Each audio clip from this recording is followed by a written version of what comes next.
Honorable members, Madam Speaker.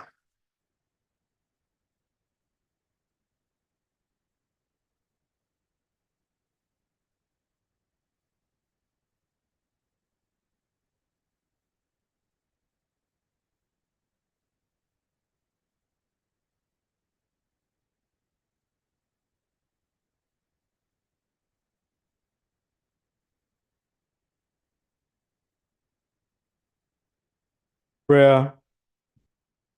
Almighty God, who in your infinite wisdom and providential goodness have appointed the offices of leaders and parliaments for the welfare of society and the just government of humanity, we beseech you to look upon with your abundant favor these your servants, whom you have been pleased to call to the performance of such important trusts in this land. Let your blessings descend upon them here assembled, and grant that they may, as in your presence, treat and consider all matters that shall come under their deliberation in so just and faithful a manner as to promote your honor and glory, and to advance the good of those whose interests you've committed to their charge. Amen.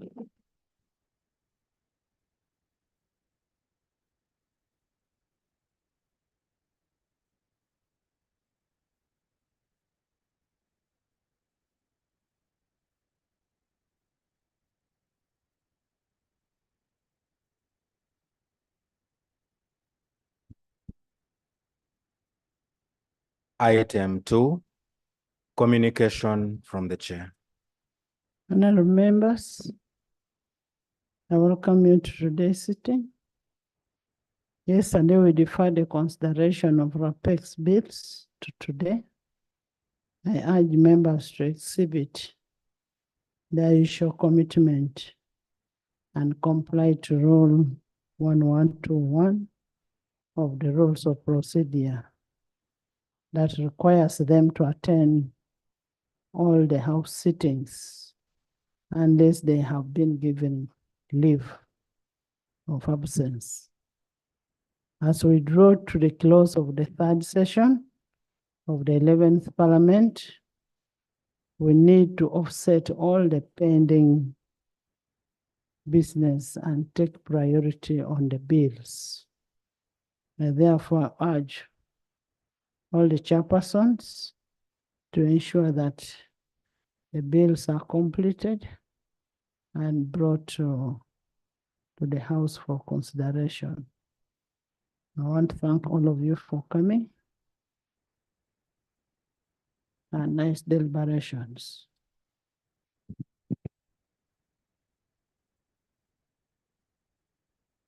Yes. Okay. Thank you, Right Honorable Speaker. Right Honorable Speaker, appreciate your efforts to see that this Parliament exhibits its performance, and more so when it comes to processing of bills.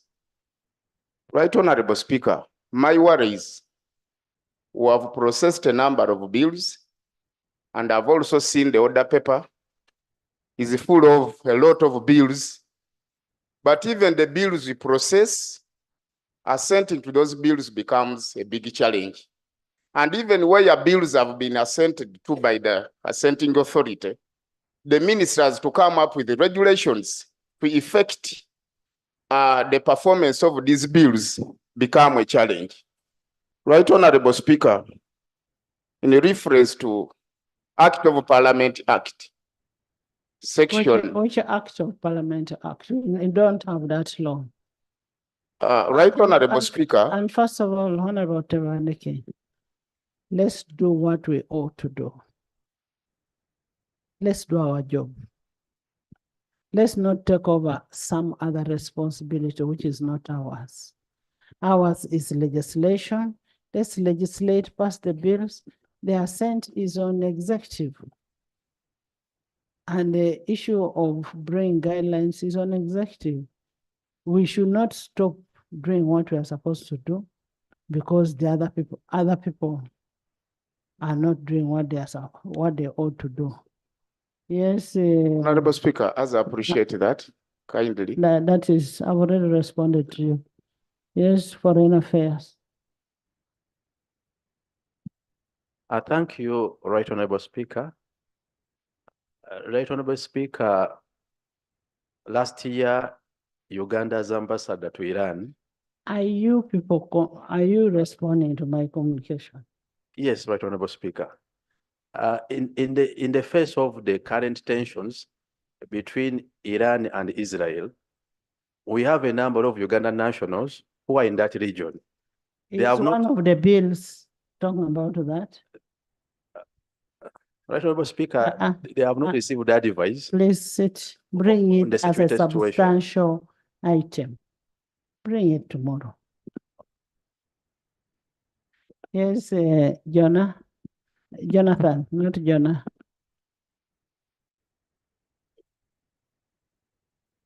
Right Honorable Speaker, I want to thank you very much.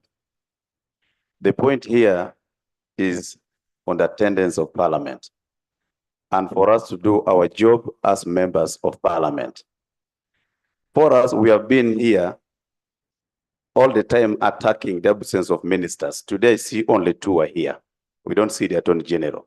But even before we go to the ministers, look at our side, the opposition. We are not in Parliament. I think that's the question the Speaker is raising, that we must be in the Parliament and attend the sessions and ensure that we do our part. When it goes to the President, that's another matter. Let us first do our part. I thank you. Thank you, Panado.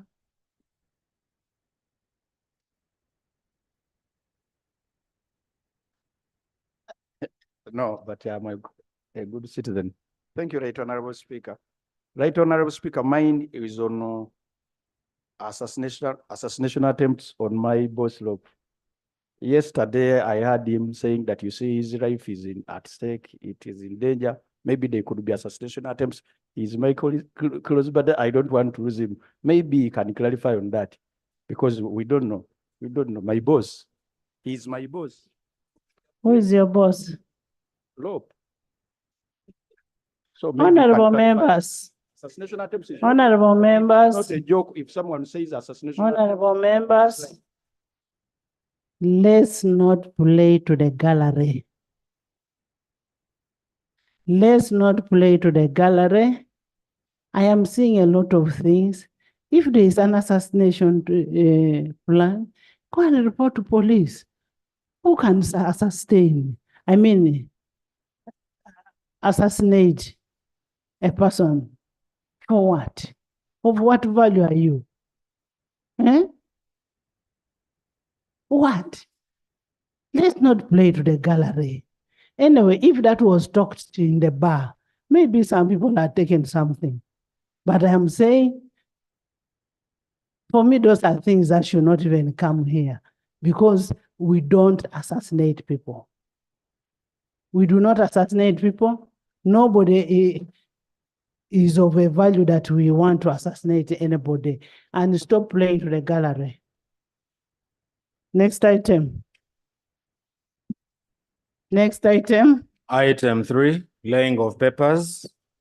Report of the Uganda Parliamentary Delegation to the 13th edition of the East African Interparliamentary Games 2023, Kigali, Rwanda. Honorable members, yesterday I undertook to accord the chairperson of Parliamentary Sports Club, Honorable Asuman Basalira, MP of Bugiri Municipality, an opportunity to table the Ugandan Parliamentary Delegation to the 13th edition of the East African Interparliamentary Games held in Kigali, Rwanda. Honorable Basalira will present a report today, and then Honorable Mujiche Francis also will be given time to present a report from the disciplinary committee of what happened in South Sudan. And that is after they have finished with the report, because he's a member of the disciplinary committee. So we shall give you time to present a report on the disciplinary committee. Yes, Honorable Basalira. Right Honorable Speaker, I want to thank you so much for the opportunity. And colleagues, I only hope that our technical team should have made this report available to colleagues this morning, so that as I make a presentation, which will be a summarized version, colleagues can be able to follow on their gadgets. Right Honourable Speaker, the East African Legislative Assembly started the Interparliamentary Games in 2009 as an annual activity of the regional parliaments and the member national legislatures. The Games are important in fostering relations among member states in line with Article 49, Clause 2, Paragraph A of the Treaty for the establishment of the East African Community. Right Honourable Speaker, IALA, which coordinates the Games, organized the 13th edition of the Interparliamentary Games, which were hosted by Parliament of Rwanda in Kigali from 8th to 19th December 2023, under the theme for a progressive, peaceful, and all-inclusive East African community. Right Honourable Speaker, I want to emphasize here that every year, these games are held under a certain theme. And for last year, the theme was for a progressive, peaceful, and all-inclusive East African community. Right Honourable Speaker, the following parliaments of partner states participated in the 13th edition of these games.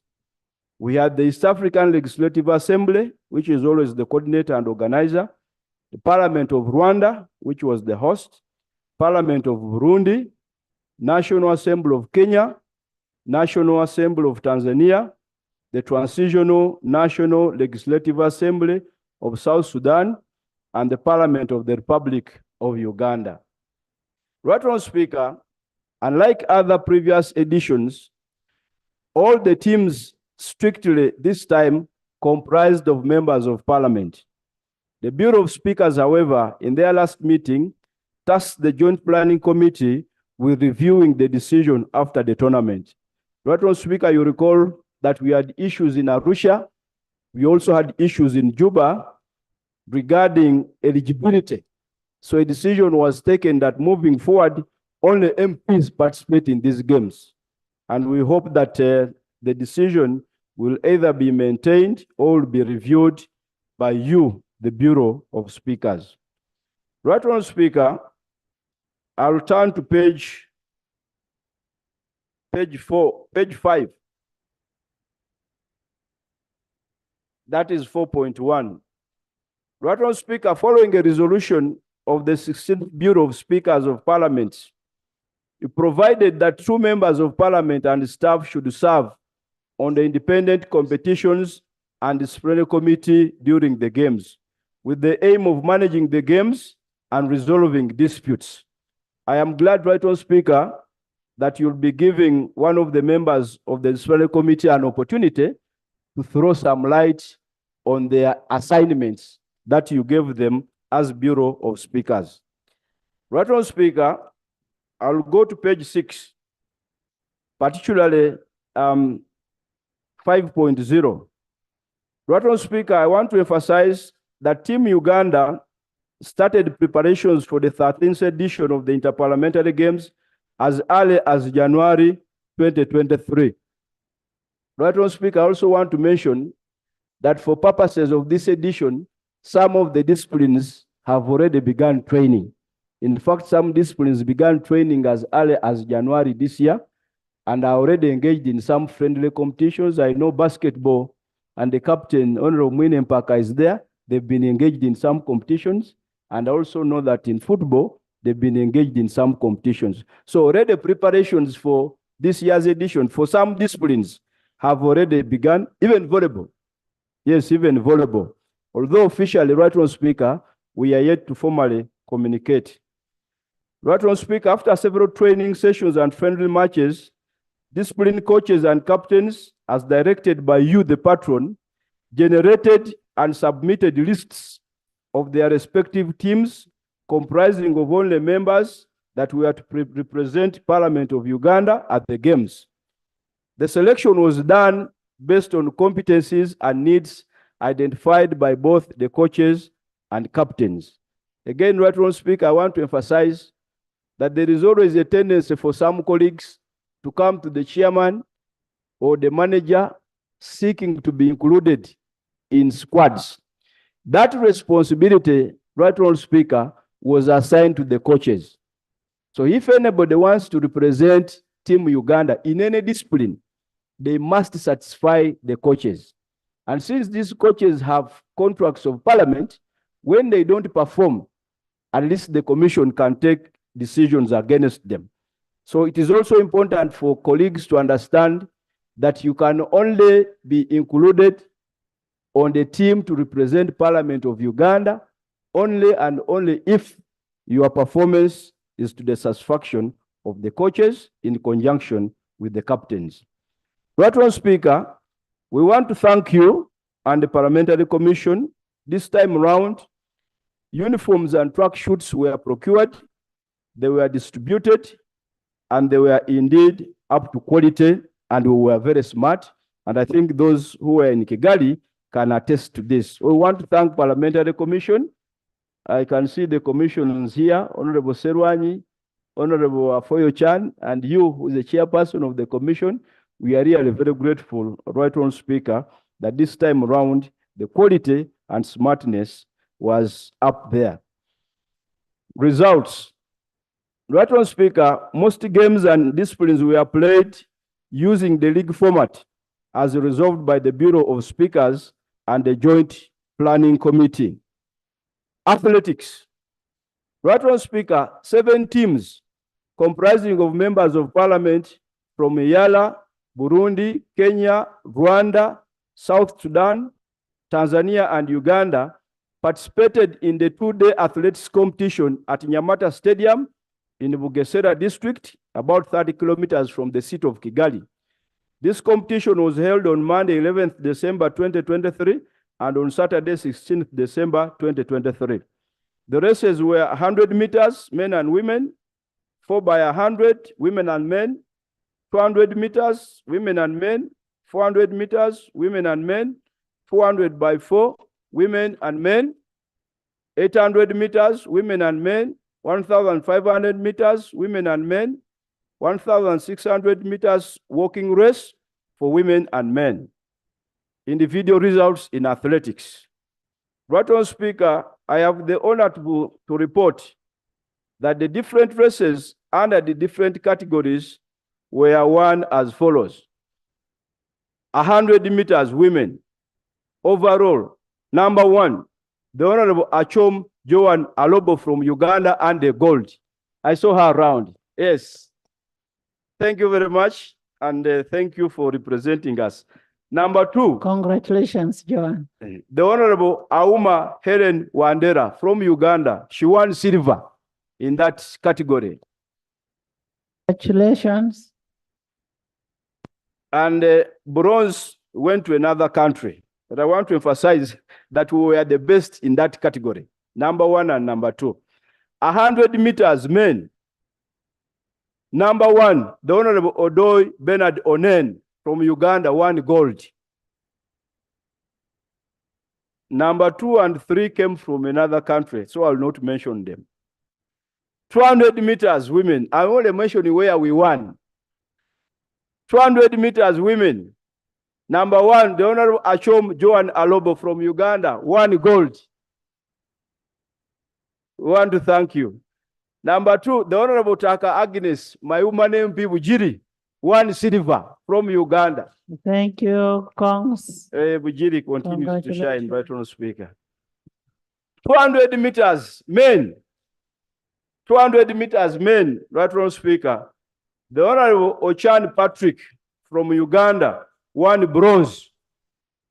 Thank you. Congratulations. No, 1 gold, sorry. 1 gold, the Honorable Chan Patrick from Uganda, 1 gold. Why have you put bronze? No, it is a typing error. Must be a typing error. Must be a typing error. So It was what did you win? It was definitely gold, the Honorable Ochan Patrick from Uganda, 200 meters men. 400 meters women. 200 meters women, right on speaker. We took third position this time round. The Honorable Mugabe Susan from Uganda earned us a bronze medal. We want to congratulate her from Buvuma. Congratulations. 400 meters men, right on speaker. Number one, the Honorable Secretary Robert from Uganda won gold. Thanks. Number two, 400 meters men, the Honorable Odoi Bernard Onen from Uganda won silver. Bernard Kongs. 800 meters women, right on speaker, we took the second and third positions. In second position was Honorable Akelo Christine from Uganda, won silver. Akelo, please stand up. She's there. Kongs. And the Honorable Auma Helen Wandera from Uganda won bronze. Amabusia, congratulations. 800 meters men, right on speaker, we took the third position. The Honorable Achon Julius from Uganda who won bronze. A medalist. Yes. Right on speaker, 1,500 meters women. We took the second and third positions. The Honorable Akelo Christine from Uganda won gold.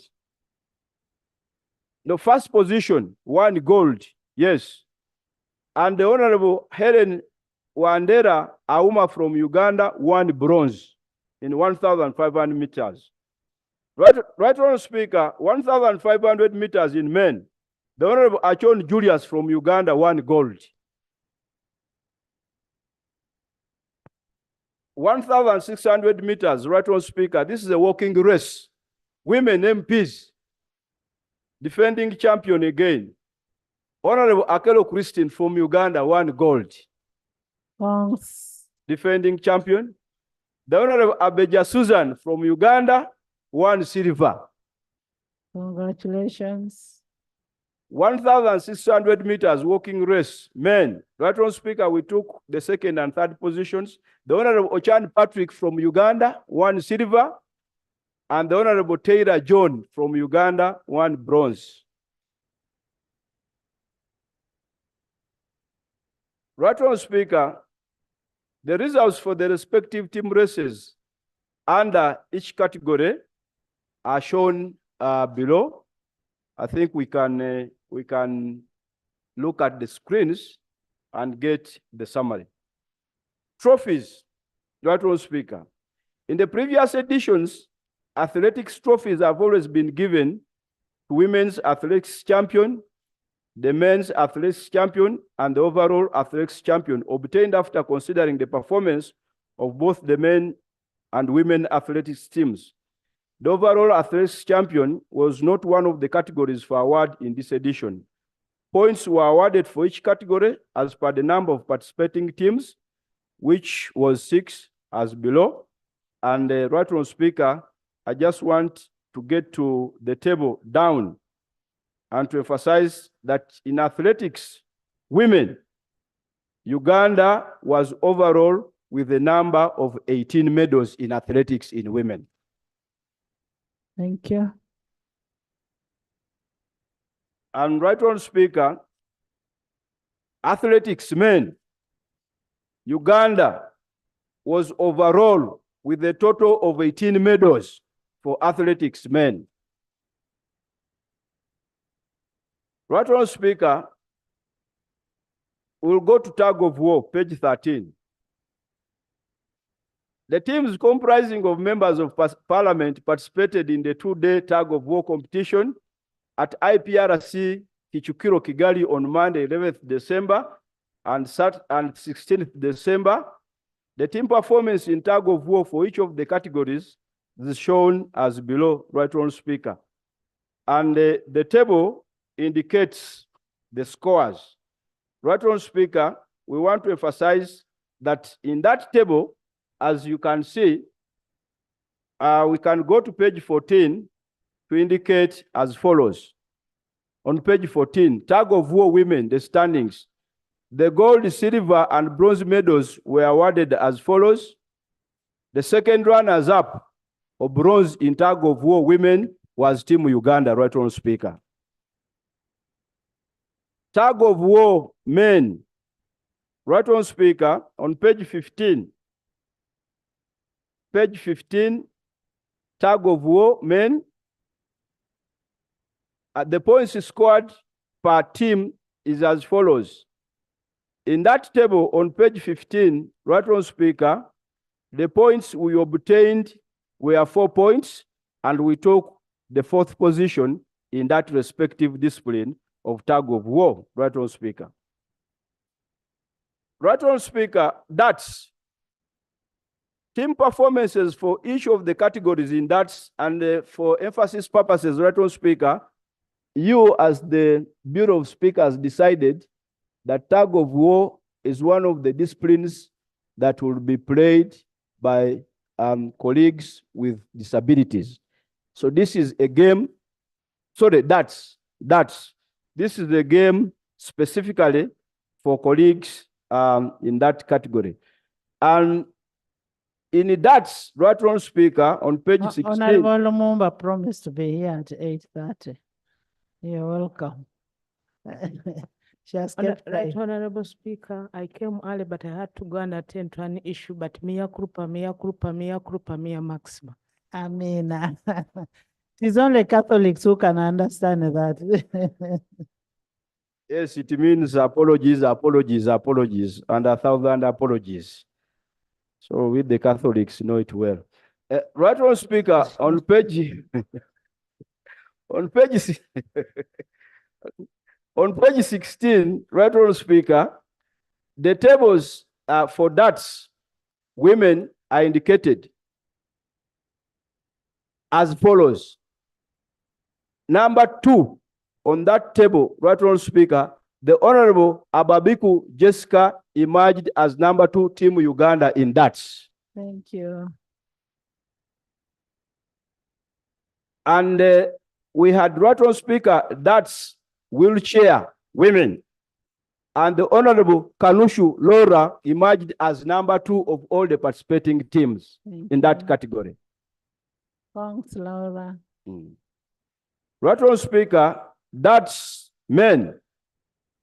The Honorable Balimwezo Ronald Nsubuga from Uganda was number 2 overall.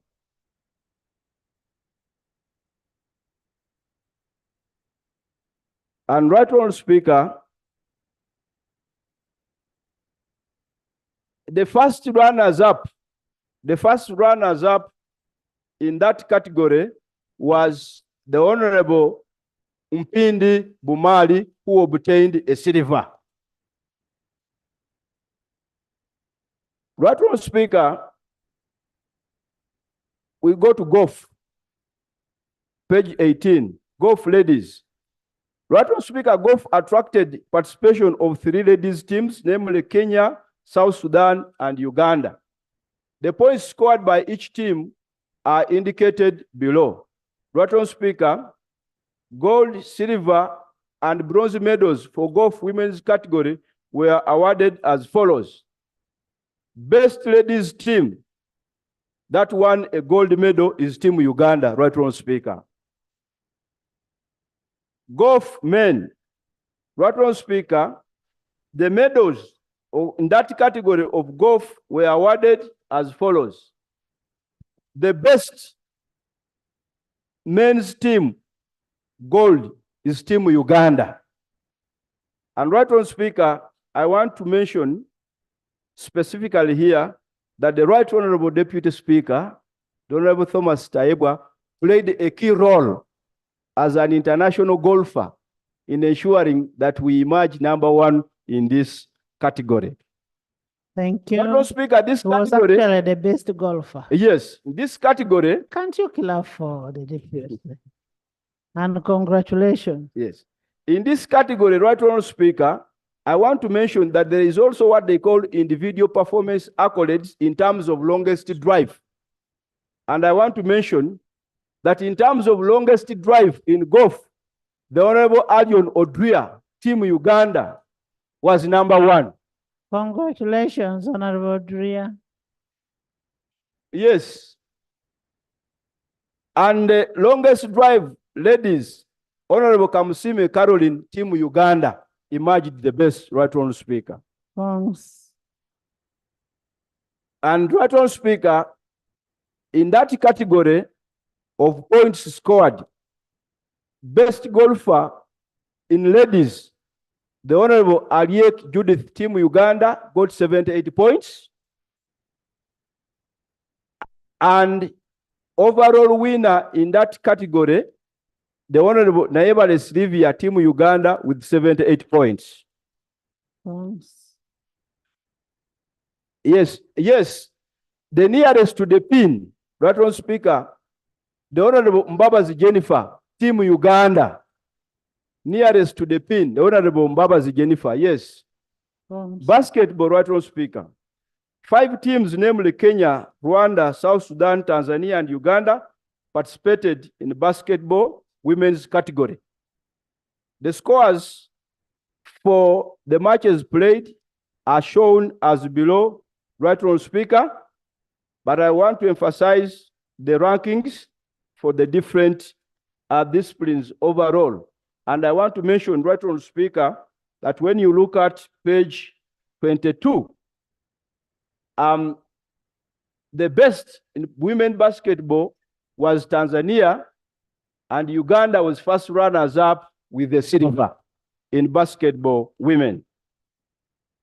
Right Honourable Speaker, basketball men, 6 teams performed or participated in this category. The scores are indicated on that table. For purposes of the report, I want to go to page 22, Right Honourable Speaker, and observe that men basketball, Team Uganda emerged the winner with a gold medal in basketball. We want to thank them. We want to congratulate them. Volleyball, Right Honourable Speaker, on page 23, volleyball women, 5 teams performed or participated in the women's volleyball category, and the scores are indicated in that table. For purposes of positions and awards, I want to refer you to page 24 and observe that volleyball women overall, Team Uganda were champions with the gold medal in women's volleyball. In volleyball men, Right Honourable Speaker, 6 teams participated in the tournament.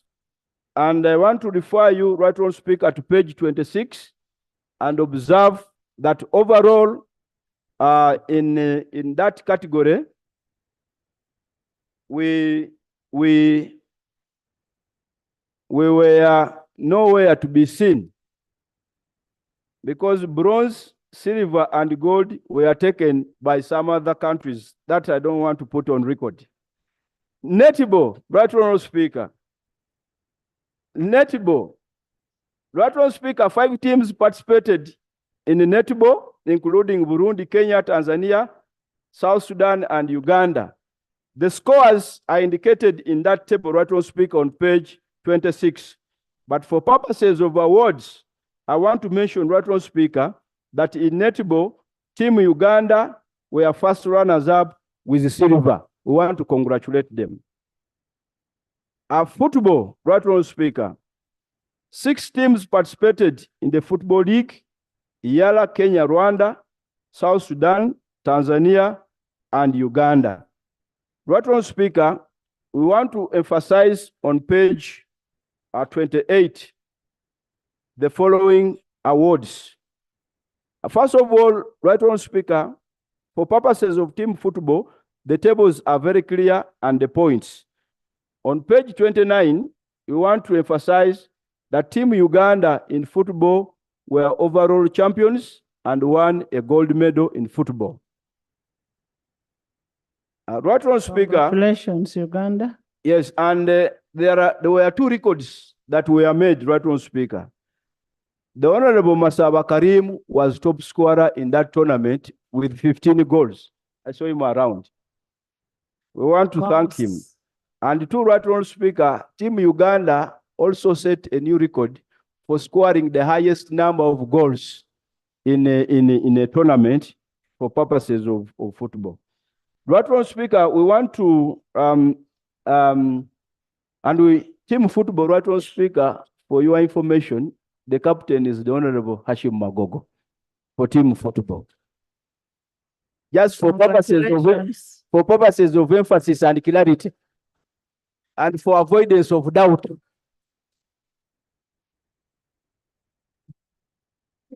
So we want to thank Congratulations, Budiope East. yes, and Right Honourable Speaker, we want to also mention that you are the patron of Parliamentary Sports Club. And Honorable Magogo is the captain, Parliamentary Football Club. And the Honorable Asuman is the permanent chairperson. Is the chairman of this field. Right Honourable Speaker, briefly, I want us to walk through these challenges that were identified. The following challenges, Right Honourable Okay. Speaker, were identified. Honorable Kasule has an issue. Yes.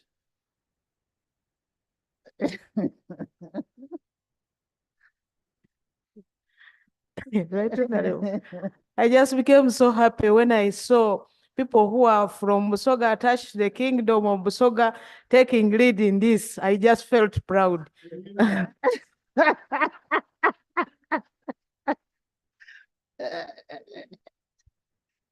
She's just happy for the Chabazing and Ineban too.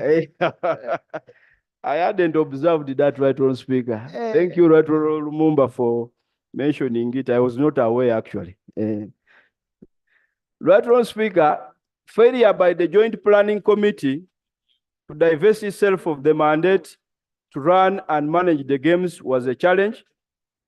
The walking race had officiating challenges because Rwanda had not trained umpires to officiate the walking race. We hope it will be better. Non-adherence to the rules by some teams causing inconvenience. Right Honourable Speaker, at one time, Team South Sudan declined to play Team Uganda on account that the Honorable Masaba was not an MP, the Honorable Nsubugapo was not an MP, that they were too young to be MPs. The Honorable Gwang, the fact they said Honorable Gwang, The Honorable Gwang was not it was not even near Parliament.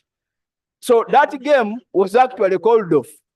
And we showed them every document. They said no, and we had to play that game at the last minute. Then obviously, there were no resting benches for persons with disabilities who are participating in that.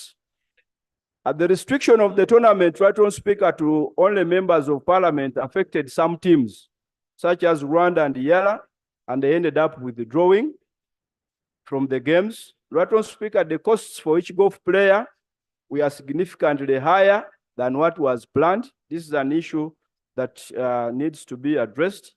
Then Right Honourable Speaker, the long distances between the different venues was also another challenge that was highlighted.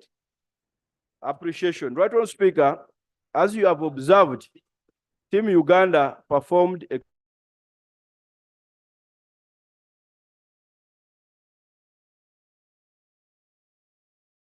overall team in that tournament. Thank you and congratulations, Team Uganda. We therefore want to thank you, Right Honourable Speaker, and the patron of the club, the Parliamentary Commission, and the clerk for ensuring that Team Uganda traveled and took part in the games. Right Honourable Speaker, we also want to thank the Deputy Speaker who successfully led the teams to Kigali. He was not only a leader, but he strongly participated in competing in the different disciplines and sharing the different disciplines. In fact, Right Honourable Speaker, the Deputy Speaker would play golf and then go to all pitches to cheer the different teams that we are playing. We want to thank him so much. He was a very big inspiration during the tournament, and he remained our #1 fan. We also want, in a special way, Right Honourable Speaker, to thank the Leader of Opposition Emeritus, the Right Honourable Mathias Impuga, who made it to Kigali and offered support, and also found time to visit different teams. Each time we see our leaders, Right Honourable Speaker, we are greatly inspired and we want to appreciate them. Lastly, Right Honourable Speaker, the preparations and success of these games would not have been possible without the staff who formed part of the Yala Games Secretariat. This staff performed almost all the core activities, protocol, organization, and management, and we want to thank them so much. and we are greatly indebted to them. Right on, Speaker, in a special way, I want to thank and recognize the coaches that have been coaching us and continue to coach us. I'm aware that some are here. Coach Tom Luanga is over there for football. Coach Sadiq Wassa, the legendary Sadiq Wassa, yes, is over there. And our other coaches,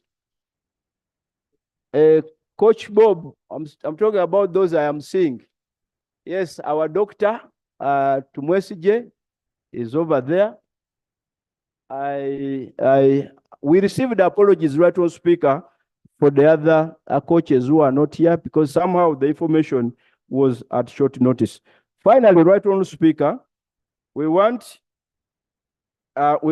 also in a special way to thank the members of parliament for the teamwork that was exhibited and solidarity.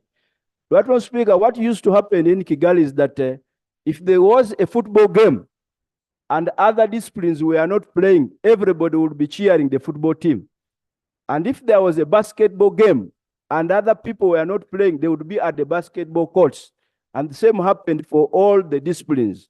Colleagues, we want to thank you so much for the solidarity, for the teamwork. It is that solidarity and teamwork that made us successful.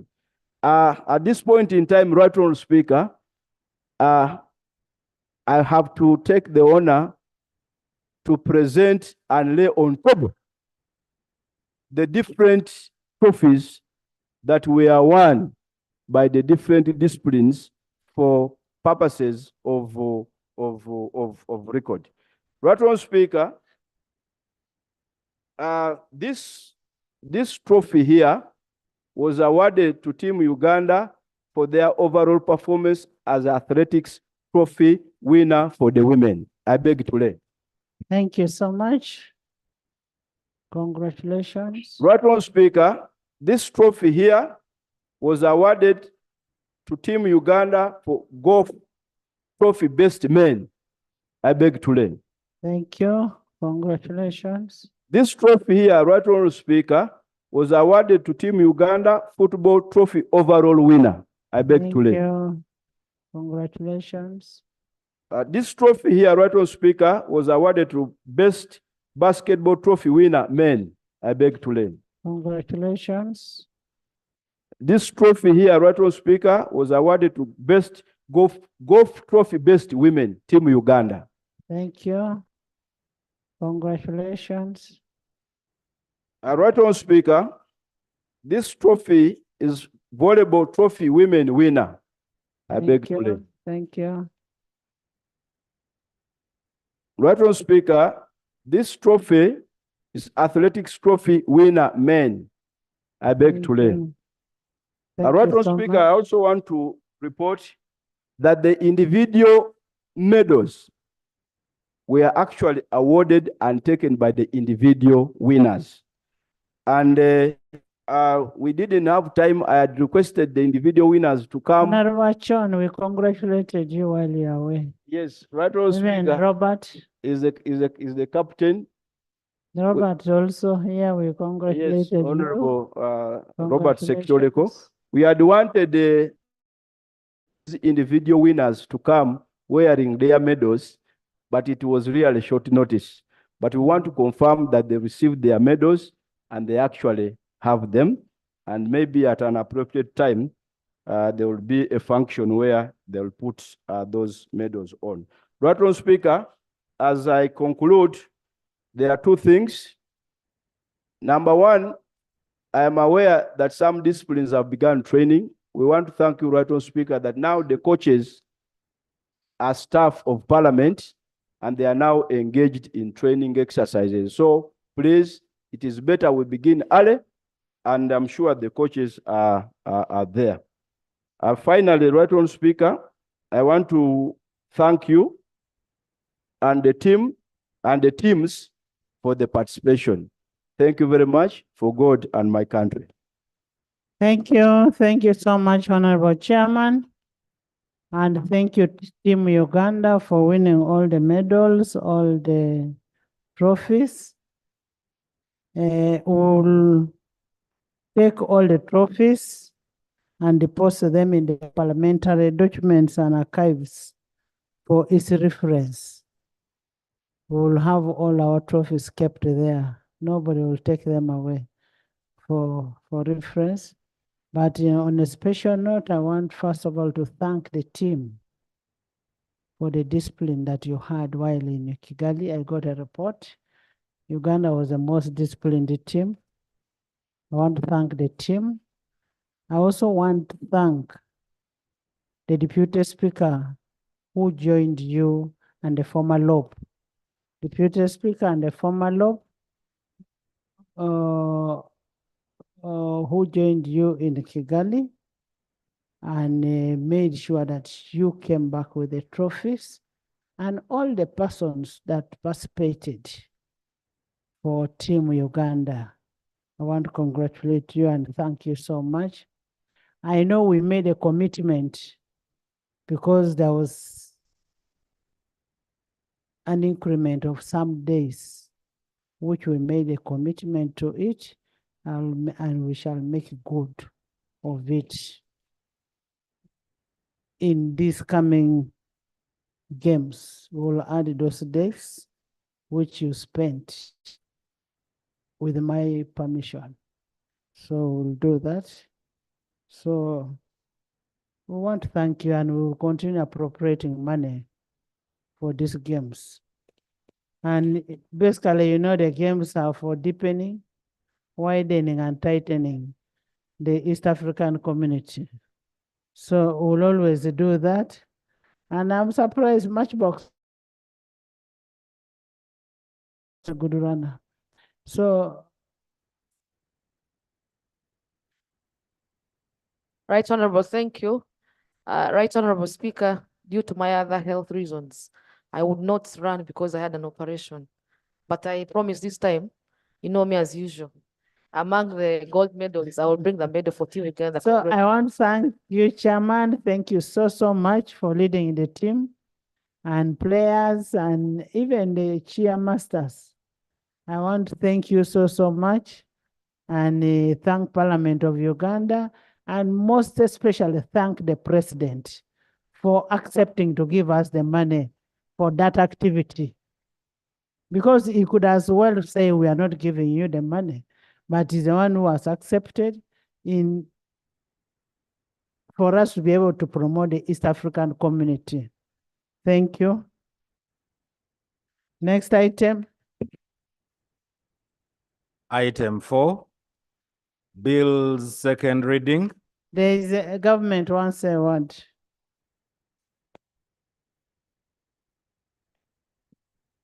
Thank you so much, Right Honorable Speaker and honorable members. Members, on behalf of the NRM government, I want to congratulate you as Parliament for the exemplary performance you put up to market Uganda within East Africa and beyond. I also want to thank you in a special way, Right Honorable Speaker, and the leadership of Parliament for promoting games in this institution, because it is a unifying factor where we forget all our differences and our pressures in constituencies and come to put together efforts to make sure we work as a team. That unifying spirit, we should keep it because it's important. Lastly, Right Honorable Speaker, when I heard the chairperson saying that there are those who were rejected because they looked not of age, but yet our age according to the constitution is 18 years. I think let's take it as a positive issue, because when you go and do exercise as you practice to be able to go and win, it means that people are improving in terms of health, that they even look younger than their age. We should take it as a serious issue and make sure more and more join to continue looking young so that you remain healthy to serve Uganda better. Congratulations once again. Thank you so much, government. And Honorable Bahat brought some message to my attention, which I am happy that I'm not on social media because I don't want stress. Honorable members, there was something that was written on social media on issues circulating that yesterday I backed at Honorable Bahati as being one of the worst ministers, incapable of running a ministry of trade. That's why traders are striking. And this is very, very false, very untrue, and too malicious. I want to instruct UCC to investigate this, and I want to get the sponsors of this. There are people who are taking the use of social media, monopolizing the use of social media to destroy other people. Honorable Bahati is one minister who is permanently here, a very, very active minister. And how can you attack such a minister? How? I think there's a problem in this country. There is misuse of social media. How can you? I think you people need prayers. How can you start abusing social media to that extent? You attack, you say Bahati was attacked? Honorable Bahati, we shall need a report on the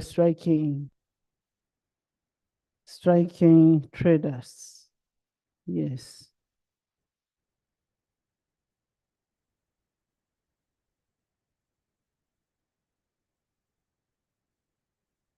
Do you have the report now?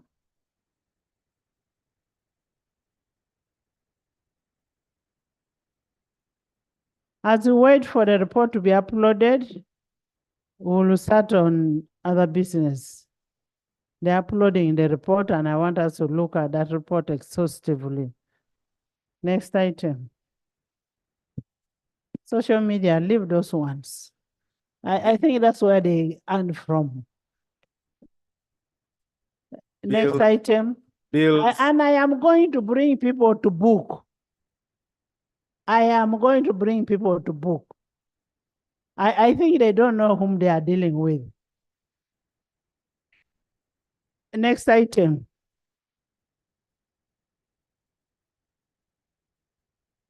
Amach, Betty. Honorable. Madam Speaker, I was. Madam Speaker, you have gone on record here that you are not on social media. I am, and there's a handle attributed to your name. There is a social media handle, especially on Twitter. First, hold.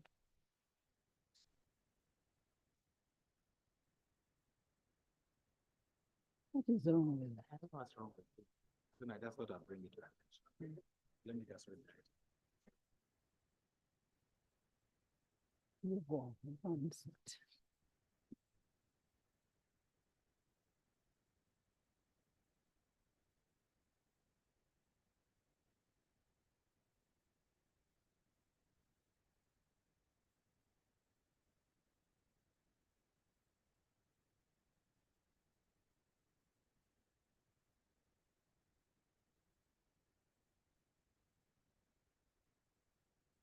Next item, Honorable Mpaka. Item 4, bill second reading. 4.3, the Warehouse Receipt System Amendment Bill 2024. Honorable Minister of Tourism, Wildlife and Antiquities is going to move of trade, industries and cooperative will move a motion to that effect. We have a number of bills. How many? 4? Under trade? 3. Honorable members, and they are very small bills. Can we agree that he moves motion for all the three bills? The chair will give us reports for all the bills we debate. Then we go to committee stage one by one. If it doesn't offend the Honorable Jonah. Right Honorable Speaker, before we start debating these bills, I wanted to implore your chair to give this House at least ample time to discuss the principle of rationalization without looking at any particular bill, because this is a major policy shift by government. So if it pleases you, maybe an hour or two where the House can just deliberate on the principle of rationalization as defined by government. If we did that and we come to a conclusion that this is a policy shift acceptable to this House, or if we oppose it, it would help us when we go to the bills to process the bills and dispose even within very few minutes. So I wanted to implore you that before we even start looking at individual bills that have been laid, we first discuss the principles around this so that we don't regret. If we exhaustively discuss, we shall not.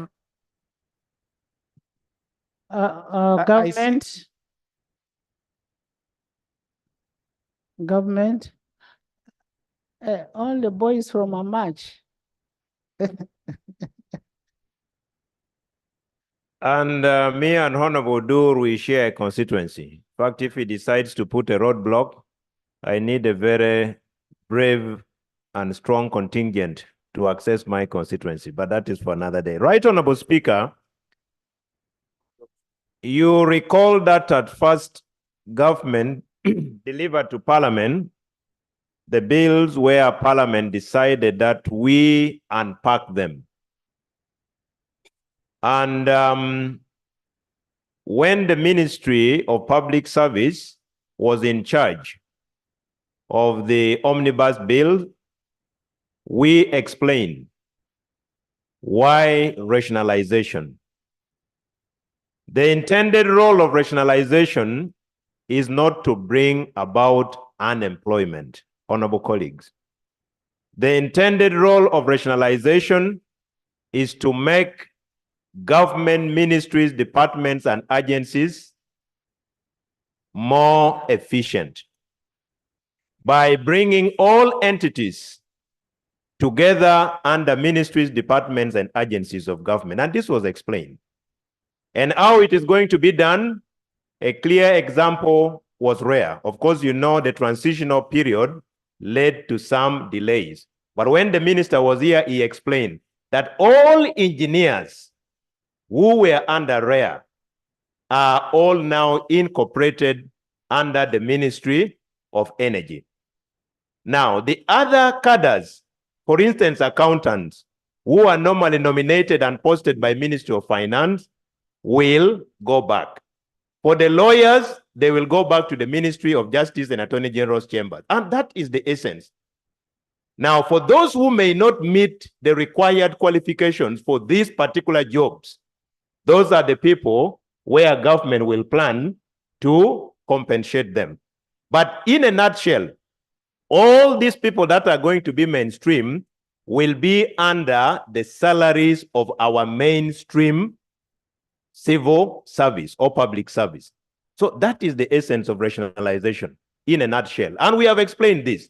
So each and every minister will now come to explain, are we going, because there are acts that will be repealed. There are acts that will be amended in order for us to accommodate the shift. So, Right Honorable Speaker, in the circumstances, I would persuade my brother and neighbor, Honorable Dur, that we allow ministries to proceed with the bills that Parliament advised should be unpacked, and we handle them one at a time. But I also want to agree with you, because the way you have guided does not offend any rule, for the minister to move that all bills under this ministry be presented, then we debate, then we move to committee stage and handle them one at a time. That would give us time to proceed very, very fast at the speed of this parliament under your chair. So, Honorable Thank you. may I kindly persuade you, my neighbor, that we proceed as guided. Thank you. Thank you. Honorable members, when this issue of RAPEX came up, this house formed a select committee. And the select committee was chaired by none other than one of the elders in this house. That is Honorable Nathan. And could we hear from Honorable Nathan? Nathan Bianyima, not Nandala. Thank you, Right Honorable Speaker. Yes, I agree with you that a committee was set up, 9-man committee, member committee. We did a thorough job, and we are convinced that rationalization is a good process, policy shift, but not for all the agencies that were brought to this house. We had thought that we would get time for this house to debate the report. Unfortunately, it was not debated. But what I did, But we adopted it. We adopted, yes. But I requested the chairpersons, as they consider these individual bills, to look at the report, so they can be guided by our report, which we did. But incidentally, I can see a lot of pressure from the ministers to take the other position. But I'm comfortable that this house is honorable enough to take a decision by looking at each agency in its own merit and demerits. But I want to say that we don't need to rush like we rushed during the investiture of enterprise of this country. We are now going back. So I would want this house to really look at these agencies critically to avoid just like a stopgap somewhere where we shall not have services continuing to be delivered to them. Like Roya, yes, and many others. And Rare was not a formation of this house. The most important issue is, even if you think of it, have some funds available so that the people you don't want to continue with your lean agencies, so that people can get their money and look for somewhere else for their lives. Thank you. But currently, Honorable members, I still advised that all the committees should look at the Committee of Parliament, which I believe the chairpersons of committees have had a look at when they are considering the bills. Because when you look at what we approved as Parliament, about 70% were in agreement. There are some of these redundant agencies that really need to be taken back to the ministry. They need to be taken back to the ministry. But there are those that this house will have to make a decision. You will have to make a decision. If you cannot make a decision by ayes, we shall vote. Okay? Yes, Jonah. Right Honorable Speaker, I have no intention of blocking any process here, but there are 4 key elements explained by government, not properly, that I thought this house should understand. Rationalization, according to government, means merger, means mainstreaming, means transfer, also means winding up. Those are very 4 key policy positions that must be explained, so that when the house adopts and said we are mainstreaming, we actually understand what mainstreaming is. If they are saying they are going to merge, the procedure matter.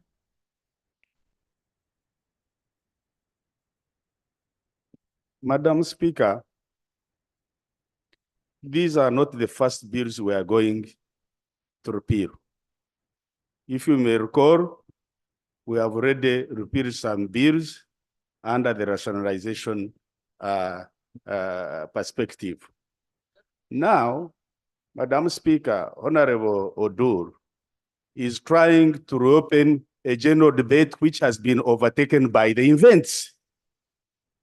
Are we proceeding very well for Honorable Odur to take us to a process that has already been overtaken by events?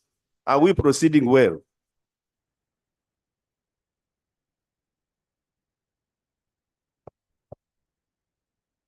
Honorable members, we already handled the library and archives. We handled in ITU, which this house rejected. We are now on the third bill. So I think what we do, let's move on. Where you reject, like I've already heard people talk.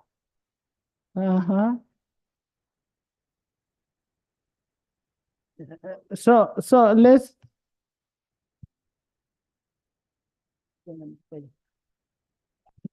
Honorable Dur, thank you for accepting.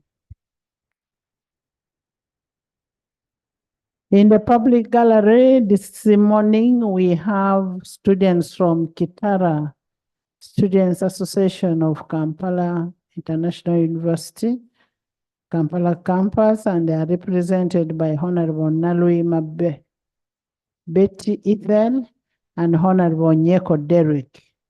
You're most welcome. Please stand up. Plus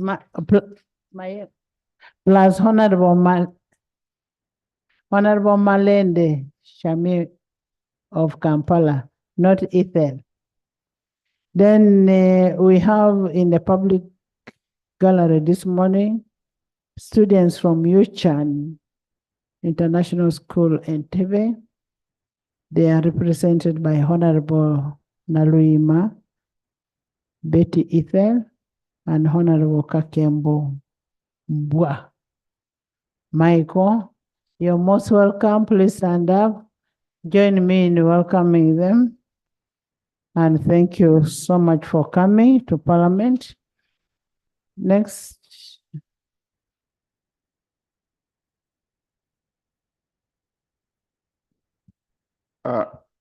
Madam Speaker and honorable colleagues, I beg to move that the bills entitled the Warehouse Receipt System Amendment Bill 2024, the Uganda Export Promotions Board Act Repeal Bill 2024, and the Free Zones Amendment Bill 2024 be read the second time. Read for me the bill Warehouse Receipt System Amendment Bill 2024 be read for the second time. And I'll put the question. The second one. Madam Speaker, I beg to move that the bill entitled the Warehouse Receipt System Amendment Bill 2024 be read the second time. Thank you. Is the bill seconded? Seconded by Honorable Silwanyi, Afoyo Chan, Afande. You know, I don't know the titles, by the professor, by government, by the whole house, with the exception of Odur. Yes, would you love to speak to your motion? Madam Speaker, the rationale for moving this bill is to rationalize government agencies, to streamline our systems, to bring efficiency and effectiveness in the operations of government. And warehouse receipt system, by coming back to the ministry, will be increasing that efficiency that all of us are looking for. And that's the reason why we are rationalizing this. I beg to move. Thank you. Can we go to the next one? Madam Speaker, I beg to move that the bill entitled the Uganda Export Promotions Board Act Repeal Bill 2024 be read the second time. Seconded. Is the bill seconded by Peter Solomon Wandras, by Isaac, by Melissa, by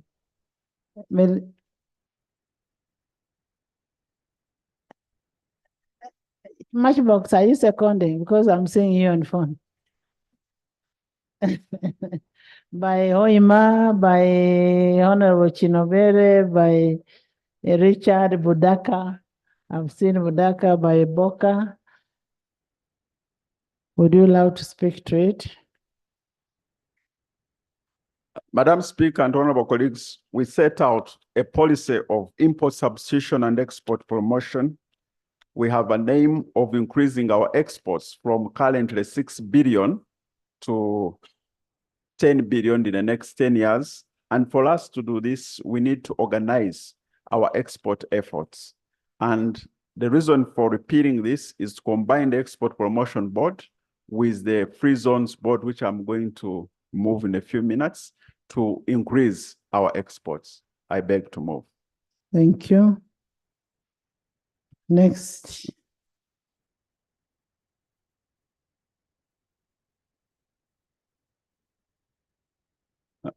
Madam Speaker, I beg to move that the bill entitled the Free Zones Amendment Bill 2024 be read the second time. Mr. Bill seconded by the government chief whip, by Awasi, by Matchbox, by Minister of Health, Lower Affairs, Elders, Sanoni, Aru, Alebtong, Occult, Legal. Thank you.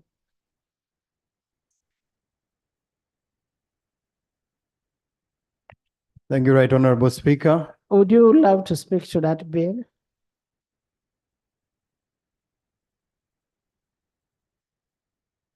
Madam Speaker, as I said a few minutes ago, we are merging the Uganda Export Promotions Board with the Free Zones to be able to increase our exports, to organize I am our efforts. withdrawing the Minister of Luero from being a seconder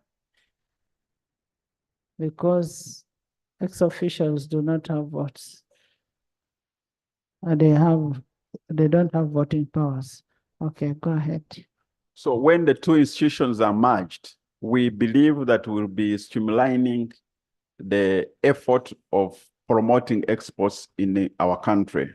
The free zones play an important role in building our export capacity. But we have been running two institutions, the Uganda Export Promotion Board and the free zones. So the purpose for this mainstreaming is to combine the two institutions so that we work together. We work on the synergies between the institutions to promote our exports. And I think once Parliament gives us this support that we need, we'll be able to grow our exports in the next few years from 6 billion to 10 billion. I thank you. Thank you. Honorable Chair, can you make a presentation of your reports? Thank you, Right Honorable Speaker. Report of the Sectoral Committee on Tourism, Trade, Industry on the Warehouse Receipt System Amendment Bill 2024. Right Honorable Speaker, I beg You're to lay starting with which one? Warehouse Receipt System. Yes. I beg to lay the minutes and the report of the committee. Right Honorable Speaker and honorable members, the Warehouse Receipt System Amendment Bill 2024 was read for the first time on Thursday, 4th April 2024, in accordance with Rule 129(1) and the Rules of Procedure of the 11th Parliament of the Republic of Uganda, and was referred to the Sectoral Committee on Tourism, Trade and Industry for scrutiny. The committee scrutinized the bill in accordance with Rule 129(2) of the Rules of Procedure and hereby reports to this House in accordance with Rule 132 of the same rules. Right Honorable Speaker and honorable members, I don't know if I need to read the background for the rationalization because it is more or less the same for every bill. Allow me to go to page 4. The remedies proposed in the bill. The object of the bill is to amend Warehouse Receipt System Act 2006 to enable the mainstreaming and rationalization of the functions of the Uganda Warehouse Receipt System Authority into the ministry responsible for trade, thereby inter alia relieving the government of financial drain on its resources and the burden of wasteful administration and expenditure. 2, to facilitate efficient and effective service delivery by clearly delineating the mandates and functions of government agencies and departments in the performance of the functions of warehouse receipts, thereby avoiding duplication of mandates and functions. 3, promote coordinated administrative arrangements, policies, and procedures. 4, ensuring the efficient and successful management, financial accounting, and budgetary discipline of government agencies and departments. 2, enabling the government to play its role more efficiently and enforcing accountability. And lastly, to restructure and reorganize agencies and departments of government by eliminating bloated structures and functional ambiguities. Right, Honorable Speaker and honorable members, allow me to go to the findings on page 6. Findings, observations of the committee. Uganda Warehouse Receipt System Authority was established by an act of parliament, the Warehouse Receipt System Act 2006, Section 3, which was assented to by His Excellency the President of the Republic of Uganda on 24th May 2005. Uganda Warehouse Receipt System Authority is a subvention of Vote 015, Ministry of Trade, Industry and Comparatives. Uganda Warehouse Receipt System Authority has been proposed to be mainstreamed with its mother ministry. Therefore, it's going to become a department under the ministry responsible for trade. Section 4 of the Warehouse Receipt System Act 2005 mandates Uganda Warehouse Receipt System Authority to carry out the following functions: A, to license warehouses; B, to license warehouse keepers; C, to license warehouse inspectors; D, to issue negotiable warehouse receipt books; and lastly, to carry out and perform such other functions as are conferred or imposed on it by the Act or regulations made under this Act. The recommended structure, Right Honorable Speaker and honorable members, on F, you can see they are now going to make it a department of warehouse receipt system under the ministry. Notwithstanding Section 16 of the Uganda Warehouse Receipt System Authority on funds of the authority, the committee noted that the aforementioned Section 3, 4, 7, 12, and 14 bear significant wage and non-wage implications on the economy, as government has no finance for operations of the authority. Below is the table of the budget performance of the warehouse receipt system for the financial year 2019, 2020, 2022, 2023. From the above table, budget allocations to Uganda Warehouse Receipt System has been increased over time from UGX 3.399 billion in the financial year 2019-2020 to 15.067 billion, primarily on the wage bill, board expenses, and the procurement of capital-related items like web bridges and construction of warehouses. The above annual budget allocation suggests withdrawal of funds from the consolidated fund. Honorable Speaker and honorable members, page 8, notable inefficiency of structures. Despite the enactment of Uganda Warehouse Receipt System in Act in 2006, which created the Uganda Warehouse Receipt System Authority 15 years ago, the authority has only licensed 4 warehouses, according to the committee, even where the targets are not clear and specific. This performance is under the current governance arrangement and could be rated as poor and below average. The committee noted that the following areas of concern relating to operations of Uganda Warehouse Receipt System: 1, deliberately overstepping its mandate by acting as an implementer and a regulator at the same time. They are now constructing warehouses which is beyond their mandate. 2, poor absorption of funds allocated, continued utilization of funds in excess of parliamentary appropriations, and persistent carryover of funds across financial years without authorization are indications of a poorly governed institution. For instance, in the end of financial year 2021-22, the authority did not transfer 4.87 billion into the consolidated fund. Similarly, in the financial year 22-23, the authority did not transfer 8.7 billion to the consolidated fund. Instead, utilized it in the financial year 2022-23 without authorization. The Auditor General reports financial year 2020-21 and 2022-23. The authority had 8.78 billion as an unspent balance from the prior financial year 21-22, and that was subsequently included by management as part of the funds available for spending in the financial year under review 2022-23. The above several financial irregularities, among others, are cited by the Auditor General, such as inefficiencies of the board in providing supervision and oversight to the institution. Right Honorable Speaker and honorable members, by mainstreaming warehouse receipt system, we are going to save 12.427 billion.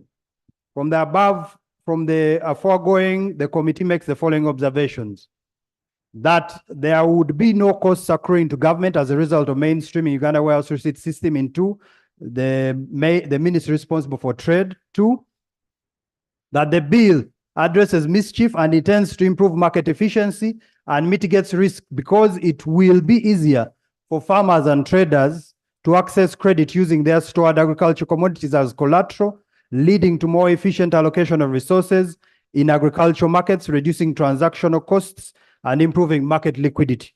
3, the mainstreaming of Uganda warehouse receipt system into the ministry responsible for trade would attract further investment in the agriculture sector by providing assurances to financiers that there are mechanisms in place to mitigate risks associated with lending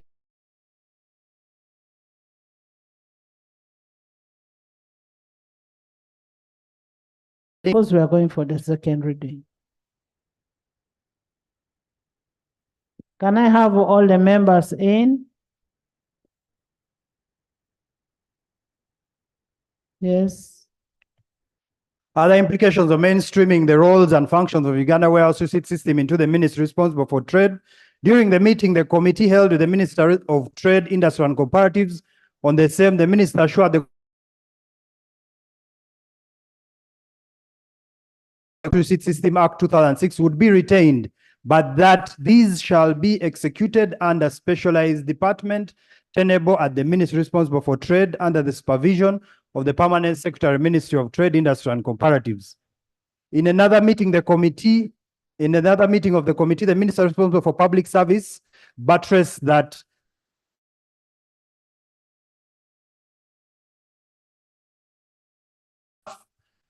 formally under the service of Uganda warehouse receipt system to apply for career opportunities that would be advertised internally in the ministry. Therefore, they are going to give the current staff the first priority. The minister also informed the committee that the first priority for consideration of applicants for career opportunities advertised internally would be given to the current staff of the Uganda warehouse. That since the savings from the mainstreaming of Uganda warehouse receipt system significantly outweigh the costs, and in addition to efficiency gains, government should mainstream the roles and functions of the Uganda warehouse receipt system into the ministry responsible for trade. I beg to submit. Thank you so much, Chair. Honorable Mpaka. So can we get the other reports also and we debate concurrently? Thank you, Right Honorable Speaker. Report of the Sectoral Committee on Tourism Industry and Trade on Free Zones Amendment Bill 2024.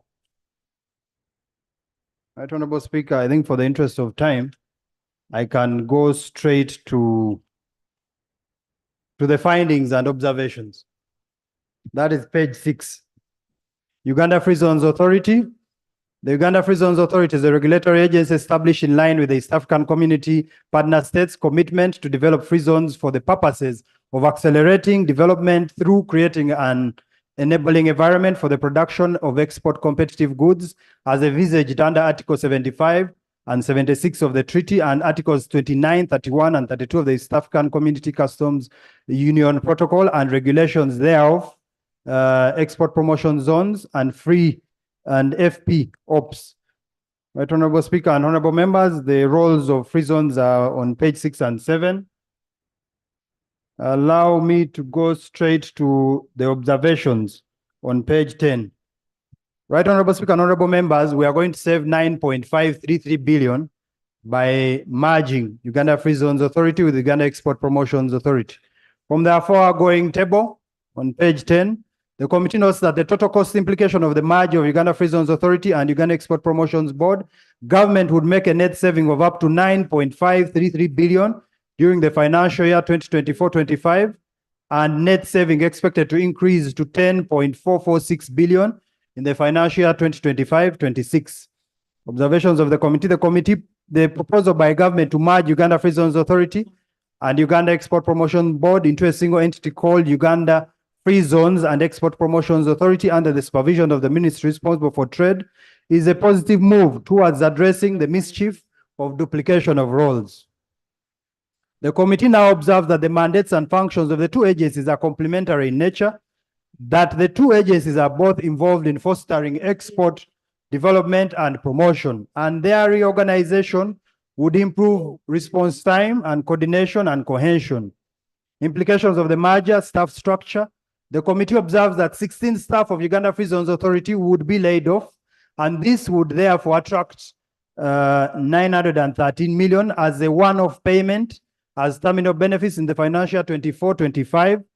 The allocation of 913 million is an indication that government is willing and ready to gracefully terminate the services of the 16 staff of Uganda Free Zones Authority, and this would limit unnecessary litigation on the same matter. The issues raised by Uganda Free Zones Authority in objection to the merger and the observations of the committee. Uganda Free Zones Authority stated that it is a regulatory agency anchored in the Treaty for Establishment of the East African Community Protocol, The committee analyzed the Treaty for Establishment of the East African Community and found that it does not list Free Zones Authority or any such other organization as an organ or institution of the community. However, the committee notes that Article 29 and 31 of the Protocol on Establishment of the East African Customs Union empowers each partner state to establish export processing zones and specialized economic zones. Export promotion zones and specialized economic zones across partner states focus on contributing to building strong export-led economic development through industrialization. The EPZ and SEZ provide a number of specific incentives for investors operating within them, which include fiscal and non-fiscal incentives, including corporate tax holidays, duty, and VAT exemptions. The EPZ and SEZ are governed under the East African Community Customs Union regulations, wherein Regulation 6 empowers member states of the East African Community to establish a competent authority to develop, coordinate, and oversee operations within the export processing zones. The regulation does not direct a partner state on the nature of authority to be established. The discretion is given to the partner state to determine how best the EPZ and SEZ are established, managed, and run. In Uganda, these areas are referred to as free zones, while in Kenya, Tanzania, and Burundi, it's called a special economic zone. Therefore, the determination of the nature of the entity that manages and runs the EPZ and SEZ is left to the discretion of member states.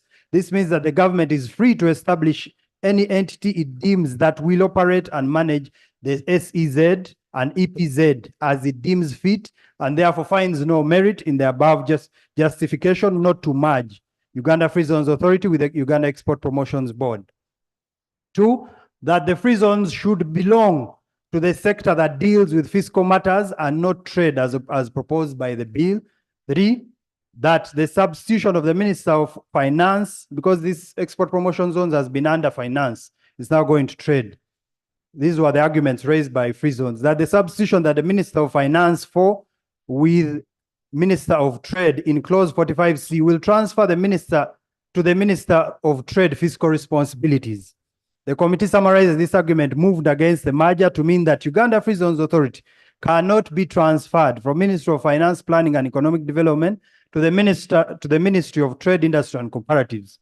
The establishment and functioning of government agencies is a preserve of the executive whose mandate is prescribed in Article 111(2) of the Constitution as follows. The functions of the cabinet shall be to determine, formulate and implement the policy of government and to perform such other functions as may be conferred by this Constitution or any other law. The transfer of Uganda Free Zones Authority is therefore an exercise of the executive functions of government. Furthermore, the committee has examined the purpose for and functions of the Uganda Free Zones Authority and established in Article 29 and 31 of the Protocol on Establishment of the East African Community Customs, the East African Community Customs Union regulations, and the East African Customs Management Act, and is of the considered opinion that the EPZ and SEZ are not a physical tool as alleged, but an industrialization and export promotion measure aimed at building strong export-led economic development through industrialization. The East African Community Customs Union regulations guide that guide on the functions of EPZ in Regulation 7 to include, among others, the promotion of forward and backward linkages of industries in the export processing zones of partner states. The functions of the Uganda Free Zones Authority will fall within the ambit of the industrialization, a matter that is managed by the ministry responsible for trade and industry. The committee also had a benefit of perusing similar laws in the East African community and is of the considered opinion that similar bodies in member states of East Africa are not supervised by the ministry responsible for finance, but the ministry responsible for industrialization. For instance, in Kenya, the specialized economic zones are supervised by the means of the cabinet secretary, by the cabinet secretary, for the time being responsible for matters related to industrialization, which falls within the ministry responsible for trade here in Uganda. And several other examples there. The committee has examined the arguments of Uganda Free Zones Authority not to be merged with the Uganda Export Promotions Board and is of the considered opinion that this argument does not have merit. Page 14, that the merger would vary functions of competent authority in disregard of Article 39(2) of the Customs Union Protocol, which states that custom laws shall apply equally. The committee has examined the issue above and is of the considered opinion that this also does not have merit. It seems that the argument that Clause 49, which proposes to amend Section 13 of the Uganda Free Zones Authority, Free Zones Act, to increase functions of Uganda Free Zones and Export Promotions Authority, will infringe on Article 39 of the Customs Union. This argument is premised on the view that the Free Zones Act is a physical legislation which is supposed to apply to all East African countries uniformly. The committee notes that Article 39 of the Customs Union Protocol, as stated in the Free Zones Authority, outlines the custom laws of the Union to include, they are there, A, B, C, D, and F. The committee further notes the above list does not include Free Zones Act of Uganda or any such legislation from member states of East Africa. This means that the Free Zones Act of Uganda is not envisaged to be among the custom laws of the East African community since it is not listed in Article 39. The committee understands that there is an argument being made to increase that increase of the functions of Uganda Free Zones Authority as proposed in Clause 49, paragraph B, is irregular. Also holds no merit since Regulation 7 of the East African Community Customs Union regulations only prescribes the principal functions of the competent authority. This does not preclude the assignment of additional functions to the authority. Indeed, Regulation 7(1)H allows the assignment of additional functions to the competent authority. The regulation provides that the authority may perform any other function as may be incidental or conducive to the attainment of the objectives of the customs union or the exercise of the powers under these regulations.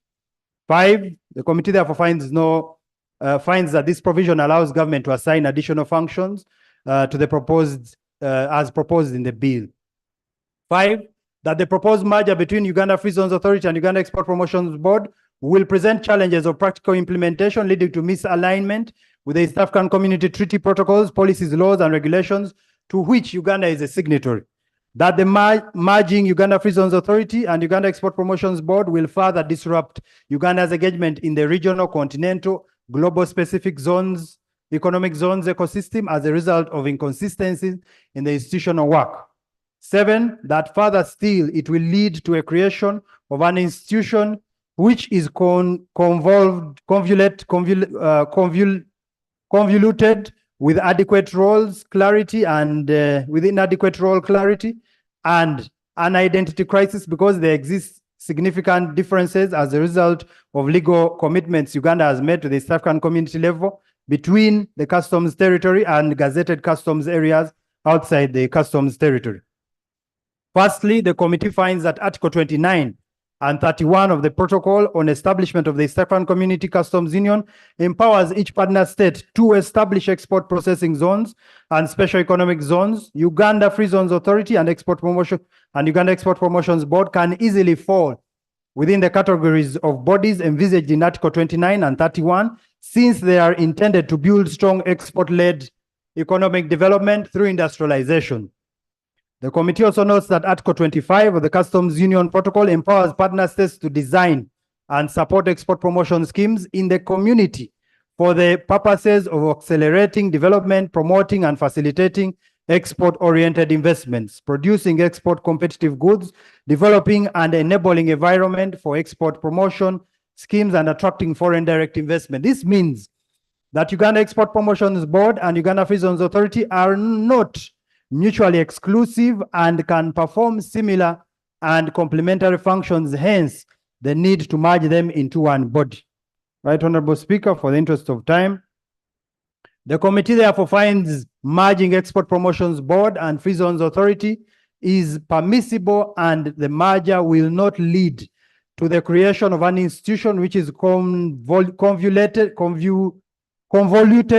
with inadequate role clarity and an identity crisis. The committee therefore recommends that the Uganda Free Zones Authority and Uganda Export Promotions Board be merged into one entity called the Uganda Free Zones and Export Promotions Authority under the supervision of the ministry responsible for trade. I beg to submit. Thank you, sir. Chair. The last one. Right, Honorable Speaker and Honorable Members, report of the Sector Committee on Tourism Trade Industry on the Uganda Export Promotions Board Act, repeal Bill 2024. For the interest of time, since we're merging into the with the Free Zones Authority, allow me to go to the observations of the committee. The committee observes that the proposed merger of Export Promotions Board and Uganda Free Zones Authority will facilitate effective and efficient service delivery by clearly delineating the functions and mandates of the two agencies, therefore avoiding duplications of mandates, which is one of the objectives of the merger. The committee further observes that the merger would reduce and eliminate bloated structures and functional ambiguities of the two agencies. The committee is also alive to the information that the estimated total cost of Uganda Export Promotions Board Bill 2024 will be 289 million in form of terminal benefits for the staff to laid off, and this cost would be accommodated within the medium-term expenditure ceiling of the Ministry of Public Service. The committee also observes that the net savings accruing out of the merger of the Uganda Export Promotions Board and the Uganda Free Zones Authority would be 6.227 billion in the first year of the merge. Financial 2024-25, this would increase to 6.516 billion in the subsequent financial year 2025-26 as indicated below. Honorable members and Right Honorable Speaker, merging these two entities would save us 6.516 billion in the long run. Issues raised by Uganda Export Promotions Board in objection to the merger and observations of the committee. Export Promotions Board had one issue, the name of the new authority. The Executive Director of Uganda Export Promotions Board informed the committee that he had no objections to the merger of Uganda Free Zones Authority and Uganda Export Promotions Board into one single entity, but was only concerned on the proposed name of the new entity. The ED, I think his main concern was this was just power struggle. They wanted it to be called Export Promotion instead of Uganda Free Zones. The committee finds no merit in this argument since this is simply a nomenclature and an arrangement of the name of the proposed new entity. The committee recommendations. The committee therefore recommends that the Uganda Export Promotions Board Promotions Act Cap 102 be repealed and merge the Uganda Export Promotions Board and Uganda Free Zones Authority into one entity called the Uganda Free Zones and Export Promotions Authority under the supervision of the ministry responsible for trade. Right Honorable Speaker and Honorable Members, I beg to submit. Thank you so much, Honorable Chair. We've heard from three bills. And now we'll open the bills to debate if there's any. If there's any clarification that you need to get from the chair. Yes, Honorable Enos, you specify on which bill you're... Thank you, Madam Speaker. My concern is on warehousing, the report on warehousing system. First and foremost... receipt system? Yes. When you look at the report, they're talking about the methodology. I will start with the methodology. The committee never consulted the other stakeholders in the warehousing systems. First and foremost, the warehousing system authority works with banks, works with farmers groups, works with warehouse owners. And these ones were never consulted on the impact of having the authority back to the ministry. Number two, Madam Chair, if you go to the principles of the bill, I'll look at the duplication. When we talk about the warehousing system, why was the bill in place in the first place? Our target was that we should help farmers store their goods, run to the banks if they need support, banks finance them as they wait for the warehousing authority or government get them off takers. Madam Speaker, sorry, if we in reality there is no other entity that does that, so I don't find any duplication in that, because we are saying we should rationalize agencies that have duplication roles. There is no other entity that does that. Number two, Madam Speaker, when we go to the policy, the warehousing authority, which is also a subvention actually of Ministry of Trade, is more of a regulator. It's not an implementer, it's not anything else. It's regulating the industry of warehousing system. So if we get a regulator and we put them under the ministry, that I think there will be a conflict. You cannot be the implementing ministry, then be the regulator of the whole sector. So I think it's not in good faith, actually, rationalize this agency. Number three, Madam Speaker, when we talk about the underperformance, the report is talking about running of the agency not being because it has been licensed since 2015. I think since 2005, but up to now they have only licensed four warehouses. I don't think the committee also did a good. They did good research. At the start, actually, this agency has been in operation since 2018.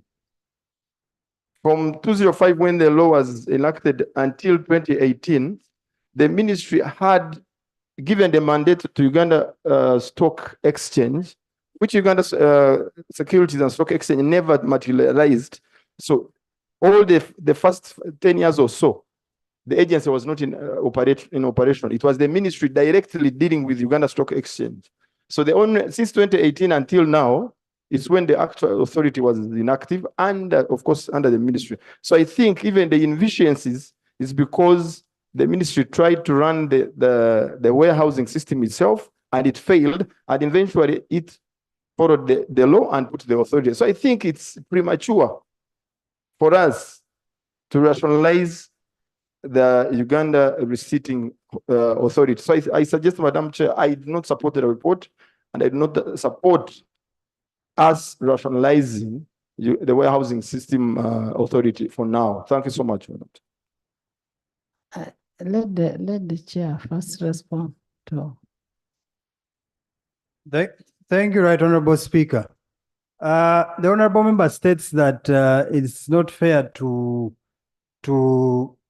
judge the performance of Uganda warehouse receipt system. But Honorable Speaker and Honorable Members, we are the ones who supervise this authority. We have just told you they have been doing activities outside their mandate. They are not supposed to be constructing warehouses, constructing stores, but they have been doing it. We have just told you that they are keeping money, even after the financial year has ended, on their accounts and appropriating for themselves. This is a clear indication that there is poor governance in this institution. He also talked about not consulting farmers in the country, different stakeholders, including farmers. Right, Honorable Speaker and Honorable Members, this is a government policy shift. This is like UCDA, the merge of UCDA, and you tell us you are going to invite all the farmers of this country to do consultations. These bills were gazetted. We had a select committee that interacted with the various stakeholders, and we believe we have done efficient work in as far as analyzing the performance of Uganda warehouse receipt system.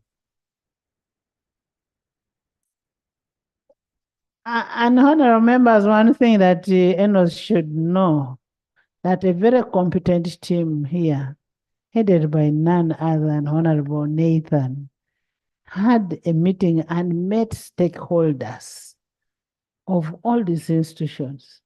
And as I said, we are in agreement to a tune of 70% with what government is bringing. The rest that we are not in agreement, that's why you need to put a lot of your energy. Yes, Buzaya. Thank you, Right Honorable Speaker. Right Honorable Speaker, the And chairperson. on some of the things that are direct, don't take a lot of your time. It's okay, Madam Chair.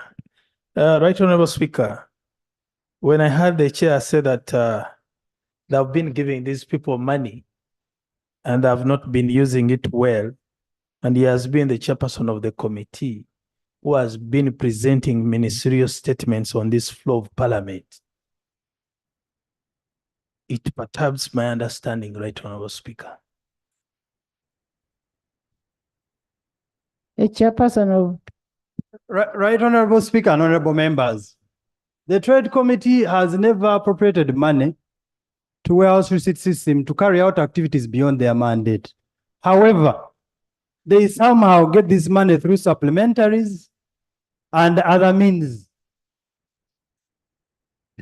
but not through the Trade Committee of this parliament.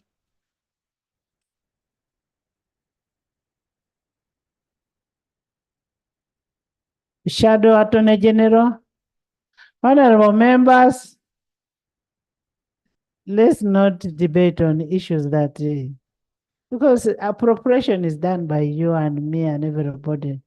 So if there are people are getting money through other ways, don't blame the committee. That's one of the most competent committees. Yes. The motion, Madam Speaker, that the House resolves and goes to committee stage. Move your motion. Motion. Honourable members, I beg to move a motion that the House to resolve and goes to committee stage. Thank you. Seconded by Professor, by Solo, by Salim, by Mbwa, by Jonas, David, Anifa, by the whole house. Thank you. Honorable members, Honorable Mr. Kema.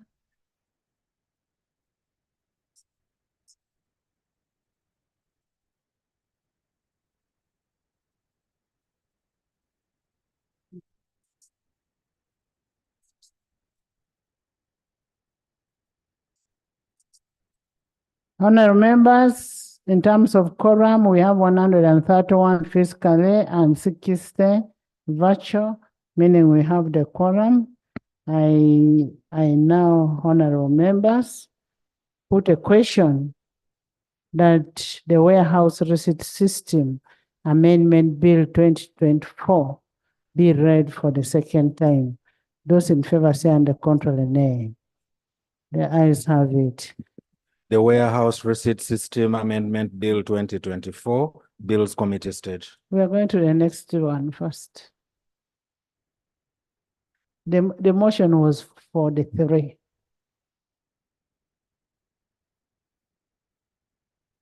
Honorable members, we have the Uganda Export Promotion Board Act Repeal Bill 2024. And the quorum still stands. I now put a question that the Uganda Export Promotion Board Act Repeal Bill 2024 be read for the second time. Those in favor say on the contrary nay. The ayes have it. We have the Free Zone Amendment Bill. The quorum still stands. I put a question that the Free Zone Amendment Bill 2024 be read for the second time. Those in favor say on the contrary nay. The ayes have it.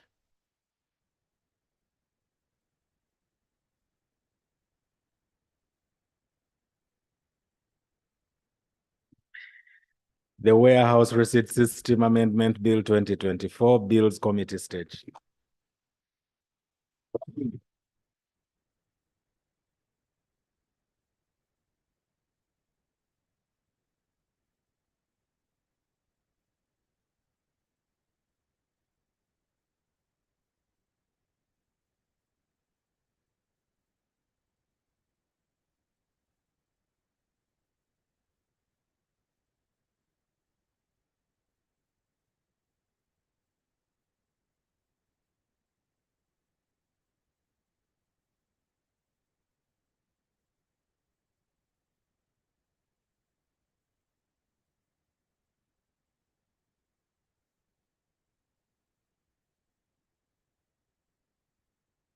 Clause 1.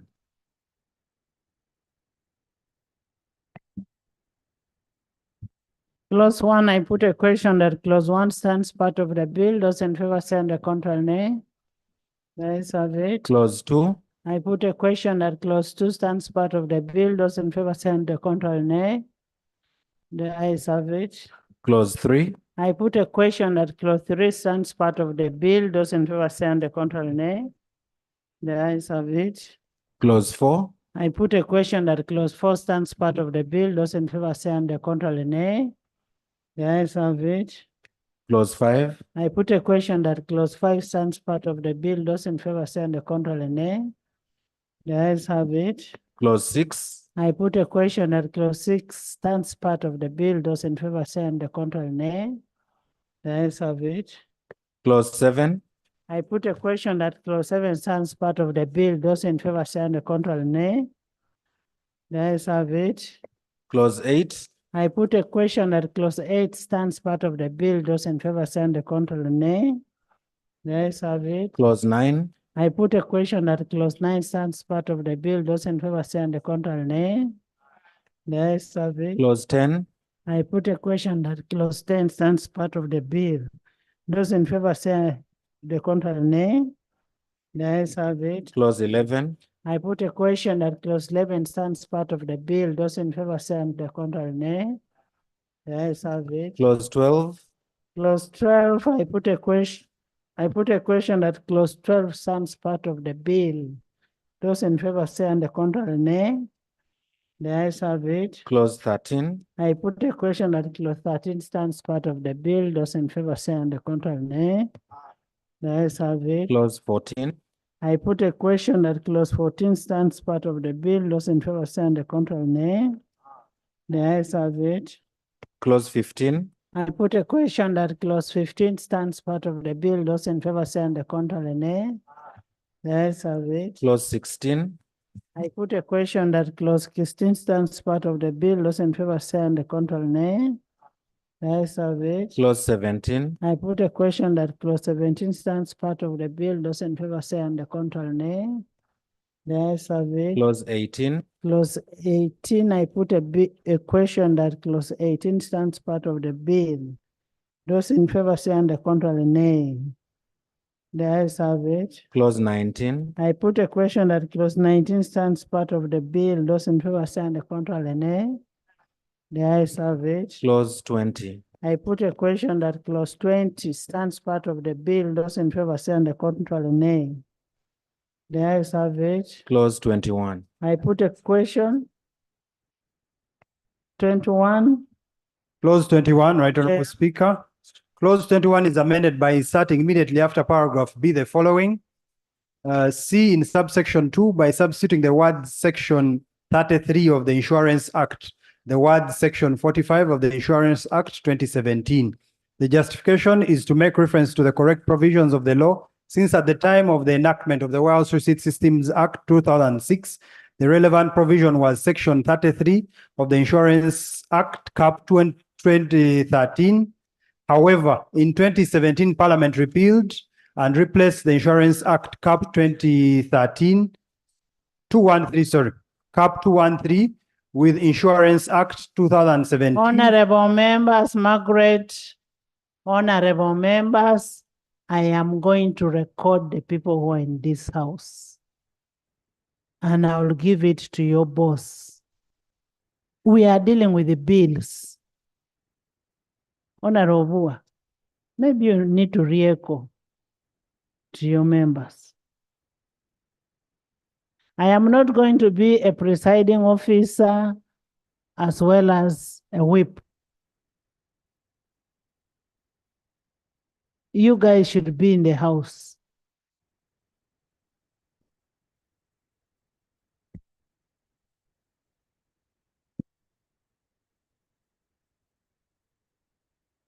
One of your roles is to legislate.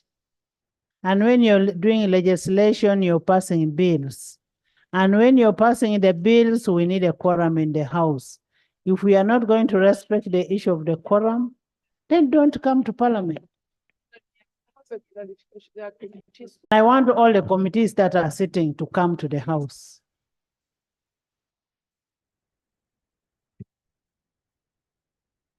Right, Honorable Chair. Earlier on, we thought that the Committee on Finance and that on Budget were sitting, but we established that both were not. If there is any committee sitting, we shall definitely comply with your directive and have them in the House. Honorable colleagues, I want to re-echo what I stated yesterday, that under Rule 112 of the Rules of Procedure, we are under obligation, and the rule uses the word shall, which means it is mandatory, primarily for all of us to be in the House. That is Rule 112. And if you're not going to be in the House, you must be granted permission by the Right Honorable Speaker, not even the whips. It is only in exceptional circumstances under Sub-Rule 5, where the whip of a political party may inform the Speaker of a member's absence and the circumstances leading to such absence. May I rally my honorable members of the National Resistance Movement. First of all, I want to thank those who are in the House. You can see that the side of the National Resistance Movement has very little space, implying we have complied. So, Right Honorable Chair, I will inform my team to move to all the meeting rooms within the institution of Parliament to ensure that any committee that is currently meeting must respect the directive of the Right Honorable Chair. I beg to submit. Thank you so much. I only gave permission to Honorable Kato Muhammad, Honorable Margaret, who lost a parent, Honorable John Faith Magolo. Those are the ones I gave permission. Clause 21. Honorable Minister. Clause 21. Madam Chair, I concur with the amendment by the chair. Thank you. AG. I'm in agreement, Right Honorable. Thank you. I put a question that clause 21 be amended as proposed. Those in favor say and the contrary nay. The ayes have it. Clause 21 as amended. I put a question that clause 21 as amended stands part of the bill. Those in favor say and the contrary nay. The ayes have it. Clause 22. I put a question that clause 22 stands part of the bill. Those in favor say and the contrary nay. The ayes have it. Clause 23. Clause 23, I put a question that clause 23 stands part of the bill. Those in favor say and the contrary nay. The ayes have it. Clause 24. I put a question that clause 24 stands part of the bill. Those in favor say and the contrary nay. Ayes have it. Clause 25. I put a question that clause 25 stands part of the bill. Those in favor say and the contrary nay. The ayes have it. Clause 26. I put a question that clause 26 stands part of the bill. Those in favor say and the contrary nay. The ayes have it. Clause 27. I put a question that clause 27 stands part of the bill. Those in favor say and the contrary nay. The ayes have it. Clause 28. I put a question that clause 28 stands part of the bill. Those in favor say and the contrary nay. The ayes have it. Clause 29. I put a question that clause 29 stands part of the bill. Those in favor say and the contrary nay. The ayes have it. Clause 30. I put a question that clause 30 stands part of the bill. Those in favor say and the contrary nay. The ayes have it. Clause 31. I put a question that clause 31 stands part of the bill. Those in favor say and the contrary nay. The ayes have it. Clause 32.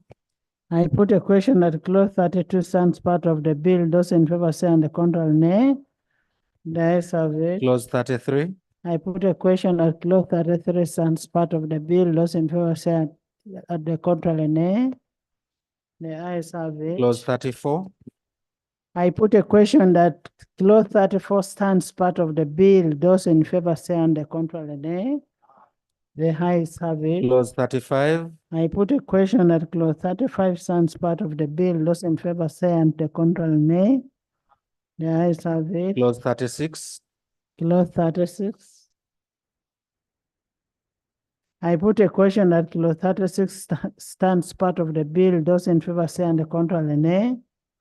The ayes have it. Clause 37. I put a question that clause 37 stands part of the bill. Those in favor say and the contrary nay. The ayes have it. Clause 38. I put a question that clause 38 stands part of the bill. Those in favor say and the contrary nay. The ayes have it. Clause 39. Chair. Clause 39. Please remember to clock in when you're coming in. Clause 39 is substituted for the following. Section 75 of the Act 14 of 2006 is amended by substituting for subsection 2 the following. 2. The minister may, by statutory instrument, amend the third schedule to this act. The justification is that it is a consequential amendment given that the second schedule and the board are repealed. Clause 40 of the bill seeks to repeal the second schedule of the act, and therefore any reference to the second schedule would be inconsequential. Minister. I concur with this consequential amendment by the chairperson of the AG. committee.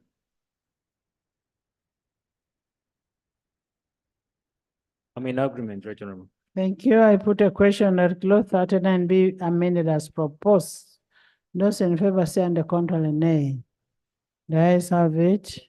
Clause 39 as amended. I put a question that clause 39 as amended stands part of the bill. Those in favor say and the contrary nay. The ayes have it. Clause 40. I put a question that clause 40 stands part of the bill. Those in favor say and the contrary nay. The ayes have it. Clause 41. I put a question that clause 41 stands part of the bill. Those in favor say and the contrary nay. The ayes have it. Title.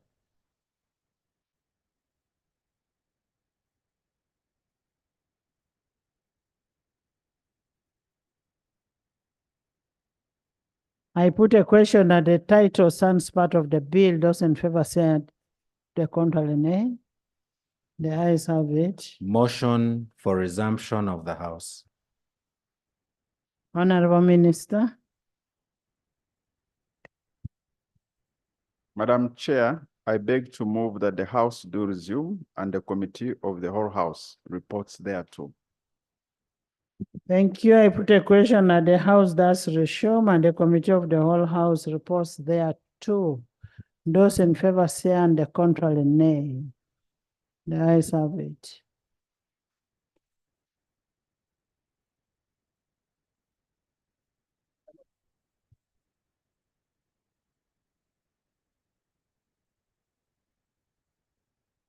Report of the committee of the whole House. Honorable Minister.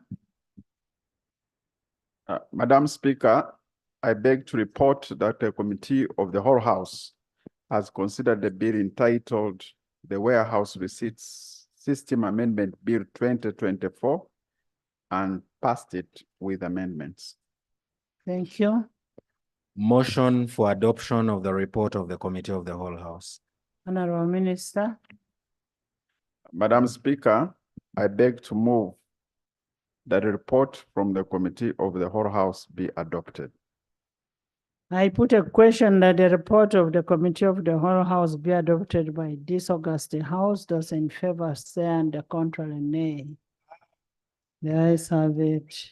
Bill's third reading, the Warehouse Receipt System Amendment Bill 2024. My quorum still stands of 191. Honorable Minister. Madam Speaker, I beg to move that the bill entitled the Warehouse Receipt System Amendment Bill 2024 be read the third time and do pass. I put a question that the Warehouse Receipt System Amendment Bill 2024 be read the third time and do pass. Those in favor say and the contrary nay. The ayes have it. A bill for an act titled the Warehouse Receipt System Amendment Act 2024. The bill, title settled and the bill is passed. Thank you and congratulations.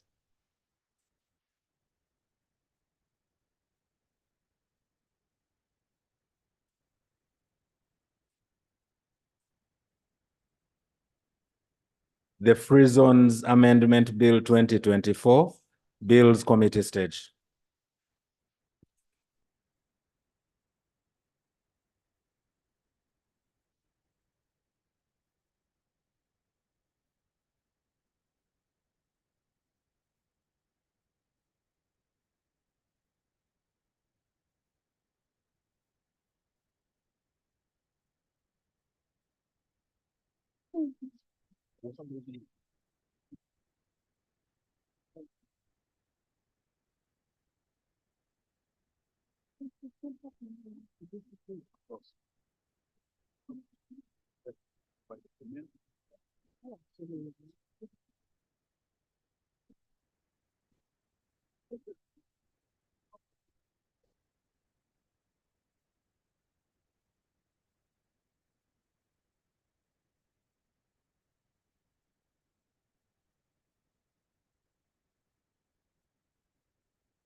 Clause 1.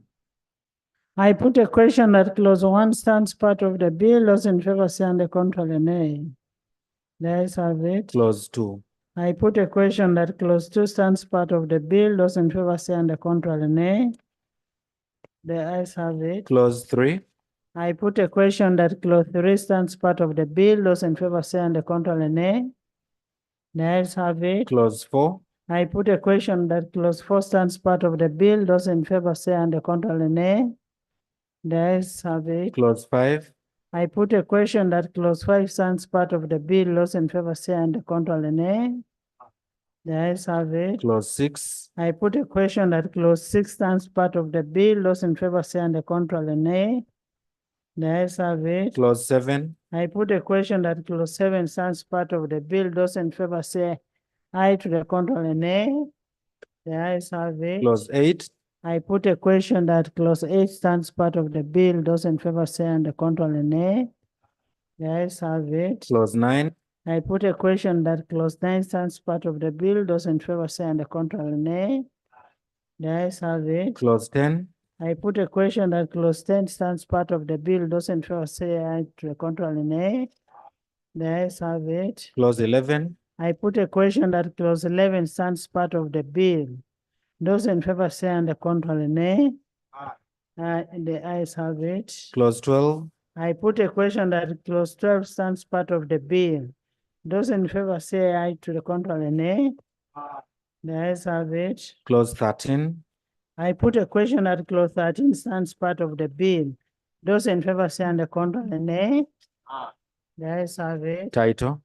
I put a question that the title stands part of the bill. Those in favor say and the contrary nay. The ayes have it. Motion for resumption of the House. Honorable Minister. Madam Chair, I beg to move that the House do resume and the Committee of the whole House reports thereto. I put a question that the House does resume and the Committee of the whole House reports thereto. Those in favor say and the contrary nay. The ayes have it.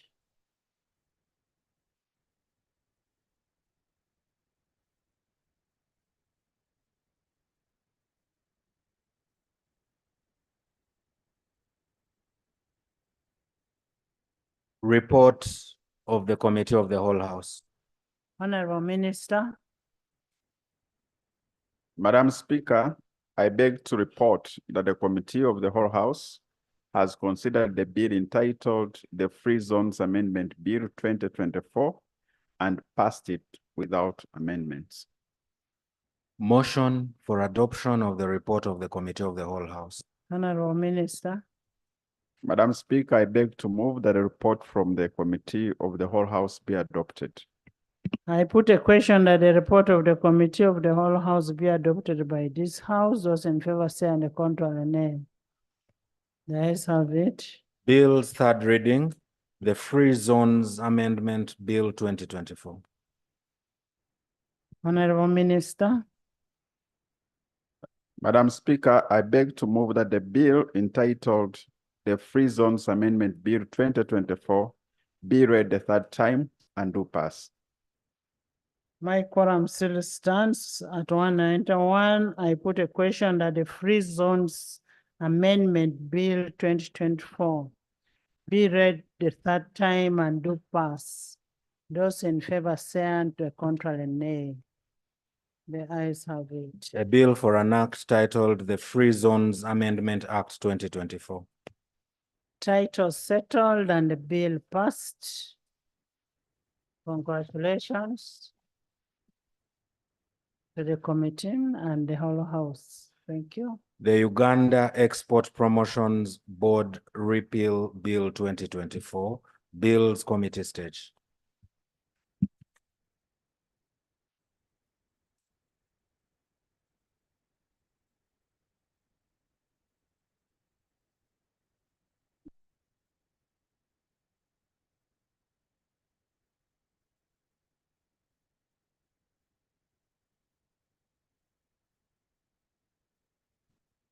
Clause 1.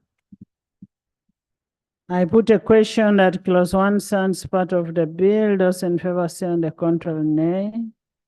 The ayes have it. Clause 2.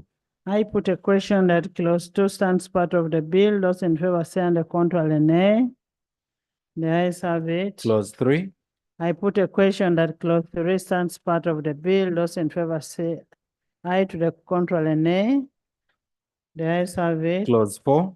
I put a question that clause 4 stands part of the bill. Those in favor say on the contrary nay. The ayes have it. Clause 5. You're even so tired to say aye.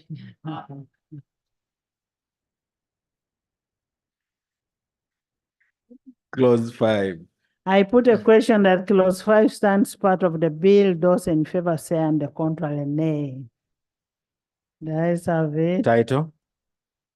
I put a question that the title stands part of the bill. Those in favor say and to the contrary nay. The ayes have it. Motion for resumption of the House. Honorable Minister. Madam Chair, I beg to move that the House do resume and the Committee of the Whole House reports thereto. I put a question that the House does resume and the Committee of the Whole House reports thereto. Those in favor say and the contrary nay. The ayes have it.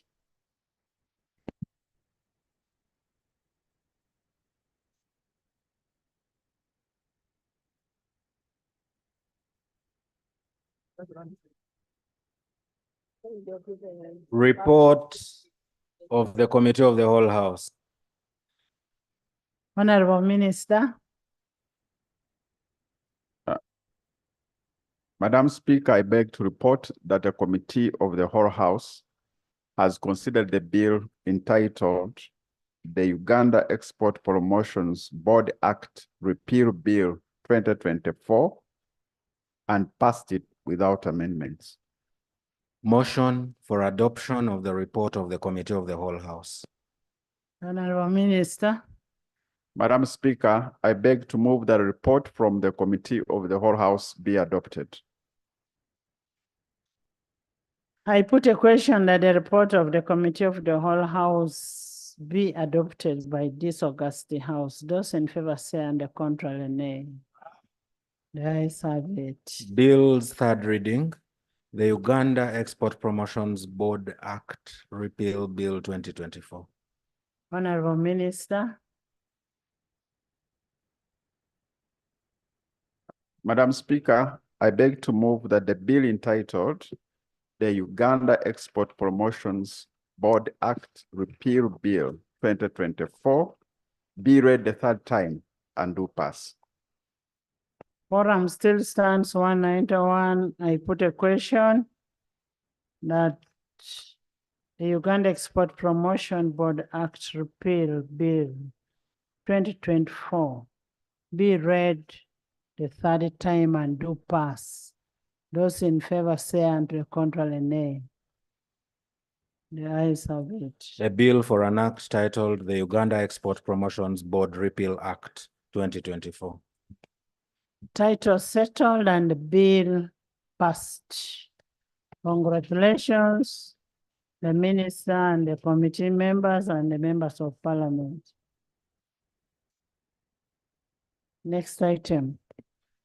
Bill second reading, the Uganda Wildlife Amendment Bill 2024.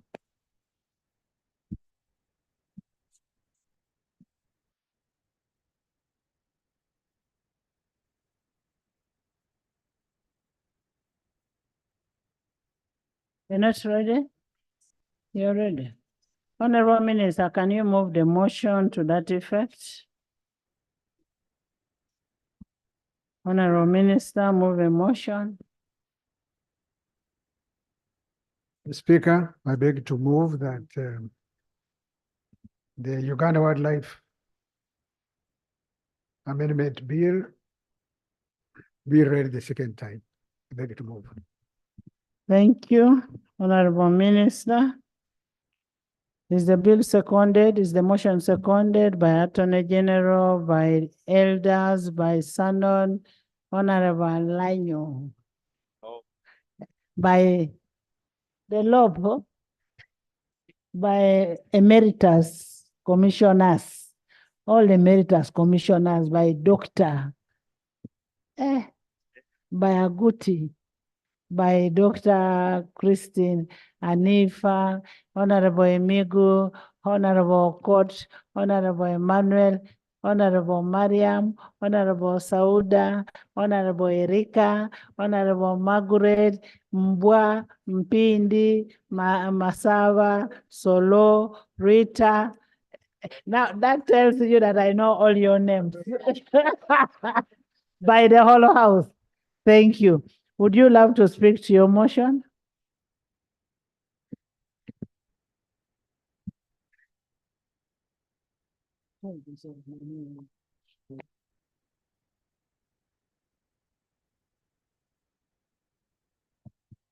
Thank you, Madam Speaker.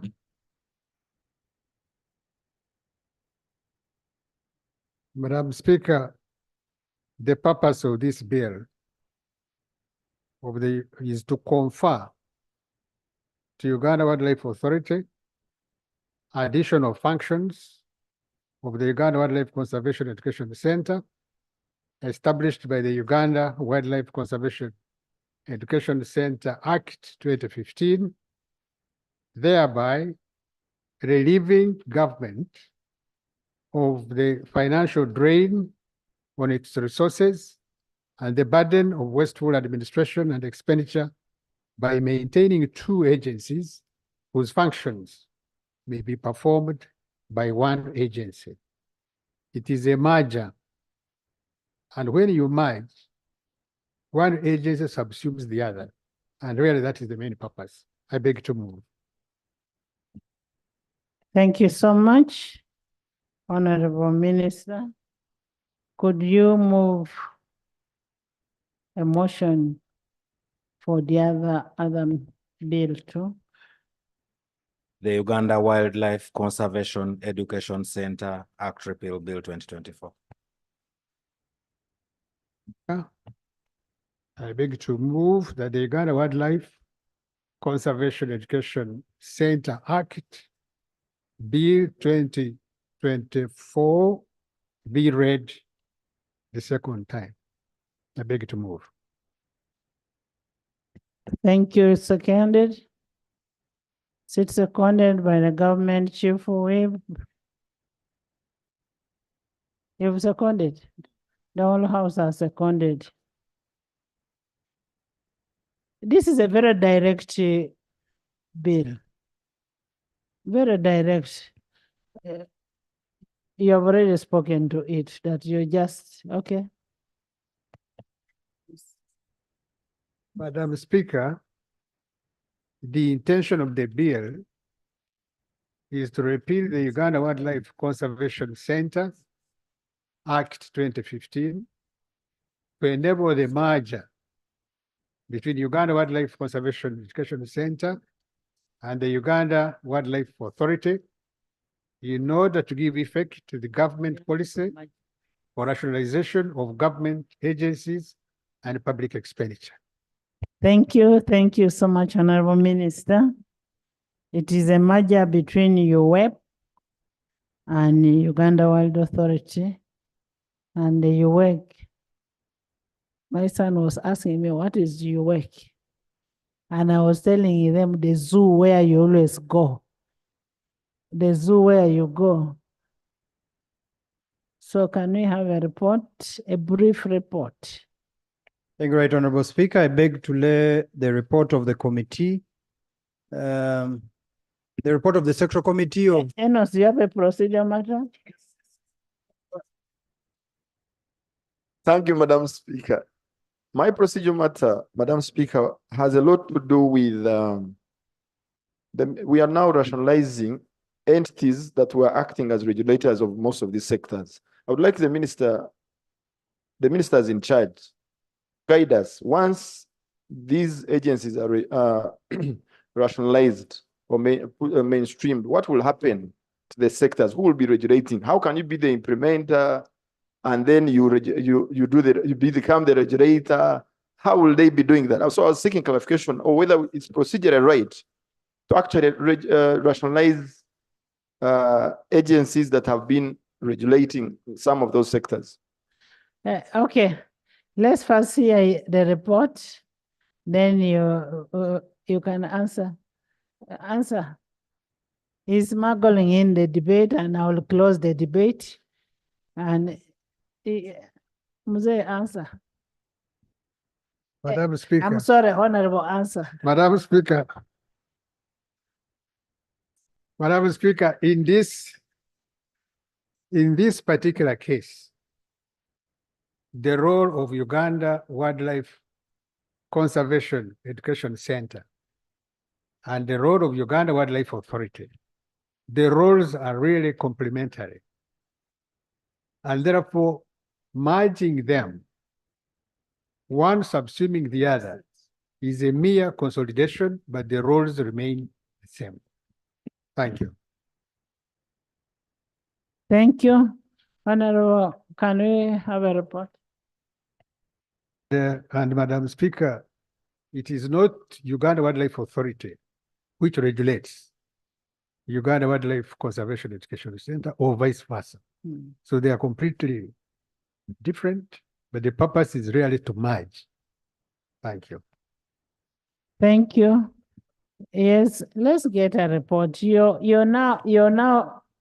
legislating in anticipation.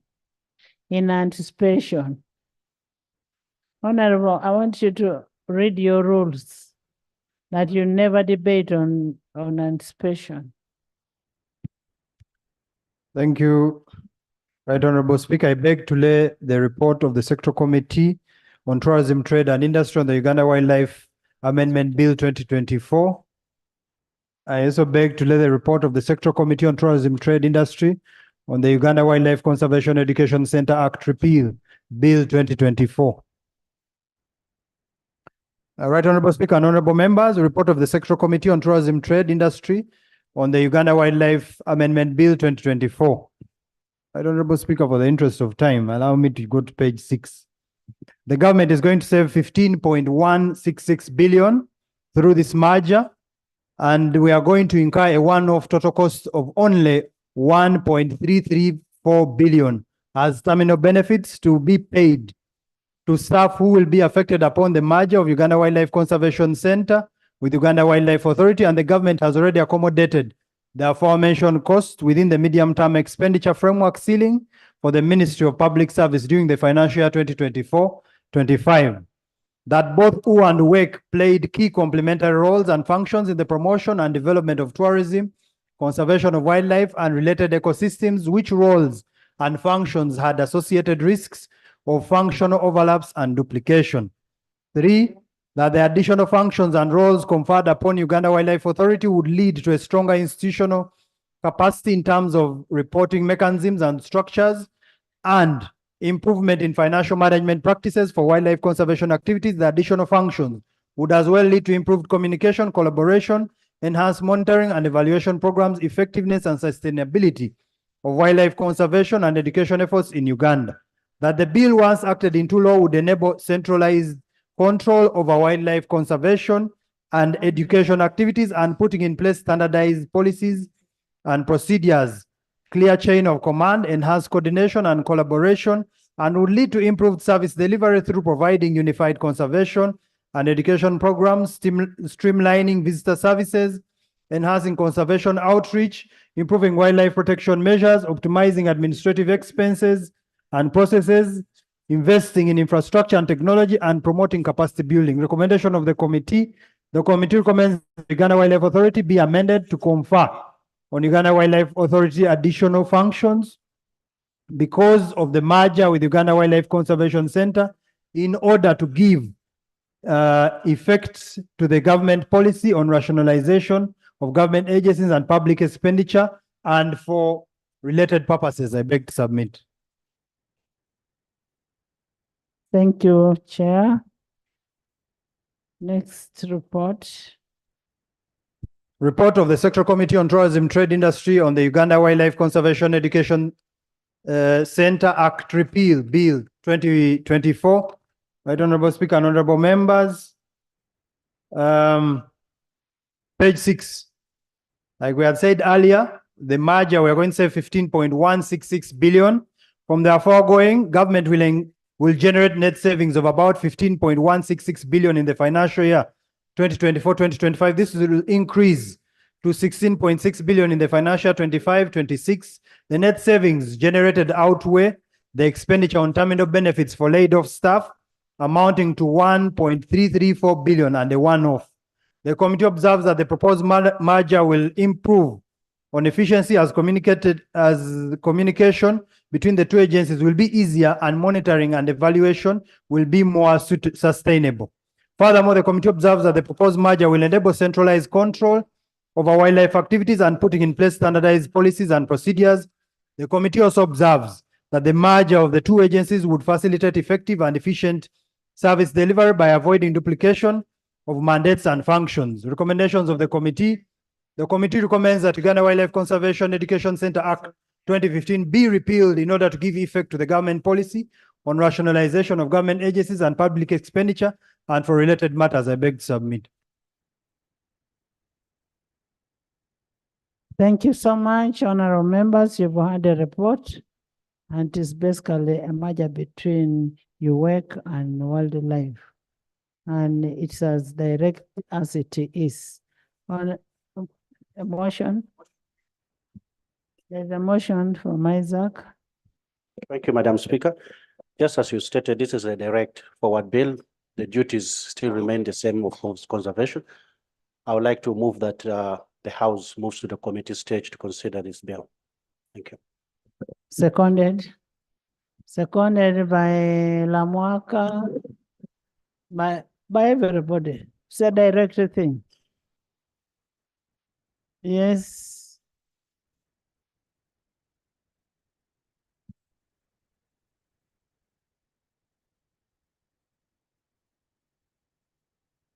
Honorable members will still take the same quorum of 191.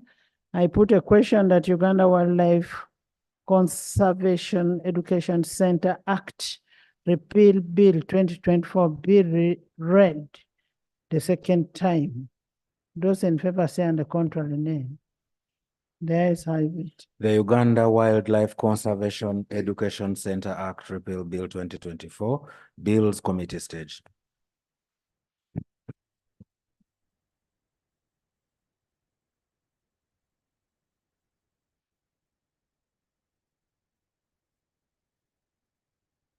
Clause 1. I put a question that clause 1 stands part of the bill. Those in favor say and the contrary nay. The ayes have it. Clause 2. I put a question that clause 2 stands part of the bill. Those in favor say and the contrary nay. The ayes have it. Clause 3. I put a question that clause 3 stands part of the bill. Those in favor say and the contrary nay. The ayes have it. Clause 4. I put a question that clause 4 stands part of the bill. Those in favor say and the contrary nay. The ayes have it. Clause 5. I put a question that clause 5 stands part of the bill. Those in favor say and the contrary nay. The ayes have it. Clause 6. I put a question that clause 6 stands part of the bill. Those in favor say and the contrary nay. The ayes have it. Title. I put a question that the title stands part of the bill. Those in favor say and the contrary nay. The ayes have it. Motion for resumption of the House. Honorable Minister.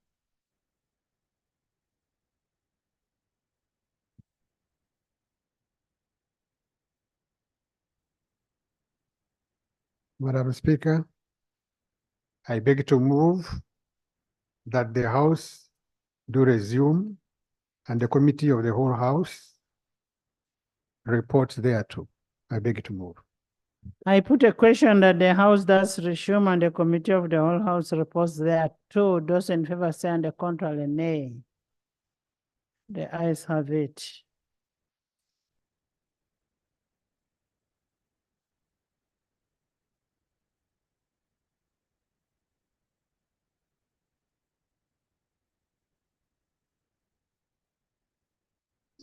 Report of the Committee of the whole House.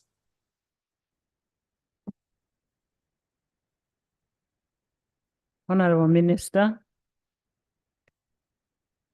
Madam Speaker, I beg to report that the Committee of the whole House has considered the bill entitled the Uganda Wildlife Conservation Education Center, Bill 2024,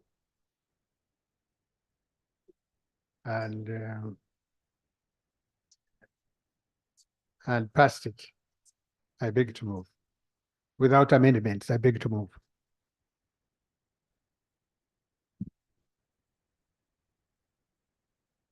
Motion for adoption of the report of the Committee of the whole House. Honorable Minister.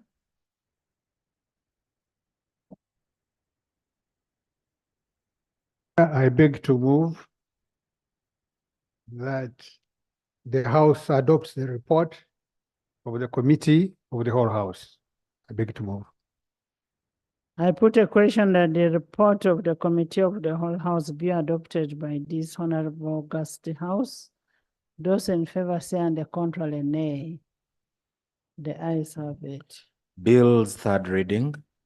The Uganda Wildlife Conservation Education Center Act, Repeal Bill 2024. Honorable Minister. Madam Speaker, I beg to move that the bill entitled the Uganda Wildlife Conservation Education Center, Bill 2024,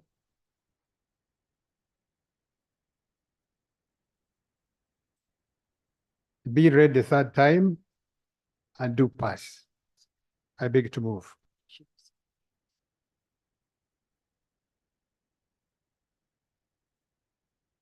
I put a question that the Uganda Wildlife Conservation Education Center Act repeal 2024 be read the third time and do pass. Those in favor say and the contrary nay. The ayes have it. A bill for an act titled the Uganda Wildlife Conservation Education Center Repeal Act 2024. Title settled and the bill passed. Congratulations, Minister and the committee. Thank you. Yes. Thank you, Right Honorable Speaker. Honorable Speaker, we obviously did not, as we had thought, have chance to debate the report of the 9-man team led by the Honorable Nathan Bianyima, so that we generally address some of these issues. But I thought I should make this quick comment now that we have merged UA and Uganda Wildlife Conservation. Not yet merged. Well, we are moving in that direction. I just want to emphasize and to appeal to government, because some of these individual entities have got challenges, inefficiencies, as we have seen reported in the press, fraud and so on, and these are being handled by our accountability committees. Merging the entity will not deal with inefficiencies for as long as we don't deal with human resource. Have the right man or woman for the job, supervise them to make sure they're doing what is expected of them. Otherwise, we shall be merging problems. And that's why, as I was saying, a general discussion would have been good, but we have moved. So we need to deal with those situations. Otherwise, you'll merge problem A and problem B, and you have a bigger problem. So I hope that government gets to be cognizant of those issues. Those are the issues that were raised and they were already answered in this house. So it is basically repeating the same thing that was raised in this house. And those are the principles that were said, that as you do merge, hope you're not taking a problem from, and Professor talked about this.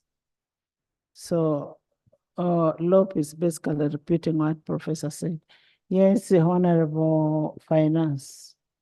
Allow me, Madam Speaker, I wanted to congratulate Kanotom Mutime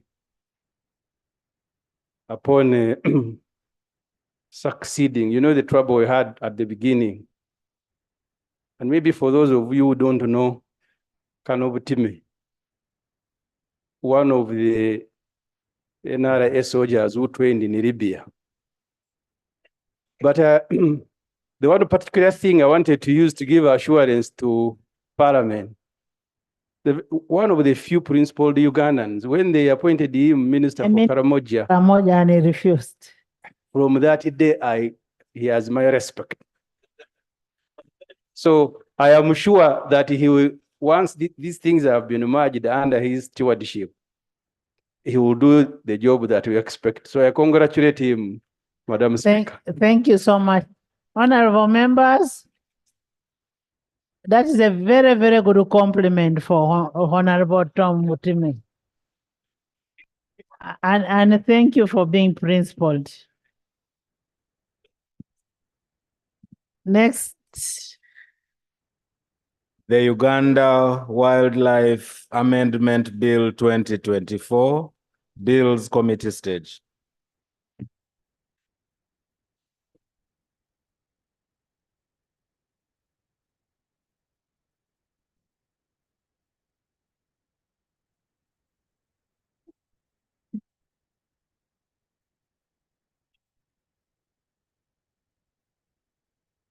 Clause 1.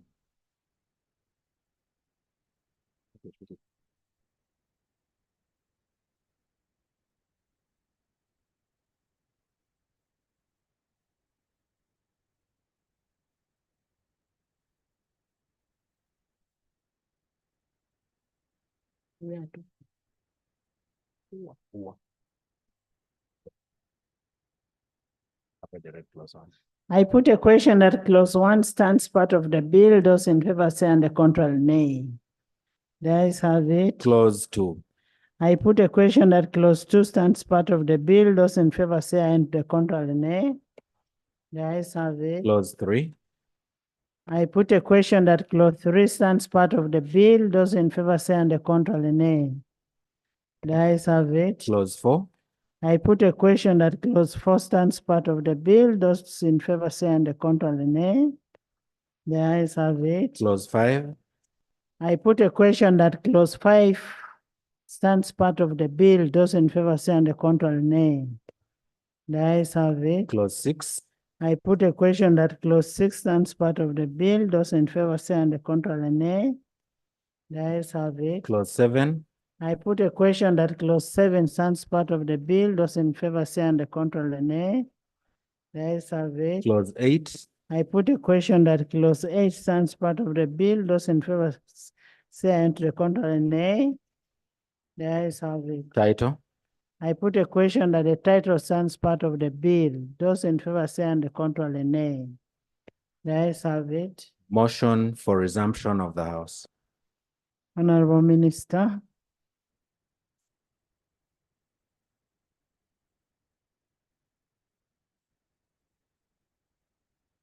Madam Speaker, I beg to move that the House do resume and the Committee of the whole House reports thereto. I beg to move. I put a question that the House does resume and the Committee of the whole House reports thereto. Those in favor say on the contrary nay. The ayes have it.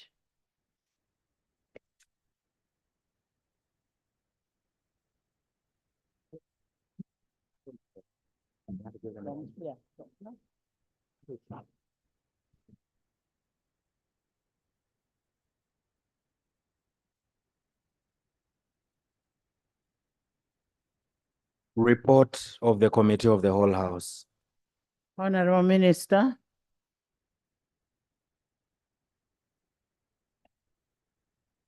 Madam Chair, I beg to report that the Committee of the whole House has considered the bill entitled the Uganda Wildlife Amendment Bill 2024 and has been passed.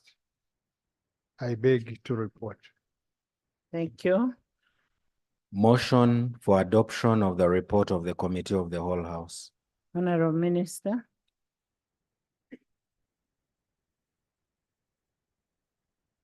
I beg to move that the House adopts the report of the Committee of the whole House. I beg to move.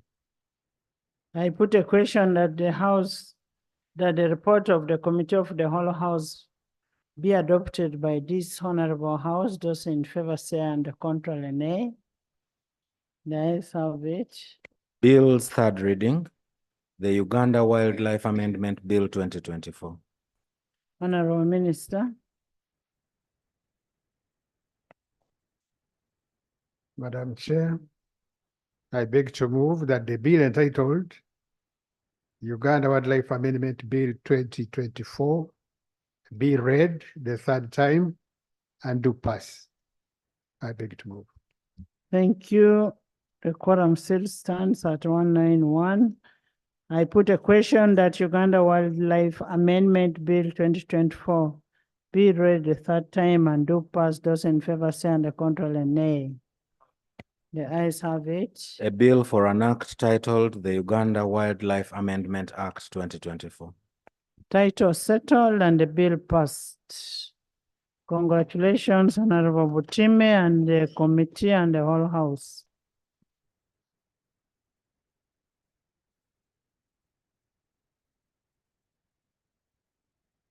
The Uganda National Meteorological Authority Amendment Bill 2024.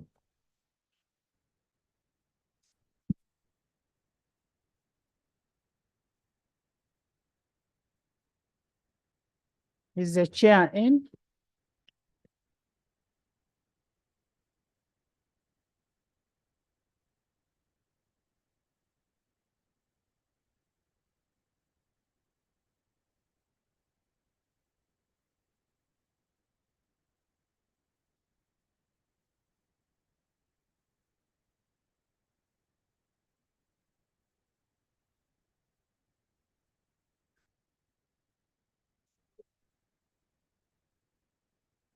Who are members of the committee? Natural Resources, Christine, can you, the report is uploaded. Do you have a report?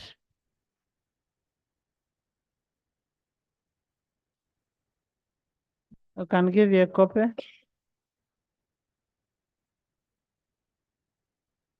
Who are members of the committee? You have no minority report? You're in agreement with the report?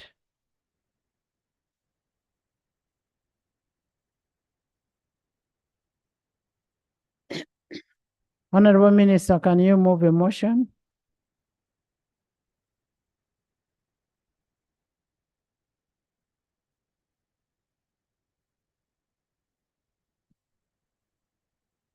Right Honorable Speaker, I beg to move that the bill entitled Meteorological Authority be read for the second time. I beg to move. Read the title of the bill.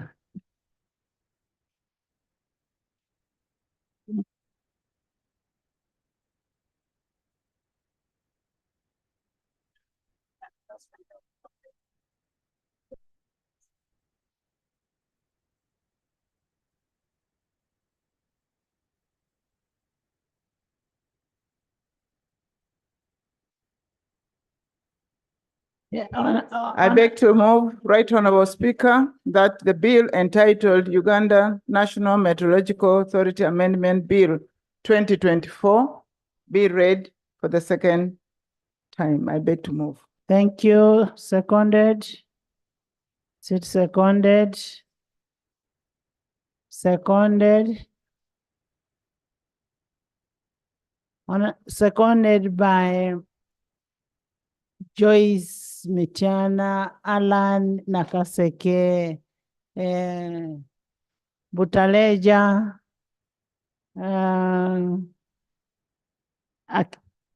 Amoti, Ferigo, Anywa, Atiang, Ntoroko, Mbarara. I'm mentioning those that have not been mentioning. By Max, Imam, by Bushenyi, Annette, by Kirehora, by, I've seen even Kamuli. Kiva Alia is there also seconding. Magogo, Varunji, Aroboy, Aru. Honorable members, what's wrong with the Magogo seconding?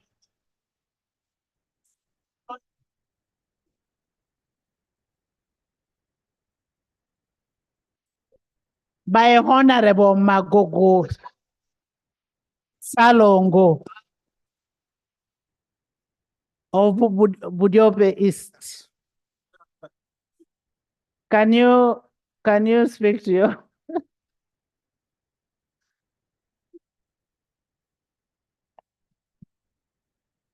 Right Honorable Speaker, the honorable members, this bill, Chair, no, Honorable Speaker, this bill will enable mainstreaming and rationalization of agencies. And this will help to save the financial drain and the expenditures which are wasteful. It will also facilitate efficiency and effective service delivery by clearly saving a lot of wastage. And this will avoid also the duplication of the mandates and functions. Therefore, Right Honorable Speaker, I beg that this bill be supported. Thank you. Thank you.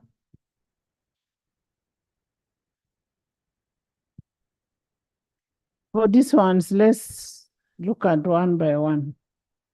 Let's first finish this, then we shall go to triple hunting. So, can you present a report? Summarize and present. Thank you, Right Honorable Chair and honorable colleagues. Right Honorable Speaker, I'm sorry, Right Honorable Speaker.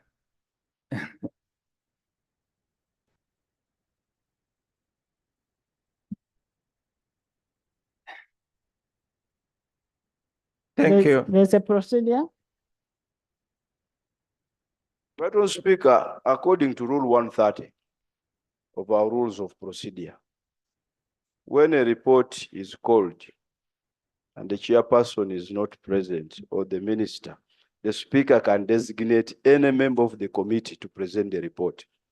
Madam Speaker, you did designate the Honorable Christine Kaya to present the report because the chair was not around.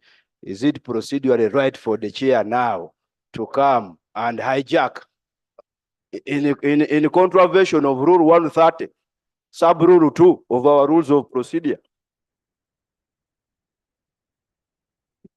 Honorable member, to the best of my knowledge, my chair of the committee is in the house. And I can see him here. So let him go ahead.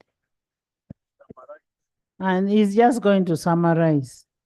Why are you causing violence in the house? Thank you. Thank you, Right Honorable Speaker, for your wise ruling. Right Honorable Speaker, I want to recognize that the Honorable Asumani, since our times at Makerere, has always been a calm person. Is that I'm surprised in the report? that, Can you summarize for us the report? Right Honorable Speaker, I beg to lay on table the report of the Committee on Environment and Natural Resources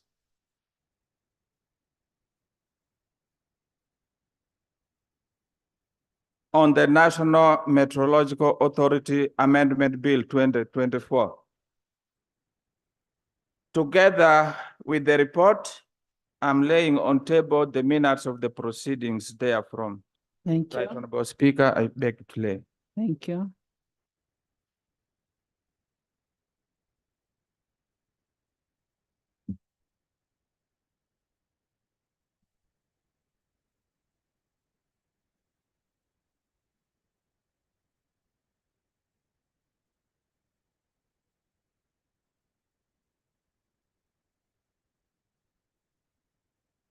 Right Honorable Speaker and honorable colleagues, as per your guidance, I'm going to summarize.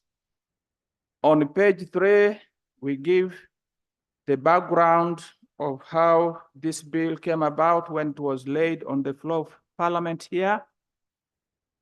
On page 4, we present the object of the bill. Arrow boy, we still need you inside. And on the same page, Right Honorable Speaker, we give the details of the mandate of the Uganda National Meteorological Authority. That goes up to page 6. And on that page 6, we talk about compliance of the bill to the National Development Plan 3, Right Honorable Speaker and colleagues. On page 7, we lay the methodology and the limitations that we faced as a committee. Right Honorable Speaker and honorable colleagues, allow me now to go to page 8, which is committee analysis, observations, and recommendations. Right Honorable Speaker and honorable colleagues, this part of the report will examine the proposed clauses of the bill, their constitutionality and relevance in light of existing laws and policy on rationalization and the mischief they intend to cure. The examination is structured around the thematic areas outlined in the bill. On bullet 8.1, mainstreaming of the functions of the Uganda National Meteorological Authority into the ministry responsible for matters relating to meteorology. Purpose of amendment of Act 11 of 2012. The purpose of amending the Uganda National Meteorological Authority Act 2012, Act 11 of 2012, as stated in Clause 3, is to mainstream the functions of the Uganda National Meteorological Authority established under the Act into the ministry responsible for matters relating to meteorology. Committee observations. 1, that UNMA, or Uganda National Meteorological Authority, is its specialized nature, and we want to talk about this. The committee noted that the Uganda National Meteorological Authority was created by UNMA Act of 2012 and commenced in January 2014. Prior to this, meteorological services were provided for under the first East African Community until 1977. And thereafter, the services moved to 7 different ministries at different times. These were as follows: Ministry of Finance between 1977 and 1978. Ministry of Transport and Communication, 1978 to 1979. Ministry of Aviation and Communication, 1979-1980. Ministry of Natural Resources and Environment, 1992. Ministry of Environment Protection, 1992 to 1995. Ministry of Lands, Water and Environment, 1995 to 2010. Ministry of Water and Environment, 2010 to 2015. 2015, and then back again now, according to the proposal. The proposal is seeking to have it back in Ministry of Water and Environment. The committee noted that meteorological data is highly specialized, yet used to serve a multiplicity of purposes, which contributed to its being domiciled in several ministries before it landed in the Ministry of Water and Environment under the Department of Meteorology. It is therefore here that the functions of the Department of Meteorology transition to Uganda National Meteorological Authority after the passing of the Act, the 2012 Act. The committee further noted that the bill aims to facilitate efficient and effective service delivery by clearly delineating the mandates and functions of government agencies and departments, and thereby avoiding duplication of mandates and functions.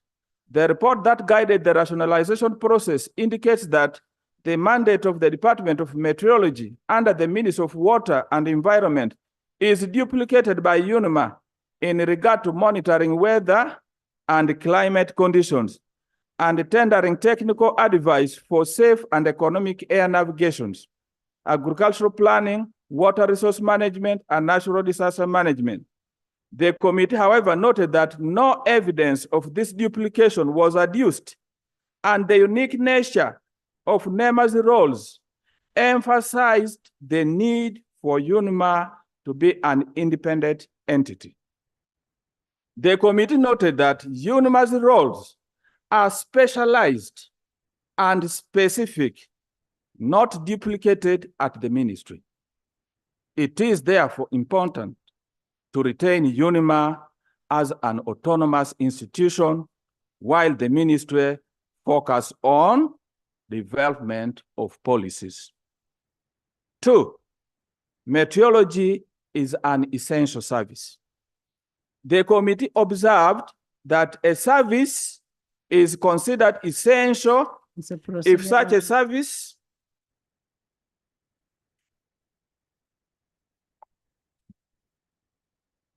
Right, Honorable Speaker, I rise on a procedural matter, and I was really constrained because the Honorable Tala Emmanuel is my brother from Tororo. Right, Honorable Speaker, the procedural matter I'm raising, you guided very well the chair of the committee to summarize, because we have had this report, we have read. Is it procedurally right, Honorable Speaker, for the chair to again go against your guidance and read point by point and full stop when we are waiting for the summary and then we discuss the report, right, Honorable Speaker? Let the chair finish his report.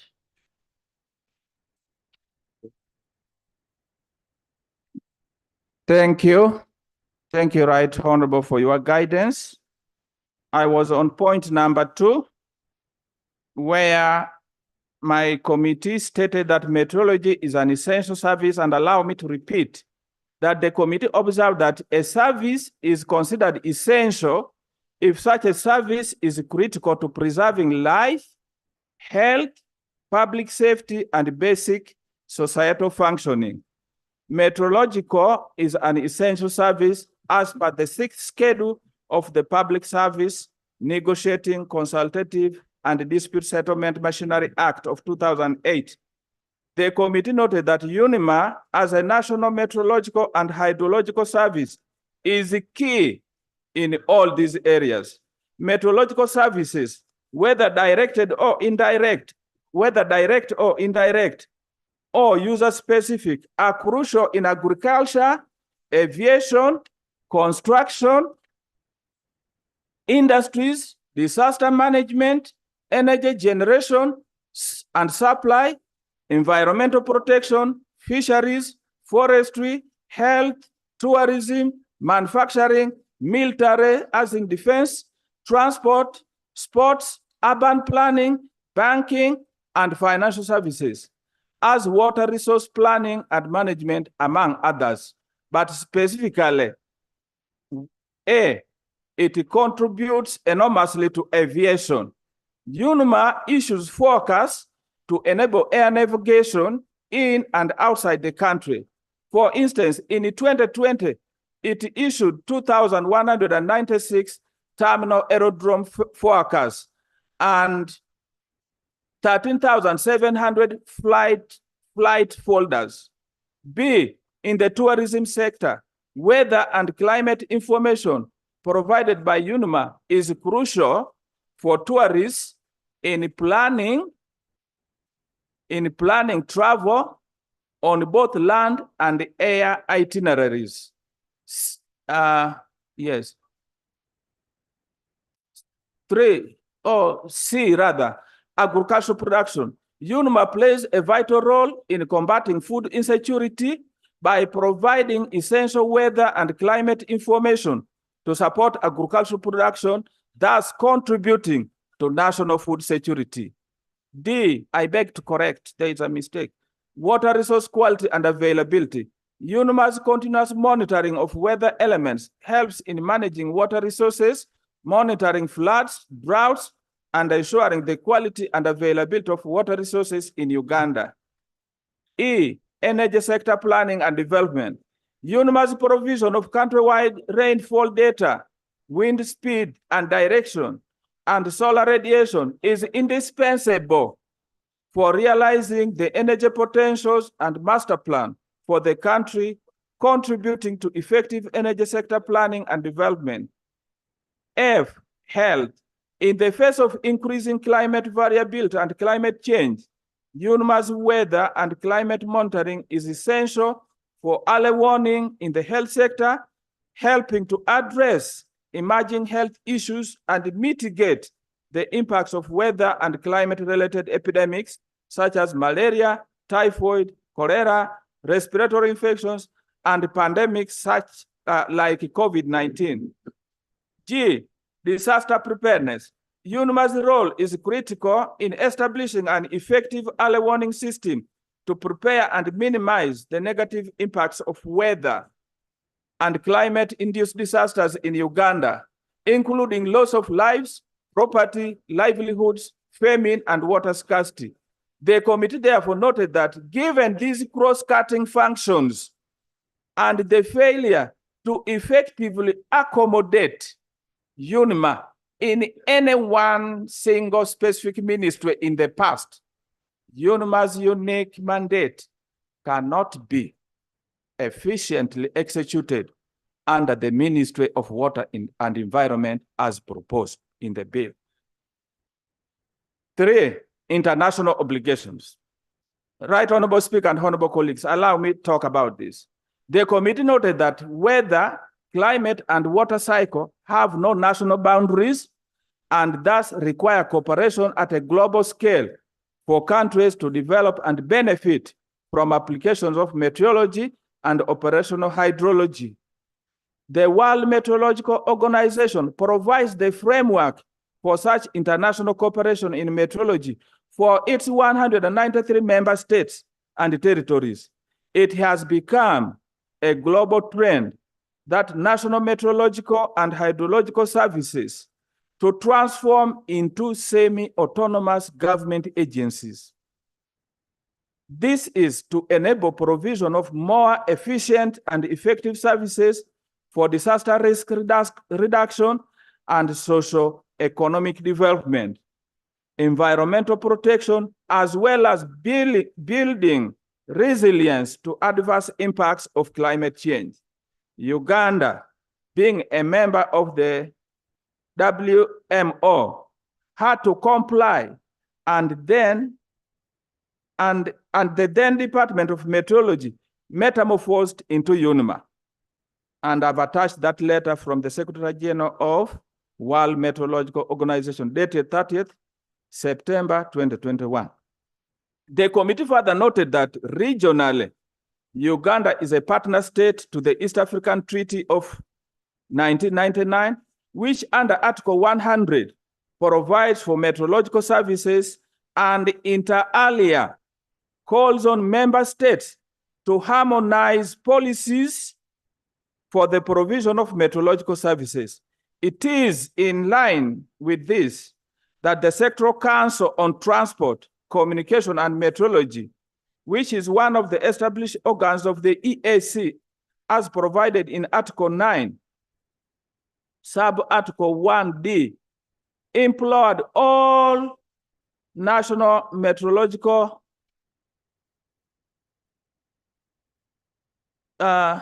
agencies within member states to become semi-autonomous.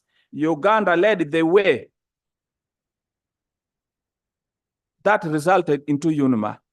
This was re-echoed during the 18th meeting of the TCM, which was held in Bujumbura, Burundi, from 6th to 10th February 2023. It was reiterated that the republics of Burundi, Kenya, and South Sudan should expedite the transformation of their meteorological departments to meteorological authorities, as directed by the 16th TCM. Report is attached. Therefore, rationalization will weaken Uganda's UNMA's compliance with the regional standards for meteorological services. The committee further noted, Right Honorable Speaker and Honorable colleagues, that Uganda is a member of the African Ministerial Conference on Meteorology, AMCOMET,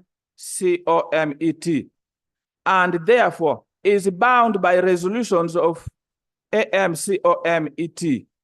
The AMCOMET is a permanent forum where African ministers convene every 2 years to discuss policy matters related to the development of meteorology and its applications and its contributions to the socio-economic development in Africa. Strategic pillar number 1 of AMCOMET requires its member state to formulate policies and provide the necessary legislation to ensure that national meteorological departments become autonomous or semi-autonomous and are adequately financed to fulfill their mandates. 4, comparative analysis of meteorological agencies in Africa. The committee noted that common trend has been for meteorological departments to transition to autonomous or semi-autonomous agencies and not vice versa. A number of African countries have followed suit, namely South Africa. The South African Weather Services was established in accordance with the South African Weather Service Act, Act number 8 of 2001. The South African Weather Services is an agency of the Department of Environment Affairs and is governed by a board. 2, Ethiopia. The government of Ethiopia officially established the National Meteorological Services Agency in December 31st, 1980, under Proclamation 201 of 1980.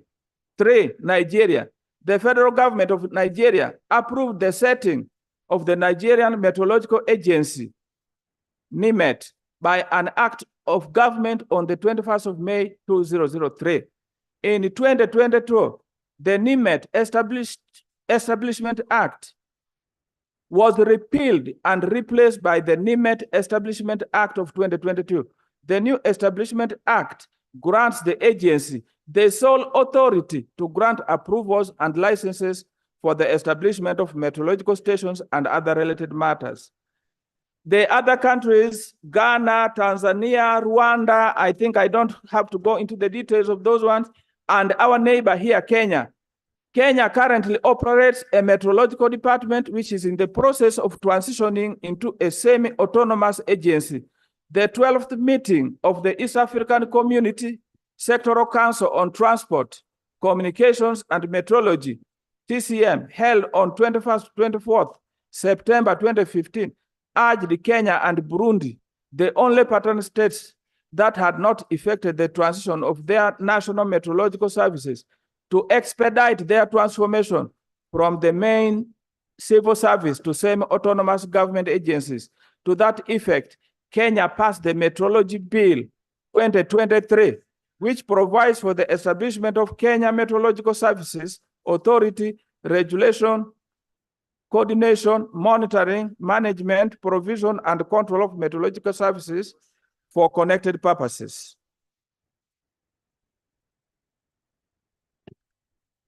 Procedure. Thank you, Right Honorable Speaker. Honorable Speaker, we have a very busy order paper today, and you have continuously advised Honorable Chairman to summarize the point of procedure moving.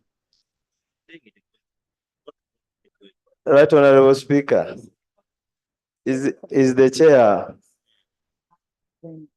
moving on as directed by you, Right Honorable Speaker? Are we proceeding well if the chair cannot summarize the report which we already have?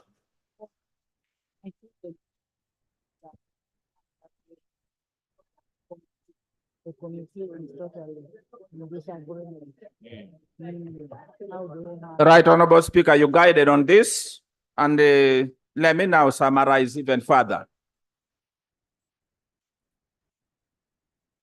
5, there is compliance with the International Civil Aviation Organization standards of ISO certification, and UNMA is in the process, actually has already acquired ISO certification.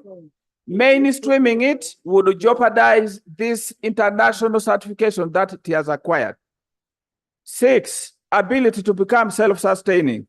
The committee noted that UNMA has the potential to generate non-tax revenue from various sources, the sale of various weather and climate-related products and services.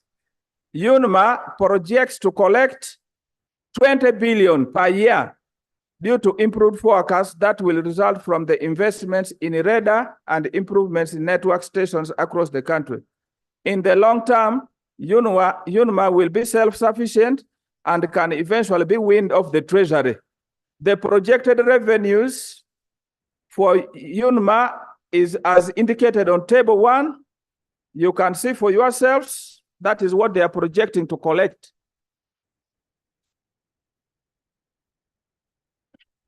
Finally, Right Honorable Speaker and honorable colleagues, my committee recommends as follows: that the Uganda National Meteorological Authority be retained as a semi-autonomous entity and is not mainstreamed into the ministry responsible for meteorology as proposed in the bill. 2, the committee further recommends that as a landlocked country, Uganda should focus more on developing its aviation industry other than taking steps that might stagnate its aviation industrial development. 3, UNMA should generate more revenue that surpasses its current budget of 18 billion by charging all user departments for its services, just as other agencies such as National Water, NFA, and other government agencies do charge. Right Honorable Speaker and honorable colleagues, I beg to submit. Thank you. Thank you so much. And Professor, we are now opening it to debate. Minister, you'll come last. Thank you, Right Honorable Speaker. Ibra. Thank you, Patrick. Chair. I stand here to oppose the recommendations of the committee on the following grounds. First of all, can I find out before you speak, does it have its own vote or it gets a subversion from another ministry? Right Honorable Unuma is a vote of its own. It's not a vote what? subvention. Vote what? It's a vote. I need to check my records. Get for But me it's a the vote. vote. Get Yes. for me the vote. Yes.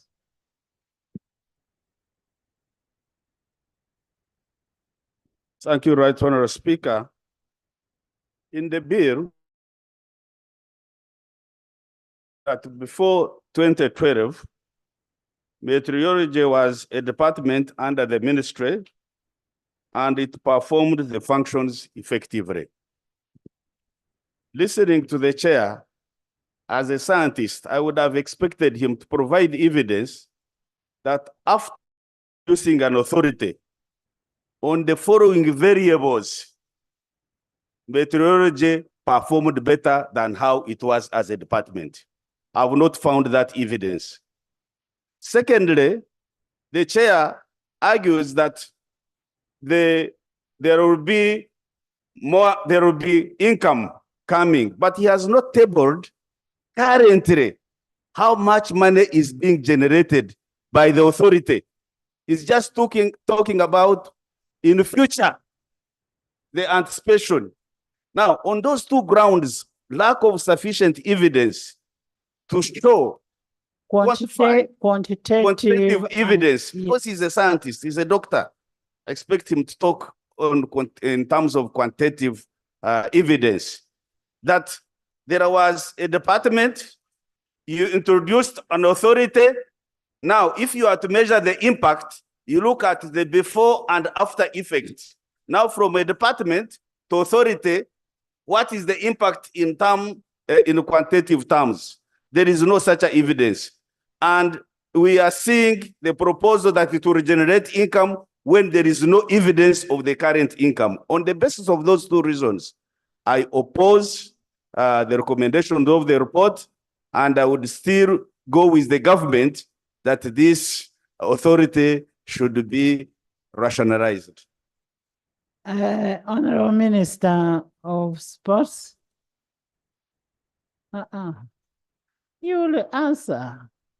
Honorable Minister of Sports, I mean of Works, of Roads. Madam Ibra. Speaker, just to build on what Professor has said, we are not abolishing metrology, we are only mainstreaming. The purpose of mainstreaming is to make government light and to reduce on the costs associated with administration. Metrology will be a department in the ministry. It will perform all the activities that the authority has been performing. The only positive thing is that we'll have cut on the cost of administration and deploy those resources to other very efficient parts of work. Thank you. Ibra.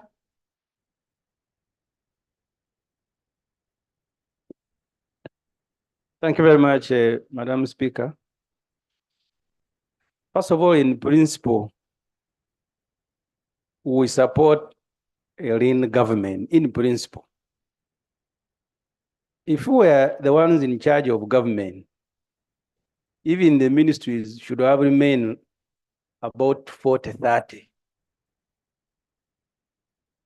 But under NRM, they are a size of secondary school. I therefore support the motion by government to streamline, to mainstream the meteorological service. I think the professor has made my point. I have listened to the report. the report assumes that actually they are doing away with the meteorological services. They are only transferring these services. First, it was a very big mistake. You remember here, the debate we had at the time government was creating a NIRA. And we're asking them what will happen to the Department of Citizenship and Immigration. It became a fashion, like many things under NRM, that every day you are creating an agency. Every bill comes with an agency. What this parliament should be concerned with itself is whether the old bureaucratic red tape of government has now been addressed, so that when these services are taken back to the ministries, you'll allow the professionals to do the work, but also the issue of remuneration. These agencies, apart from some individuals who wanted to use them to enhance their payment, because of the pay, they were able to attract top professionals from the market. We need to look at how much money you are now paying civil servants vis-a-vis those who are in agencies. Otherwise, you risk losing professionals who are currently being paid fairly. So that's what the minister should be addressing. The other example that the chair of the committee gives does not fit Uganda. All the countries you are mentioning there, South Africa, Nigeria, Ghana, they are all democratic countries. They are not under military like us. You can see military people here. Even in the parliament, they come to listen to what you are saying. Traders are complaining against taxes. They are all over the town. So you are giving wrong examples. Nigeria, Ghana, South Africa, they are changing presidents. They are not under life presidency. Honorable member, you leave Ibra to finish his point. Ibra is as So you want to say that Uganda is the same as Ghana? Then you Ibra, the most important thing Ibra said is that we should go by the bill, government position. The rest is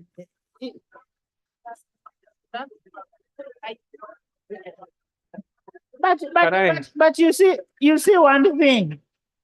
One thing, we should also not have a dull house. When Ibra makes a joke, I mean, he's making the house lively. So why should you fault him? Yes, Ibra, you finish. Madam Speaker, what I am saying, even if you want to Google right now, you will see that in Ghana they have changed the presidents. In South Africa, they have done so. Even in Nigeria, it's not a joke, it is real. These countries are not under military rule that will even have military generals in parliament. They are not. So this isn't a joke. So all that I am saying. Honorable. I know it is painful, but you have to listen, unfortunately, colleagues. That's the sad reality of Uganda. Honorable member. Can I make my point, Madam Speaker? So it is, you have not finished. No, I was interrupted by. He's on a procedure. He's on a procedure. You wait. Can you finish? You see, when you interrupt, I lose the flow of my thinking. I now have to recreate it. Okay. Point number one, if you can allow in 1 minute, Madam Speaker. If you can allow, I support the position of government because they are doing the right thing. I am only asking them for assurances on the number of points that I have made. Okay. And finally, I said, stop bringing examples that comparing cabbages to orange. Bringing countries here that are democratic, that are not run by military people, and comparing them to Uganda, that is run by military people, who even must come to parliament in uniform, as if they are. The Honorable Ibra, those ones who come to parliament in uniform, please, Ame, the rules really allow, and they are voted in to be in parliament, and they are members of parliament. And secondly, when you talk about new presidents, actually, we have continued rebranding. Procedure, Madam Speaker. Procedure. Procedure. No, I simply wanted to bring, Madam Speaker, to your attention, a rule that protects you by stopping you from debating. That's all I wanted to bring it. Ibra, Ibra, these people have continued rebranding a new president. We have always had a new president. Patrick? Madam Speaker, Honorable members, we need to finish this bill. We break off and we come back Madam for Speaker, another 10 bills. thank you so much for the opportunity to say something about this. Madam Speaker, I want to underscore the importance of meteorology in this country. Whereas the chairperson tried to show the movement of that service from ministry to ministry, he failed on showing us on the impact of the movement. And this is where I'm a farmer, Madam Speaker, but many times we lose seeds. When it rains, we plant. After planting, you lose all the seeds because they never germinate. Why? Because government lacks the capacity to inform us appropriately on when to plant, when to do whatever we have to do. We have problems with pesticides. The meteorology institutions are not doing enough to ensure that we farmers at least are informed that around this time, this and this is going to happen, so farmers can behave like this. I'm happy they are talking about the Eldron's reports they are doing. Probably now UNIMA is serving more that sector, but as farmers, we are really not doing very well. Whereas I know that moving UNIMA where it is back to the ministry is not going to help. It's going to serve one purpose, just to ensure that government reduces on expenditure, but I'm not very sure whether that is going to help the people that needs meteorology services in this country. And I failed, the chairperson failed me to understand when he's refusing to move, he's giving reasons which are easy for some people like professors to shoot down. You'd have shown to us that ministry cannot handle because of reason A, B, C, D. Then you inform us appropriately here, then we take a proper decision. Doctor? Thank you very much, Right Honorable Speaker. I want to support the position of the committee. Some of these super specialized agencies need to have heightened importance. Previously, this department was not known, Right Honorable Speaker. Now we have got an authority to relate to and to blame for non-performance. You take it back, it gets swamped up. Like previously it was. The chairman was not even given enough time. People were even complaining all over the time when he was making Was not presentation. given enough time. He needed even to. We gave the chairman. Thank you very time. much, Right Honorable. You gave time. If he failed to defend his report, that's not our business. We gave him enough time. Right Honorable Speaker, he was interrupted severally. That is what I wanted to mean. So what I'm saying, Right Honorable Speaker. Having no cost benefit analysis, is that an interruption? Did it have a cost benefit analysis? Did it have a quantitative analysis on what would benefit or lose? Is that interruption? Let's speak like legislators. Thank you very much, Right Honorable Speaker, for that information. But I am saying there are even presentations which were very important related to what it is going to generate, which were hastened and not well analyzed by members. But I believe that an authority such as this one, which is even highlighted in the rest of the countries that have been mentioned, be it or not, whether they are military and democratic more than ours, it is on the basis of that such an authority has an importance that our country must also have. Otherwise, we are going to depend on information generated by other countries in order to guide our meteorological functions. Thank you very much, Right Honorable Speaker.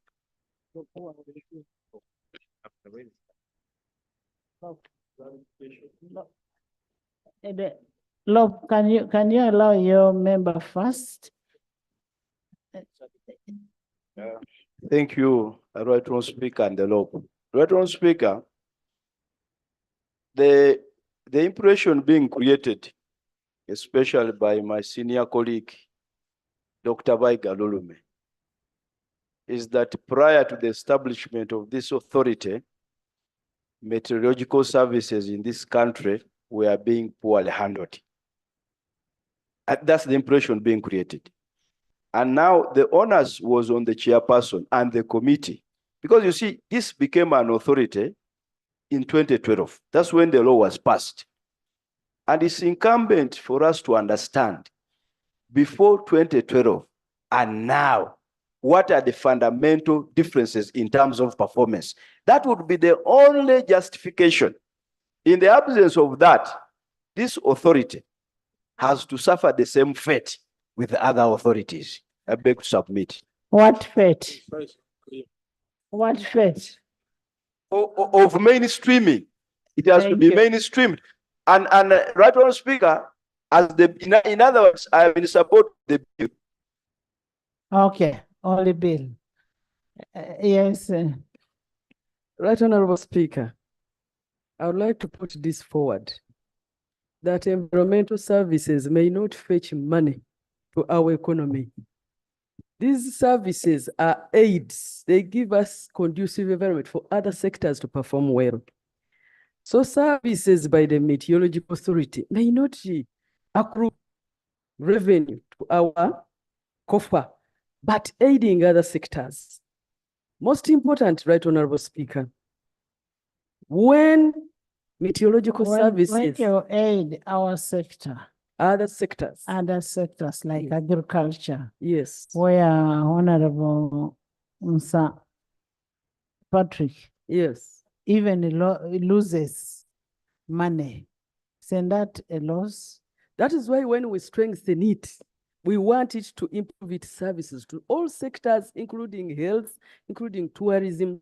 And then the other point, Right Honorable Chair, I wanted to bring forward is when you swallow the specific services into one ministry, the ministry just directs the services of the Meteorological Authority to probably focus on climate and weather alone. And the other sectors will find it very difficult to dictate the one Ministry of Water and Environment to bring its customized information. For example, on aviation, on defense, on health. But when this service is left in the center, in the middle, all the different sectors now will be able to seek customized information from this institution. And that is why you've that based on its contribution as other environmental services, we may have to first look at how needs other sectors to perform other than swallow. Like what Honorable Basalura said, you as a committee should have given us an analysis of how it used to perform for rationalization. I mean, before becoming an authority, vis-a-vis how it is performing now when it is an authority on its own. So the report really is not please sit. The report is really not so convincing to an extent that, yes, Lob. Madam Chair, after.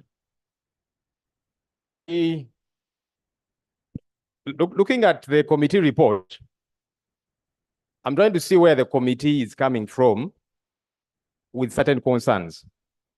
Their big concern is, once this is sent to the ministry, will these services continue to operate? There's an old English adage that once bitten. Check the questions. First question is when you take this, please. Yes. So, and government is not doing much by not availing some kind of commitment to help members understand. I was holding that once and twice shy. Madam Chair, we saw what happened with REA. It was sent to the ministry, and members here were complaining themselves, saying, look, you gave us commitment that once it goes back to the ministry, the project would stop. The project stopped. And members here were complaining and saying, so what was it? So the worry, even with this, Madam Chair. We didn't send REA to the ministry because it was not by an act of parliament. They took their own thing. That's true. So what LOP wants to find out, how is this going to be? Won't it be like the REA, which you need to answer? Yeah, that's the point, because you see the concern of the committee saying this is a highly specialized entity. It will get swallowed up on the other end and it will happen, as the REA example we are giving, because we had thought, okay, even though, yes, it was different in a sense, but the project stopped. So the concern is government, this goes back to the ministry, what happens next? That's the bigger concern, and government is not helping matters by availing that kind of commitment, so that people are sure. That's the big concern. Government should give us a commitment to that. And Paul? Thank you very much, Honorable Speaker. I'm up here to oppose the recommendation of the committee. Right Honorable Speaker, the balkanization of government ministries was first of all in itself a big strategic mistake. We created governments, we created parallel governments that actually consumed a lot of money. Honorable Samuja, are you hearing? So most of these agencies, Right Honorable Speaker, were driven and created by the donors because of their own strategic interests. Now that we know that we have been spending so much money in running these two governments, I think it's the right time now for us to consider downsizing some of these entities. Mr. Chairman talked about Uganda being a signatory to various international agencies. One of the things he didn't do, where he failed to do, was to demonstrate that if this agency is mainstreamed into the ministry, the government of Uganda will fail to meet our international obligations. What would be required, Right Honorable Speaker, is basically to pay our fees to these agencies. The line ministry will pay. The requirements would be for us to have a person representing us into those agencies. There will be an individual from the ministry that will be representing us in those international organizations. So what do you conclude? My conclusion, Right Honorable Speaker, is that I support the position of government. These agencies should be mainstreamed into the government. I thank you. Sanon? Thank you very much, Right Honorable Speaker. Right Honorable Speaker, I stand to oppose the report of the committee. It has been spiced very well, actually, to mobilize us as if when there is mainstreaming of metrology or metrological roles, the whole thing will fade and die, which is not true. Government is urging that let us mainstream for the better. Number two, the committee has not informed us how much have we been spending on agencies we are standing now, because one of the main key issues why we are rationalizing is the high cost that government is incurring on some of these agencies. So can I be clarified? I don't know whether the chairperson was told how much we are spending, whether they cannot be convinced that government will save some money which can be used on other issues that are so vital for the country. But right honorable, as I conclude, the way I see, the way I looked at the bill, how government has formulated it, the roles of the meteorological roles will continue being played. They will continue being existing as it is being managed by the committee. Thank you very much. Thank you, Honorable Bua. I want Honorable Bua to give a commitment a confirmation and a commitment on behalf of government, because I want him to bring the same thing in cabinet.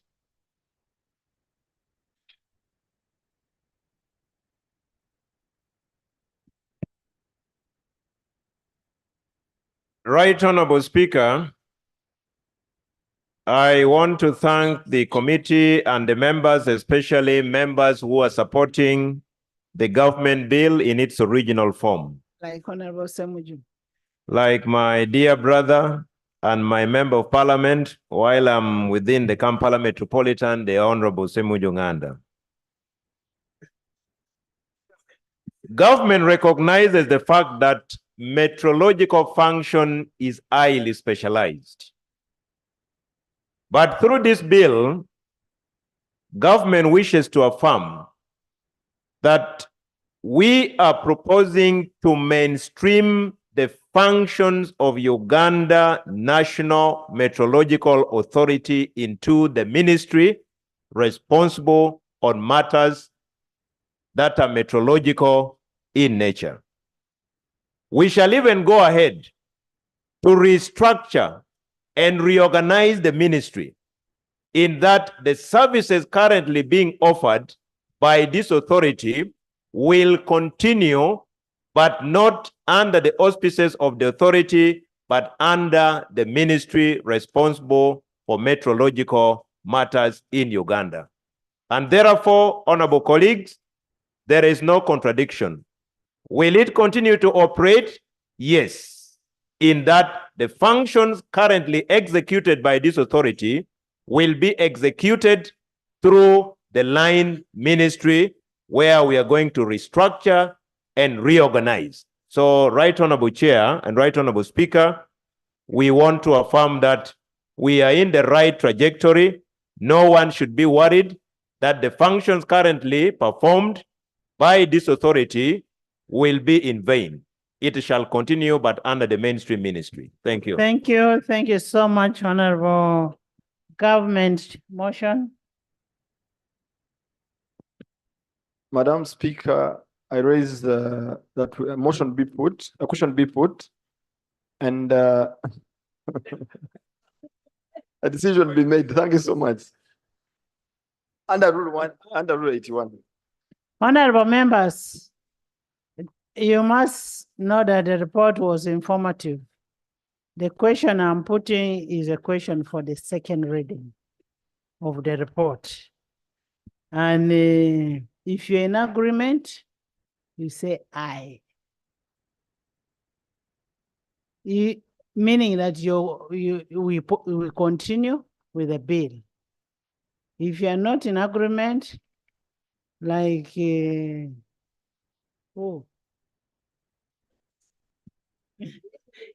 like shadow minister, you say nay. I put a question that Uganda National Meteorological Authority Amendment Bill 2024 be read for the second time. Those in favor say and the contrary nay. The ayes have it. The Uganda National Meteorological Authority Amendment Bill 2024, Bills Committee stage. Our members physically 142 and virtually still 60, those are 202.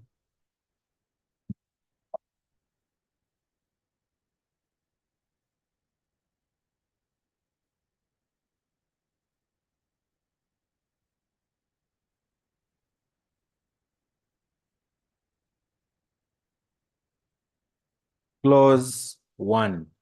I put a question that clause 1 stands part of the bill. Those in favor say and the contrary nay. The ayes have it. Clause 2. I put a question that clause 2 stands part of the bill. Those in favor say and the contrary nay. The ayes have it. Clause 3. I put a question that clause 3 stands part of the bill. Those in favor say and the contrary nay. The ayes have it. Clause 4.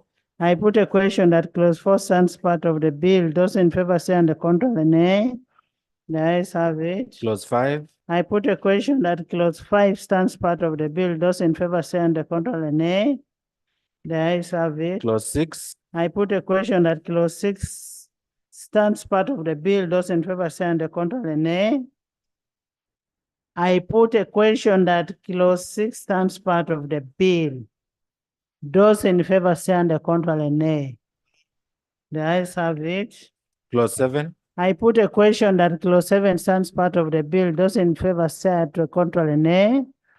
The ayes have it. Clause 8. I put a question that clause 8 stands part of the bill. Those in favor say and the contrary nay.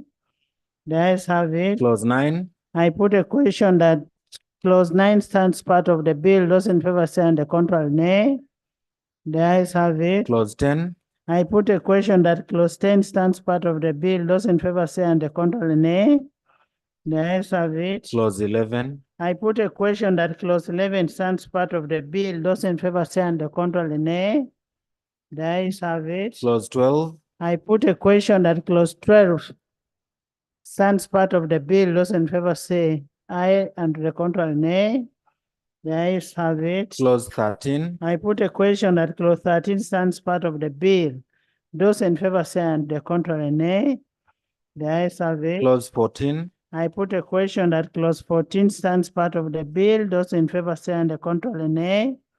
The ayes have it. Clause 15. I put a question that clause 15 stands part of the bill. Those in favor say and the contrary nay. The ayes have it. Clause 16. Clause 16. I put a question that clause 16 stands part of the bill.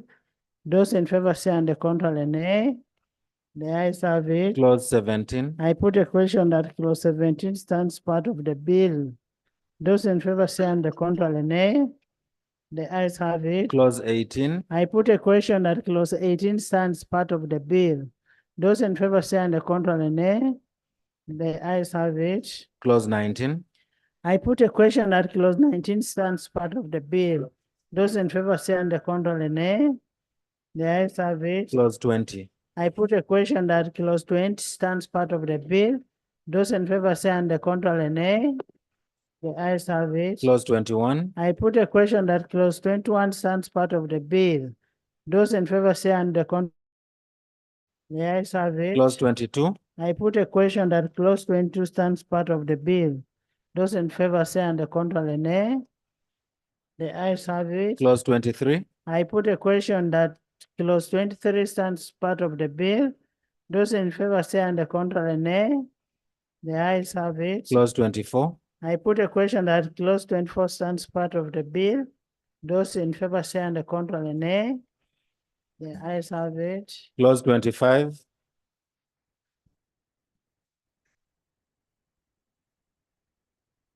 Landlord, stop disturbing us.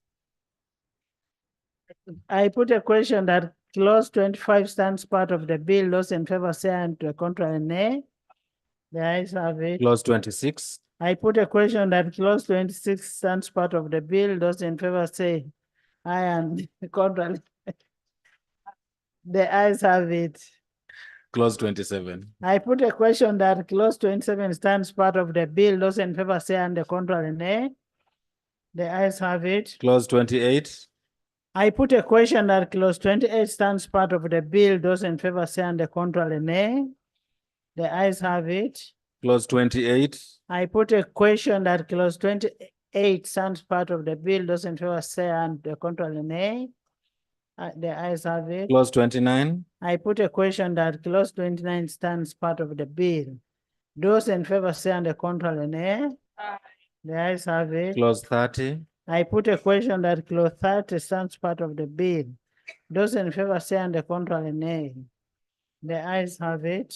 Clause 31. I put a question that clause 31 stands part of the bill. Those in favor say and the contrary nay.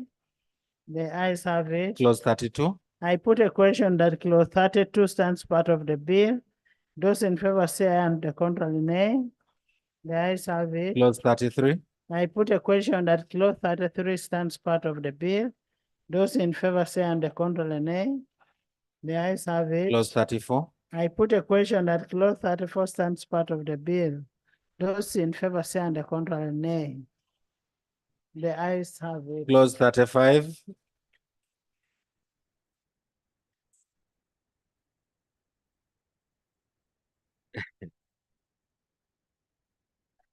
Clause 35. Clause 35.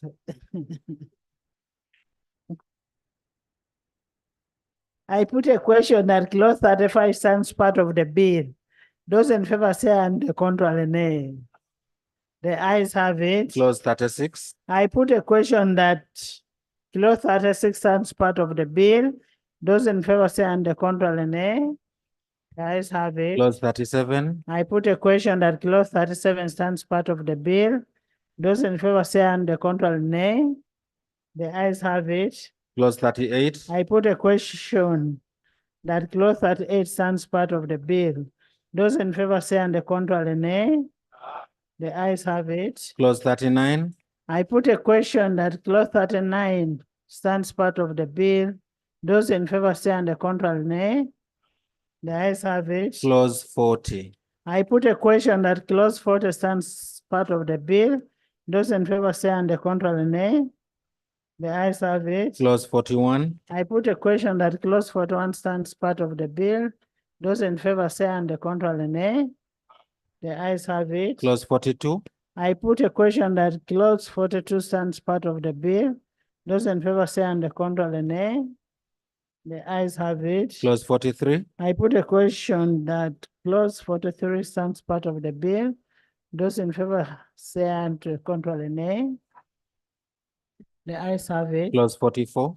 I put a question that clause 44 stands part of the bill. Those in favor say and the contrary nay. The ayes have it. Title. The title, I put a question that the title stands part of the bill. Those in favor say and the contrary nay. The ayes have it. Motion for resumption of the House. Honorable Minister. Put the legs here. Honorable Chair,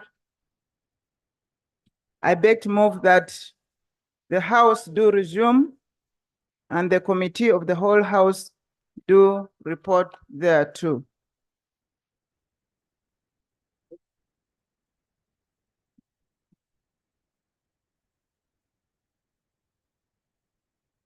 I put a question that the House does resume and the Committee of the whole House reports thereto. Those in favor say and the contrary nay. The ayes have it.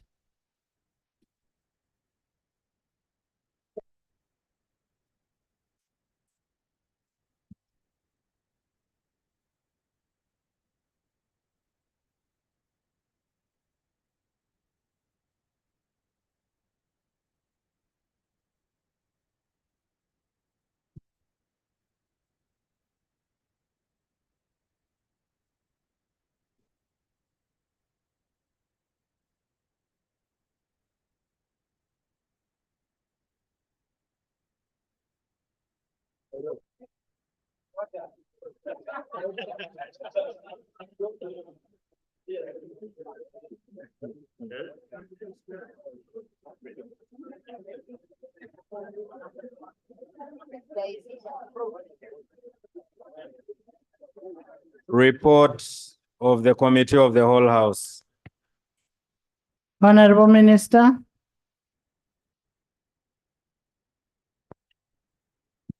Right Honorable Speaker, I beg to report that the Committee of the whole House has considered the bill entitled the Uganda National Meteorological Authority Amendment Bill 2024 without an amendment. I beg to report.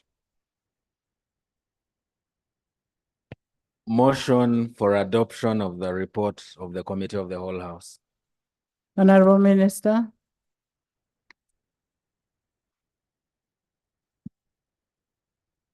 Right Honorable Speaker, I beg to move that the House adopts the report of the Committee of the Whole House.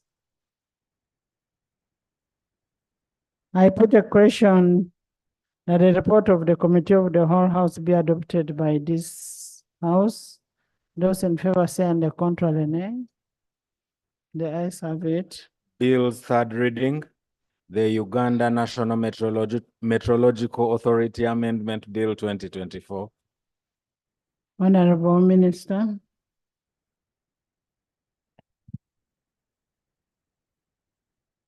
Right Honorable Speaker, I beg to move that the bill entitled the Uganda National Meteorological,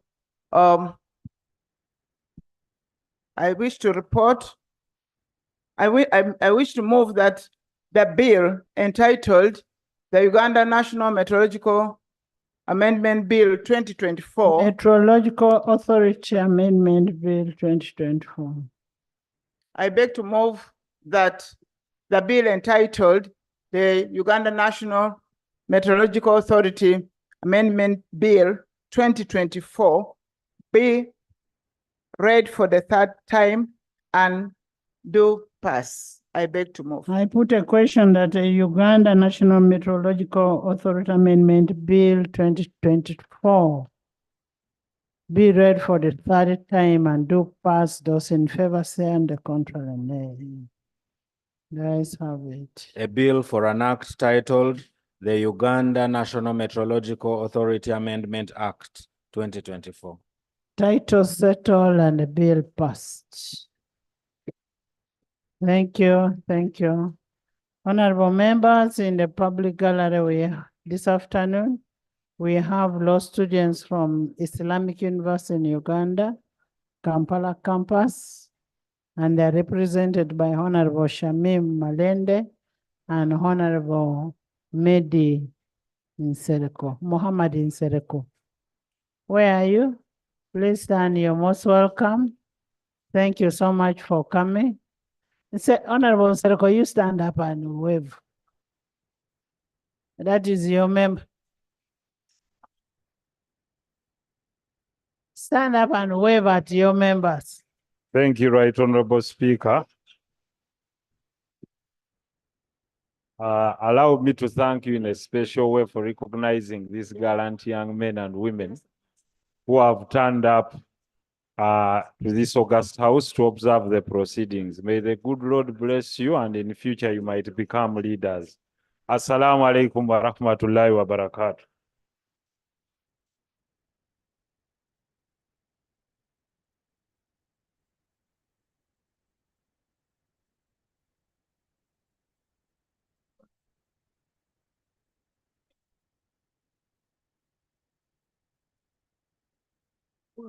They don't have to disturb us every time they are doing their activities.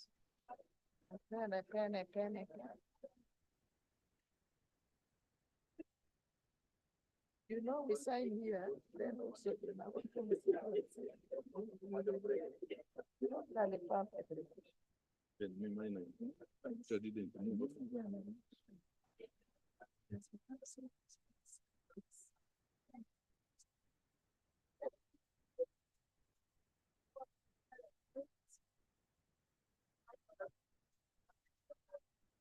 Thank you very much. Madam Speaker. I am still calling you, first come. I thought you had given me.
Madam Speaker, you are the allowed me.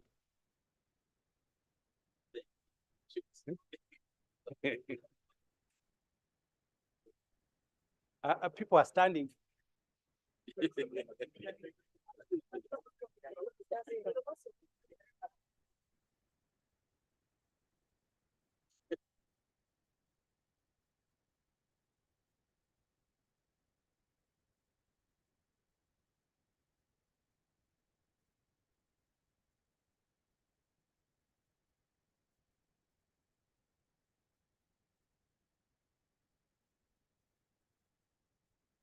Thank you very much, Madam Speaker.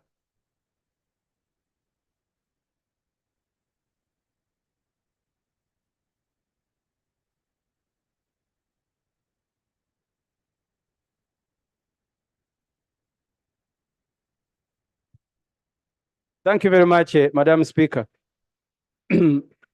Madam Speaker, my issue, which I want the government whip to address, why have the NRM MPs lost faith in the government?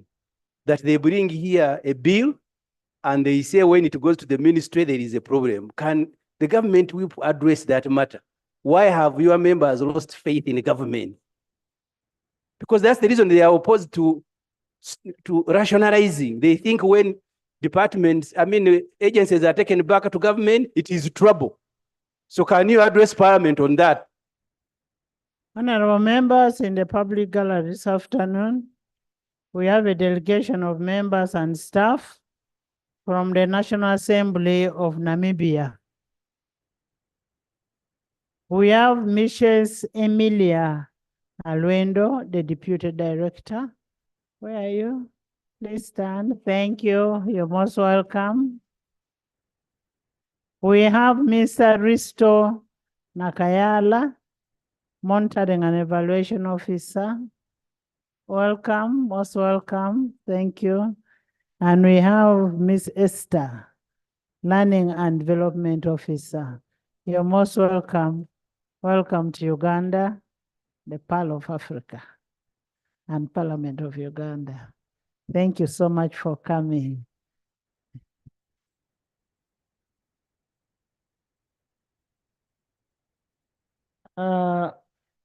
Yes.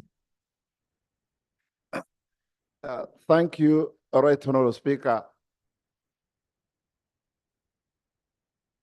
I have noticed that most of these particular bills we are passing should have actually come as repeal bills instead of amendment bills. Like this particular one we've just passed, you will realize there is only one clause, and that is the saving clause, because we cannot legislate to transfer functions from a body created by Parliament to a ministry which is not created by an act of Parliament. So I will invite the Attorney General in the near future, once these bills have been assented to subject them to law revision so that they are deleted from our law books. Yes. Because most of what we are considering should have been actually repeal bills, not amendments when you only keep one clause. So after the transfer and after the assent, you will now bring the miscellaneous revision so that and we they are have them deleted from the law books. Exactly. Thank you. Honorable members, next item. The next item, let's look at the Uganda National Commission for UNESCO. Bills we'll look at NFA when we come back from lunch. Bill second reading. But there is a question, but before we do that, we have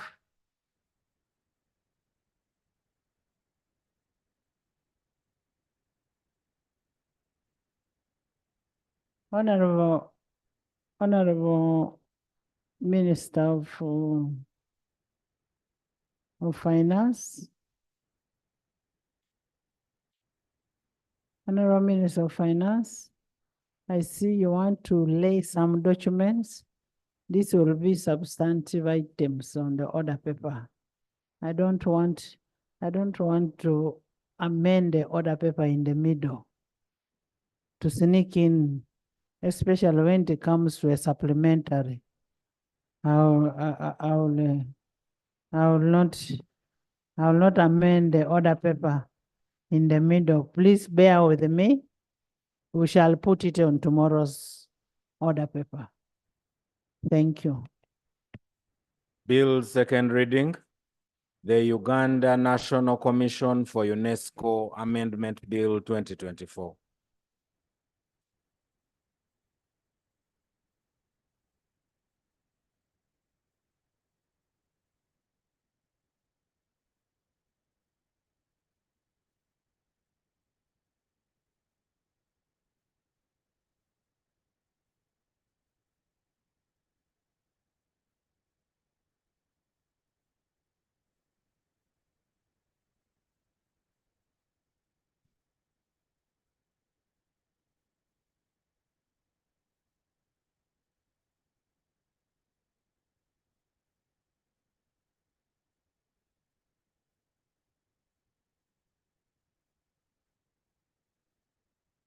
Honorable Minister, can you move a motion?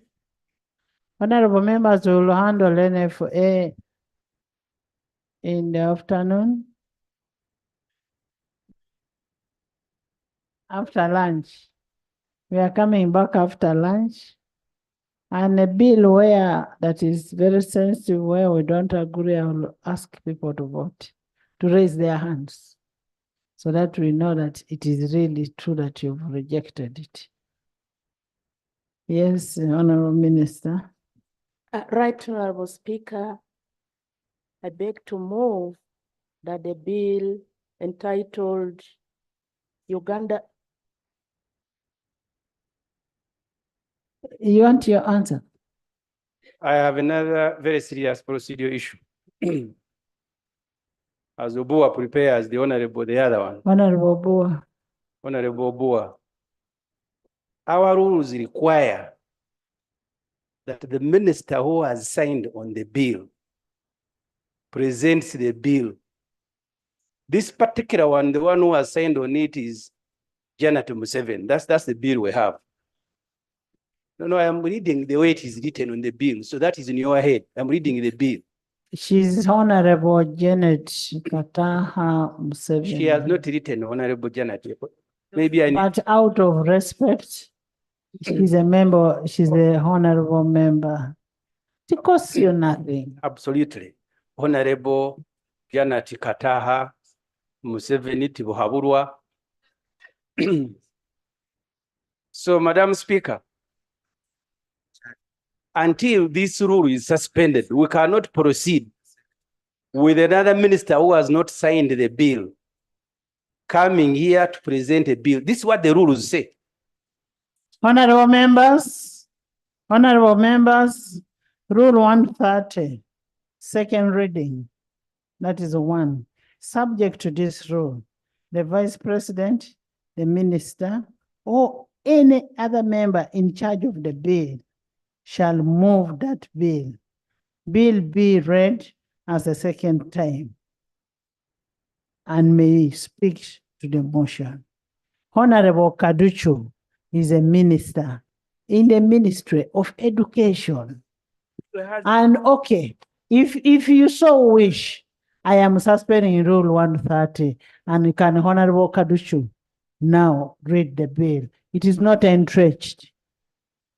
Yeah, but Madam Speaker, if you can allow, maybe the government people are not helping the presiding officer because the rules. I don't need to be helped. They need to move a motion to suspend the rule, which they are now leaving to you to suffer. Honorable Kaduchu is a minister of education. Ibra. I know how Ibra really wants the first lady to be here.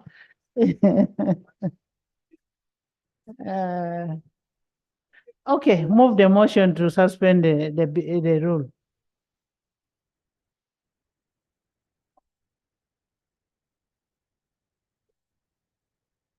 Right Honorable Speaker,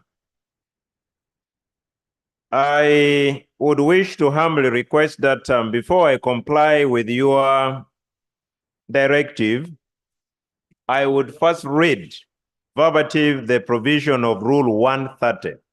1. Second reading. Subject to this rule, the Vice President, Minister, or other member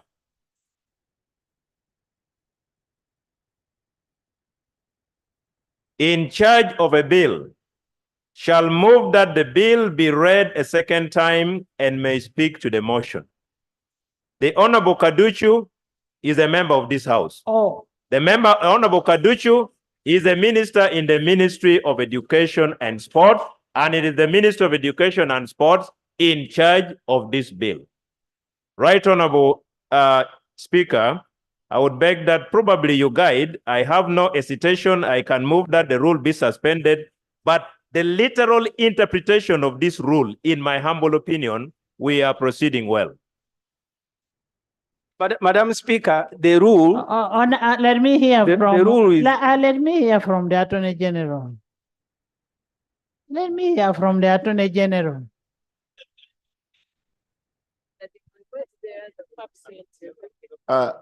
Well, Right Honorable Speaker, I agree with your interpretation. You do not need to suspend this rule. Honorable Kaduchu can present the bill. Actually, that is the Attorney General. Yeah, but Madam Speaker, let me be on record, if you can allow. This rule is in respect of a minister presenting a bill. In case it is a private member's bill, that's when it refers to the member. There's an order. Right Honorable Speaker, many times the presiding officers in this House have made it clear that no member should access a microphone without the permission of the presiding officer. Is it in order for my friend Honorable Uganda Haji to access a microphone? Al-Haji, not Al-Haji, to access a microphone without your permission and divert the House and derail it from doing its work. Is it in order? Honorable members. Honorable members.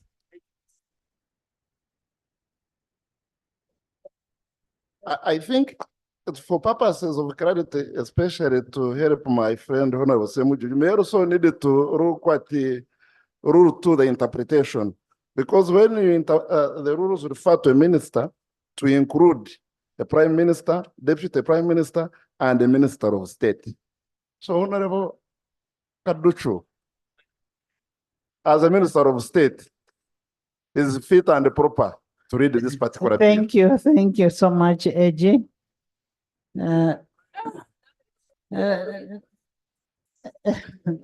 Yes, can you move a motion? Thank you so much, Madam Speaker, for your always wise guidance.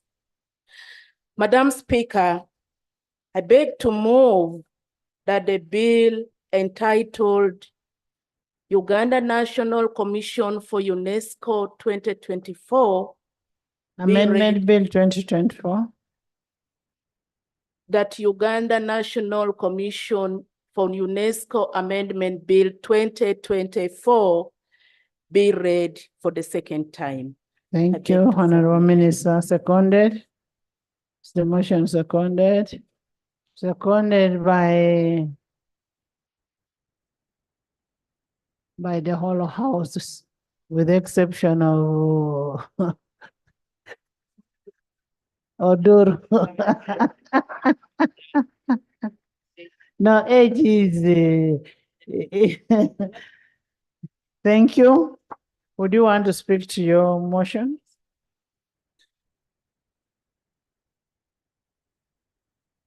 Right Honorable Speaker.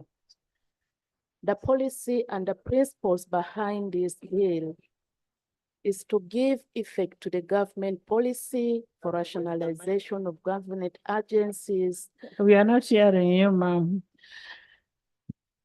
Right Honorable Speaker, the policy and the principles behind the bill is to give effect to the government policy for rationalization of government agencies and public expenditure, which was adopted by the Cabinet on 22nd February 2021. There were defects in the existing law, Right Honorable Speaker and honorable members. The bill states the defects in the existing law as follows. The Constitution establishes a definitive number of government agencies, including constitutional commissions, authorities, boards, local councils, and other statutory bodies. These were established to perform a certain specific constitutional functions. Over the years, however, there has been a proliferation of agencies established by the Acts of Parliament, executive orders, and administrative arrangements. Whereas most of the agencies are necessary due to the critical nature of the functions they perform, government has established that a certain limited number of agencies were established without due consideration to the aspects of institutional harmony, functionality, duplications, overlaps, and affordability. Government has also established that some agencies have served the purpose for which it was established. The mandate of a few other agencies has been overtaken by events. Such agencies need to be rationalized. More importantly, Madam Speaker, the proliferation of agencies has created mandate overlaps and jurisdictional ambiguities among the agencies. Additionally, the high cost of administering the agencies has drained the national treasury at the expense of effective service delivery. This has overstretched the capacity of government. Madam Speaker, with all those, I beg to move. Thank you, thank you. Thank you.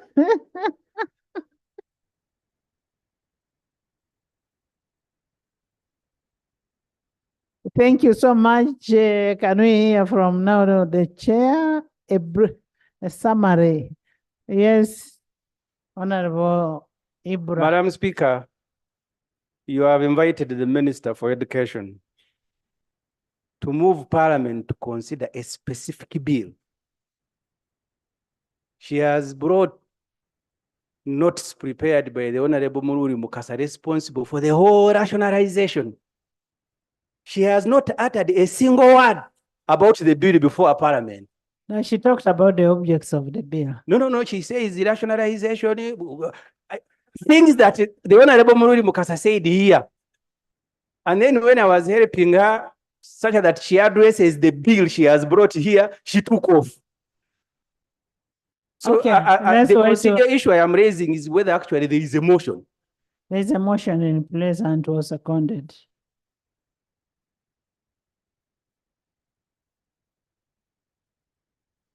Okay, Honorable. Madam Speaker and honorable members, allow me to present a report on the Committee on Education and Sports on the Uganda National Commission for UNESCO Amendment Bill 2024. Madam Speaker and honorable colleagues, allow me to lay on table a copy of the report and the minutes. I beg to lay. Please lay. Madam Speaker and honorable members, you allow me not to go to so many details. Allow me to look at the observations of the committee. The committee observed that the structure of the Uganda National Commission for UNESCO does not implement the current National Commission for UNESCO Act 2014. For instance, whereas the Uganda National Commission for UNESCO Act 2014 provided for the National Commission for UNESCO to be a body corporate with a board was appointed for one term and it was never renewed. During the committee interaction with the Uganda National Commission for UNESCO, it stated that the staff of the commission are public servants, earning government salary, and recruited by the Education Service Commission. They further stated that the commission is a department of the Ministry of Education and Sports and is housed within the Ministry of Education and Sports headquarters. Madam Speaker and honorable members, following this brief background, and after the interaction with the ministry, the committee now recommends that the Uganda National Commission for UNESCO Act 2014 is accordingly amended because several provisions have been redundant since its enactment. The Committee on Education and Sports recommended that subject to these proposed amendments, the bill therefore be passed. Madam Speaker, I beg to report. Thank you. Which?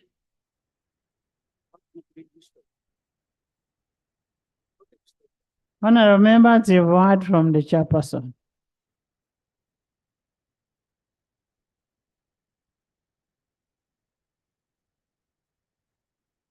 Yes. Thank you, Honorable Speaker. Honorable Speaker, may the chairperson of the committee, I wish you could listen. I wish you could inform or clarify to us who was responsible of renewing the board and why was the board not renewed? Because that is a weakness of someone who could have been monitoring, supposed to do that. And why did it take all this long for us to realize that anomaly? You left us hanging by saying the board was not renewed. Whose responsibility was it? Let him be answered first. Madam Speaker, when this bill was referred to the committee, we duly processed it and we interacted with the Ministry of Education and Sports. And the responsibility of the ministry to make sure the bill is the law is implemented once Parliament enacts the law. I would propose, Madam Speaker, that if further explanation is required, the Honourable Minister can explain. Honourable Semuju. First of all, in my career as an MP, this is the smallest report in the history of my being here. And it gives the simplest of explanation I have ever had. I hope tomorrow finance will not be here with a bill to say Bank of Uganda should be rationalized because the one responsible for appointing a governor has not appointed. I hope we will not have an amendment here of removing police because there is no IGP. Really, a committee of parliament, you simply cannot present that as a justification for doing away with UNESCO, that the board was not appointed. So did you want the board to appoint itself? And you know, I mean, you are NRM, you know the level of performance of your government. 2 years, no governor. Now, no IGP. There is no governor. There is no governor. We have Dr. Ting Ego. He is the deputy governor. That is his substantive appointment. The Act of Bank of Uganda says in the absence of the governor, the deputy automatically becomes the governor. Why are you chasing away, doctor? We have Mero Wama, you speak. They want doctor to go away. To go where?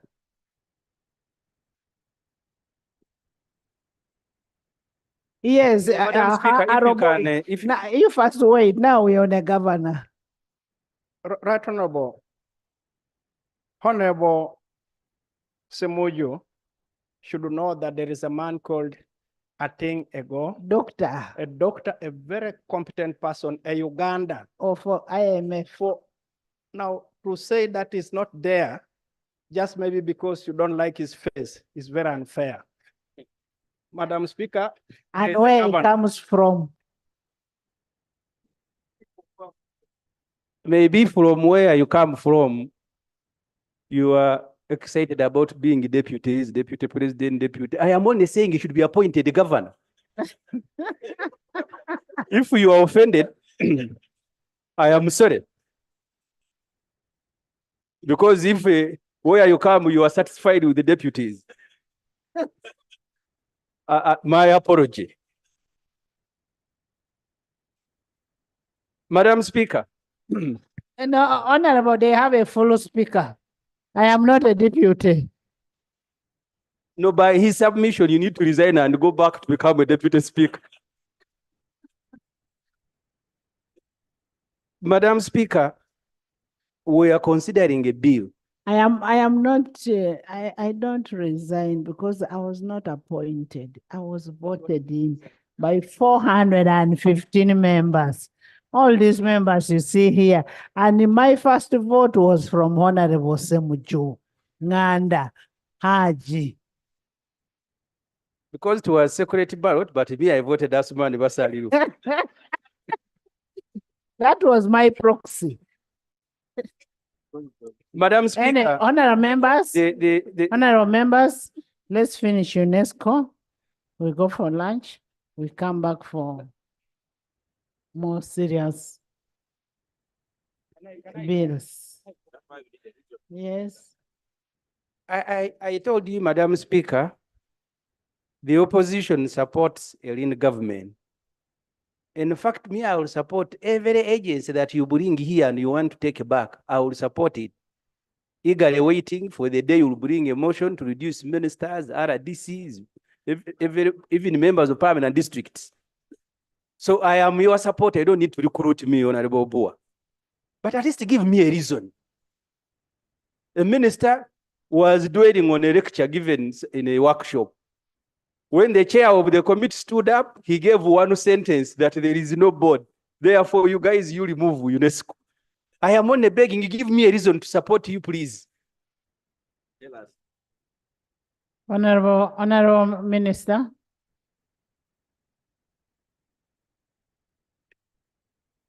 Thank you so much, Right Honorable Speaker. The reason why the board was not that time renewed was the system was operating effectively. And indeed, there was so much interruption at that time. And as a result, we continue with no much interruption until such a time. So there was no much interruption to be put in place when you have a system that is operating very effectively and efficiently. I thank you. And now you want a lean system. You want to reduce there's so many authorities and you want to a lean system. And after rationalization, we shall also move maybe to cabinet or whichever. So a lean system. You are very right, Madam Speaker. The system was actually redundant. Very true. Thank you. Yes. Can I invite the Honorable Minister now, instead of bringing this bill as an amendment bill, we actually have it as a repeal bill. And we just repeal this thing, close the debate, and we go home. Honorable Attorney General, we had already agreed, since this is going to be taken back to the ministry, we are coming with a miscellaneous revision to remove all these bills from the system. Yes. I now put a question that the Uganda National Commission for UNESCO Amendment Bill 2024 be read for the second time. Those in favor say under control and nay. The ayes have it. The Uganda National Commission for UNESCO Amendment Bill 2024, Bills Committee stage.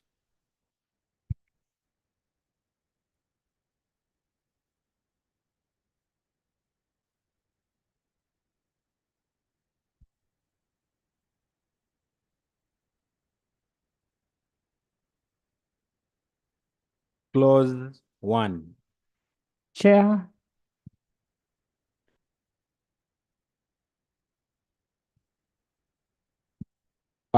Clause 1, interpretation.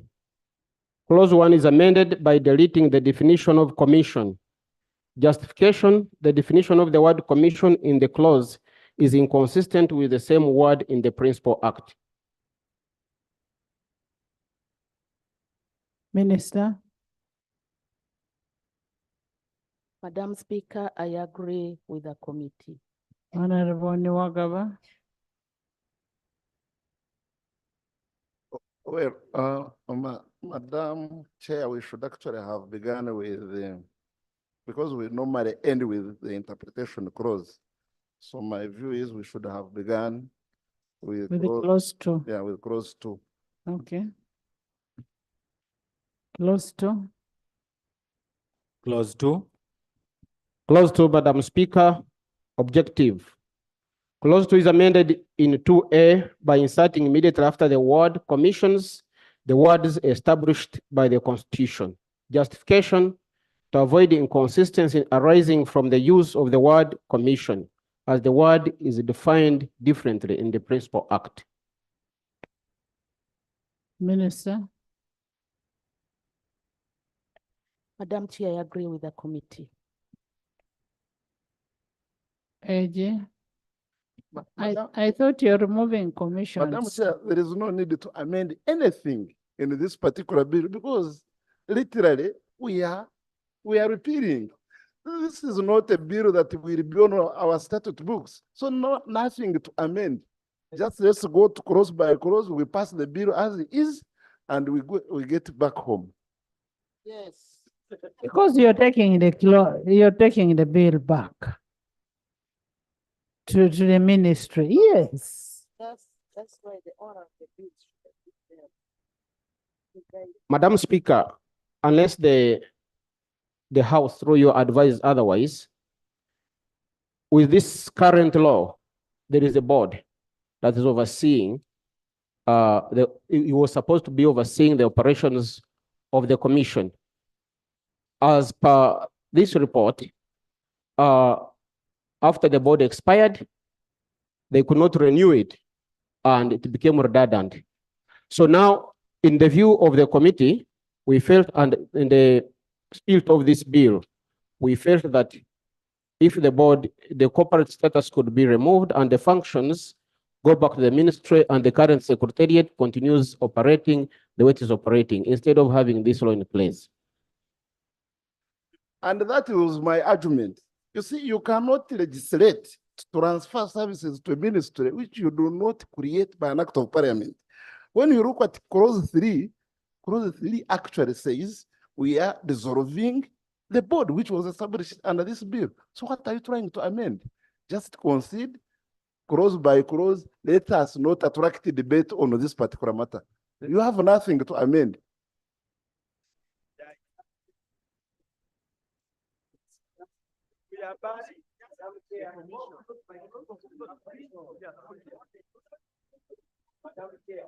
Honorable Chair, what the AG is saying is very correct.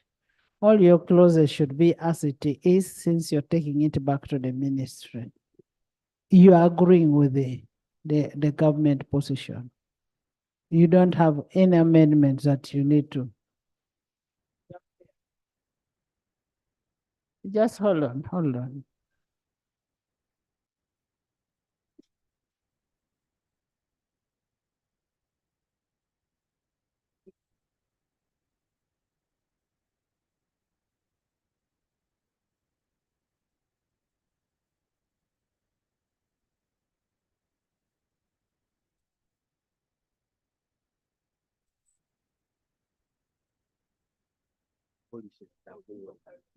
So what I am, something what you are abolishing, even if you try to improve it. So let's, sounds part of the bill. Go to one. Clause one. Clause one. Clause one. Clause one stands part of the bill. Those in favor say at the contrary, nay. The ayes have it. Clause two. Stands part of the bill. Those in favor say at the contrary, nay. The ayes have it. Clause three. Clause three stands part of the bill. Those in favor say at the contrary, nay.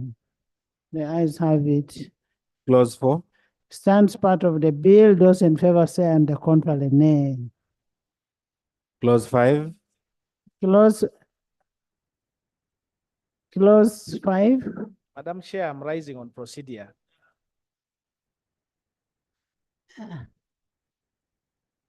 On which clause?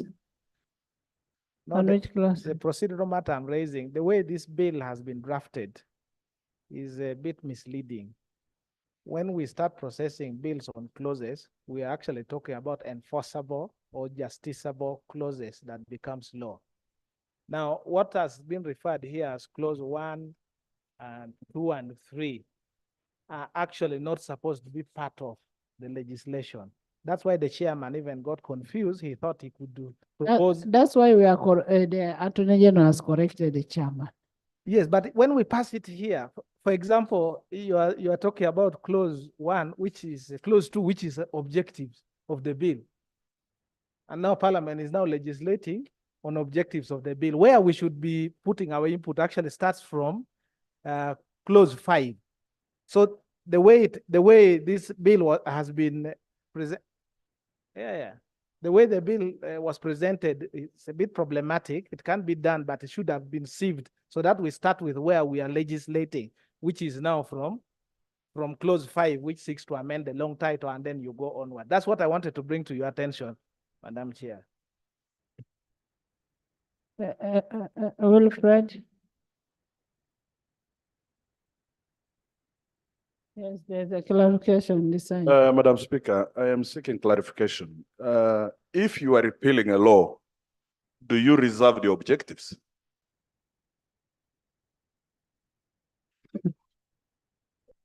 I'm just asking because Honorable Jonathan Odur is saying. They are not repealing the law. They're only trying to take it to the main ministry.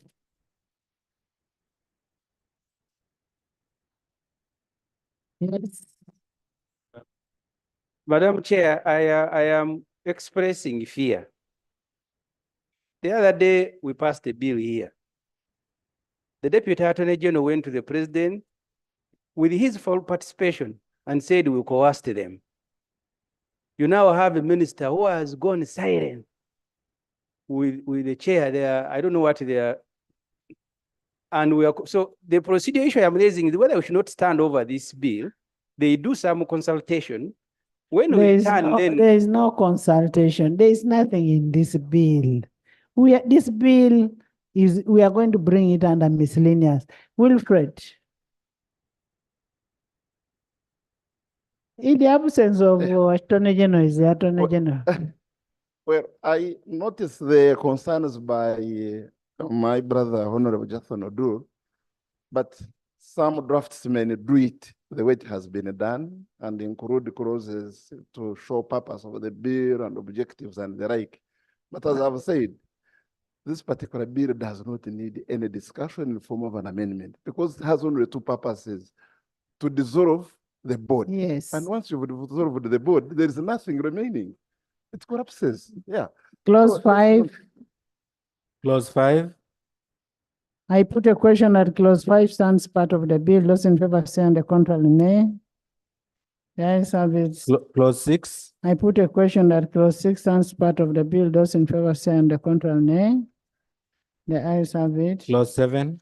I put a question that clause 7 stands part of the bill. Those in favor say on the contrary, nay. The ayes have it. Clause 8. I put a question that clause 8 stands part of the bill. Those in favor say on the contrary, nay. The ayes have it. Clause 9. I put a question that clause 9 stands part of the bill. Those in favor say and the contrary nay. The ayes have it. Clause 10. I put a question that clause 10 stands part of the bill. Those in favor say and the contrary nay. Ayes have it. Clause 11. I put a question that clause 11 stands part of the bill. Those in favor say and the contrary nay. The ayes have it. Clause 12. I put a question that clause 12 stands part of the bill. Those in favor say and the contrary nay. The ayes have it. Clause 13. I put a question that clause 13 stands part of the bill. Those in favor say and the contrary nay. The ayes have it. Clause 14. I put a question that clause 14 stands part of the bill. Those in favor say and the contrary nay. The ayes have it. Clause 15. I put a question that clause 15 stands part of the bill. Those in favor say and the contrary nay. The ayes have it. Clause 16. I put a question that clause 16 stands part of the bill. Those in favor say and the contrary nay. The ayes have it. Clause 17. I put a question that clause 17 stands part of the bill. Those in favor say and the contrary nay. The ayes have it. Clause 18. I put a question that clause 18 stands part of the bill. Those in favor say and the contrary nay. The ayes have it. Clause 19. I put a question that clause 19 stands part of the bill. Those in favor say aye. The contrary nay. The ayes have it. Clause 20. I put a question that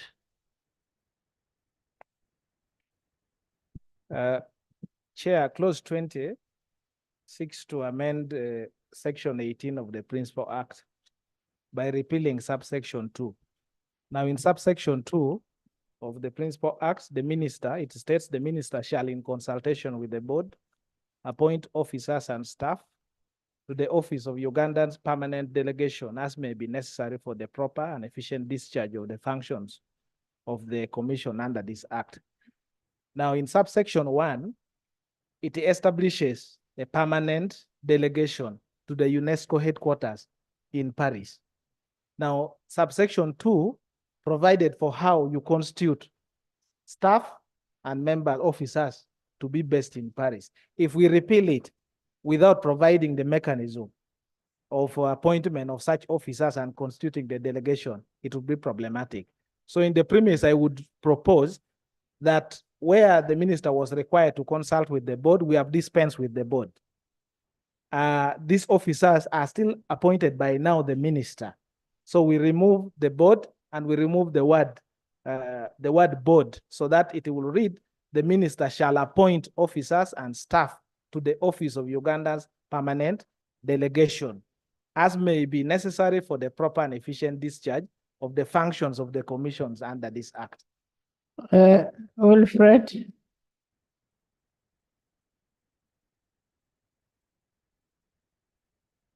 No, I think that's why I said we do not need to look at any amendment in this particular bill. This, we are not amending this bill because they messed up. Yeah, you will end up messing it up. One, we are disbanding the board, it is going back to the ministry, so the ministry will do its work as usual, administratively. You are calling clauses. So which, and I want to understand him, because if you're calling clauses and we are passing them, it means we must pass them properly. My understanding of what we are doing now is that actually we are doing it the shabby way of government that they are removing. We are not doing a clauses. double way. How would you pass a bill when you don't go clause by clause? The proposal of the Honorable Nwagaba, like the earlier bill, was actually to delete every clause. That's how I understood him. No, But Honorable Nwagaba, you first listen, that your proposal was to delete every clause. Are we deleting? It is not deleting. We are going to delete the whole of this law using the miscellaneous. Yeah, we are taking this back as a department in the Ministry of Education. Yeah. First, what we need to understand is that there is the body called UNESCO. We are not doing away with UNESCO. No. So since UNESCO will remain in existence, it must be administered by some authority. In the past, it was the board. and it was a corporate body. Now, government has decided that we don't want it to be administered as a corporate entity. So there must be now somebody else responsible for its administration, which is now Yes, the which will be the minister minister. responsible for education. Yes. Meaning that the functions, the delegations to Paris and etc. still remains. Yes. And there must be somebody responsible for designating those officers. Now, this section, this clause seeks to repeal, and it will leave it hanging, and it can easily be a source of conflict. Now, who is responsible? We are looking for at that the point? Principal Act, not this bill of theirs. I have both here. Hmm. That's why I'm raising it. I have both, but they are the owners of the bill. I was just trying to help. If they are satisfied with the confusion, I am okay with it. Madam Speaker, there is no confusion, Madam Speaker. I think when we come to report to the House, we discuss and agree on whatever we agree upon as a House. I just wanted to re-echo, Madam Speaker, that I agree with what Honorable Doris is trying to explain. If you can allow to read the verbatim, it's very small. Section 18(2) of the principle. We are, Principal we Act. are on 20. I'm on We the are on principal act. 20. Yes.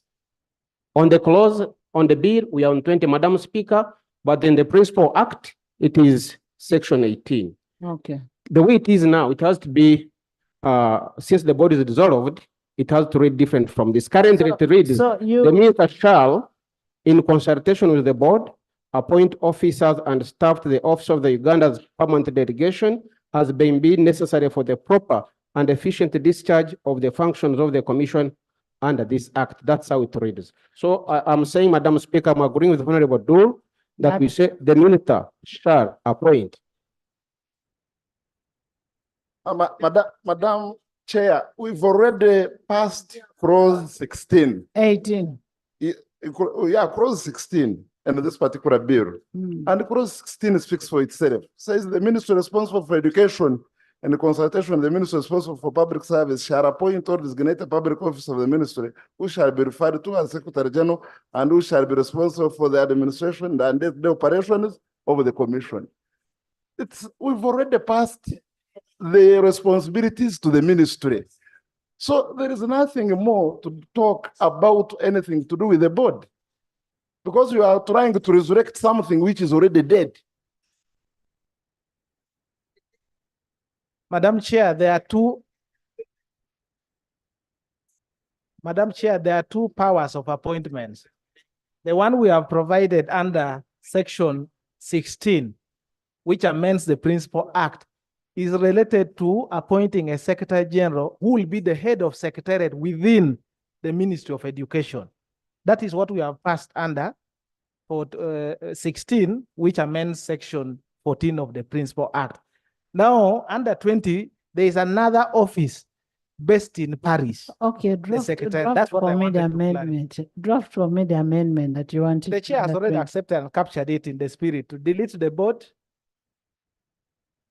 Yes. And that's what I'm saying. Draft for me the amendment. Propose the amendment of 20. Under 20, the proposed amendment would be to delete the word board. So that, and the justification is that to allow the minister exercise the function directly without referring to a board which does not exist now, because the board has been taken away. Wilfred. Wilfred. Well, in order not to waste time, let it pass as he has proposed. No, it shouldn't be like that. Hmm? As you see, Right Honorable Chair, my considered opinion is that this particular entire act is technically being repealed. And the only transferring the functions under the act to the ministry. And I'm saying we do not legislate for the ministry, because the ministry is not created under an act of parliament. Now, trying to make amendments to this bill as if you are actually keeping this act in any way whatsoever when it is technically being repealed, is wasting our time here. So to me, the proposal by Jonathan, other than serving an academic exercise, will in the long run be relevant because we've already dissolved the board. It's the ministry going to act.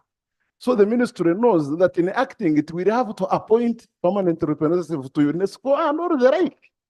Honorable members, I put a question at clause 20. Let me make one last attempt. Under clause 5, we passed this amendment, the long title. And the long title in legislation gives you the entire scope of the law you are passing. And we have said an act to provide for the establishment and operation of Uganda National Commission for UNESCO, to provide for the object of the commission, to provide for the functions and the secretariat and related matters. I've not amended anything. That's what the government proposes. So this, with due respect to my shadow attorney general who reports to me as a ministry, he shouldn't even be disagreeing with me here. The minister responsible.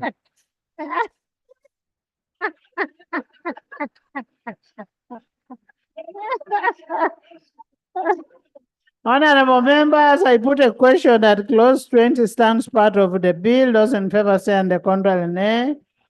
Ayes have it. Clause 21. I put a question that clause 21 stands part of the bill. Those in favor say and the contrary nay. The ayes have it. Clause 22. I put a question that clause 22 stands part of the bill. Those in favor say and the contrary nay. The ayes have it. Clause 23.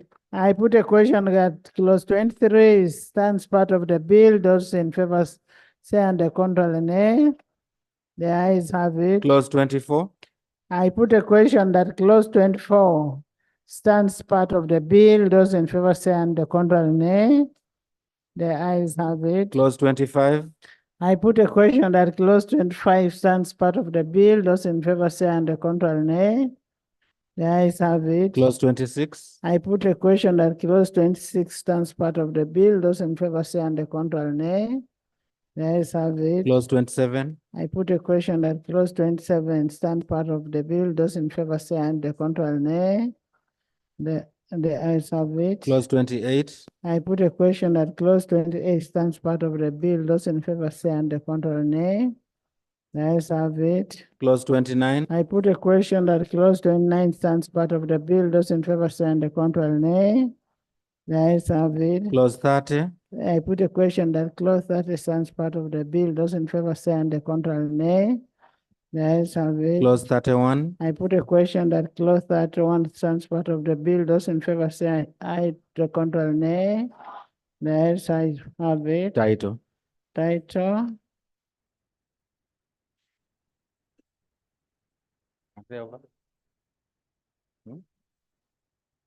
Listen. Thank you very much. Madam Speaker, I really hope us as Parliament will not be like traders who are complaining that the government had established a tax called the EFRIS. By the way, the report for traders is back, has been uploaded.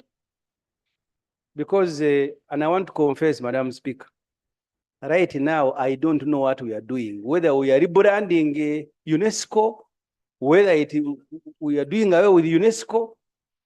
I am just hearing you, Madam Speaker, saying close and we move. So I need to understand. I represent a constituency here. Okay. So what are we doing? The minister is going to explain to you. Honorable members. Honorable members.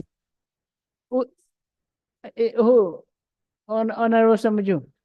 Is the Minister of Finance should be sitting here and follow what is going on properly. Since we are handling. So I request Madam Speaker, you rule. Honorable Samuju comes and takes up his seat.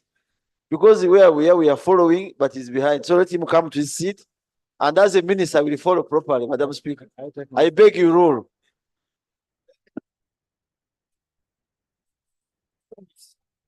I put a question that the title stands part of the bill. Those in favor say and the contrary nay. Motion for The ayes have it. motion for resumption of the House. Honorable Minister. Madam Chairperson, I beg to move that the House do resume and the Committee of the whole House reports thereto. I put a question that the House resumes and the Committee of the whole House reports thereto. Those in favor say and the contrary nay. The ayes have it.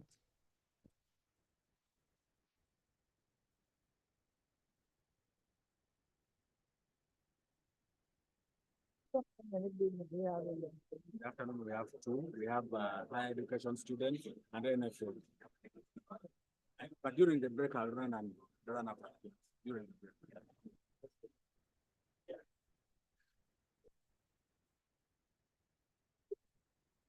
Report of the Committee of the whole House. Honorable Minister. Madam Speaker, I beg to report that the Committee of the whole House has considered the bill entitled the Uganda National Commission for UNESCO Amendment Bill 2024 and pass it without amendments. I beg to submit. Motion for adoption of the reports of the Committee of the whole House. Honorable Minister.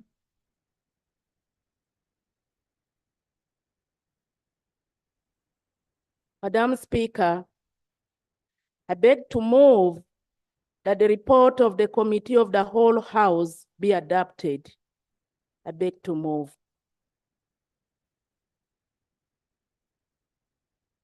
I put a question that the report of the Committee of the whole House be adopted by this August House. Those in favor say and the contrary nay. The ayes have it. Bills that the Uganda National Commission for UNESCO Amendment Bill 2024. Honorable Minister. Madam Speaker, I beg to move that the bill entitled the Uganda National Commission for UNESCO Amendment Bill 2024 be read the third time and do pass. I beg to lay. Quorum still stands. I put a question that the Uganda National Commission for UNESCO Amendment Bill 2024 be read the third time and do pass. Those in favor say aye and the contrary nay. The ayes have it. A bill for an act titled the Uganda National Commission for UNESCO Amendment Act 2024. Title settled and the bill passed. Thank you. Honorable members, we'll break off for 1 hour. And during the time of the break, I would want Honorable Bua, Lob, Shada Tony, Rapex Manager, Honorable Muruli, and Jonathan, and where is the environment? Where is the environment? And the chair for environment, and shadow minister for environment to harmonize position as we come back. Not so. Lead the team to harmonize and we come back.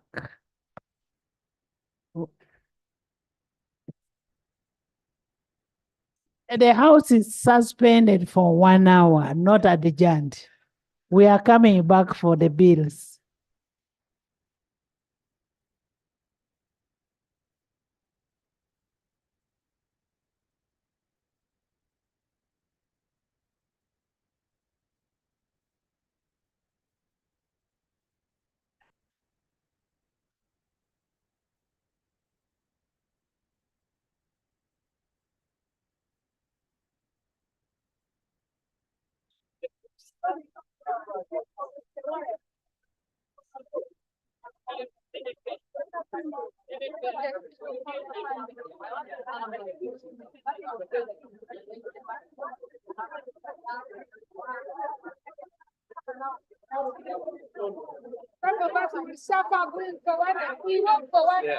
The letter is there in the, no,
Honorable members, welcome back from lunch. Next item. Bill second reading. The Higher Education Students Financing Amendment Bill 2024.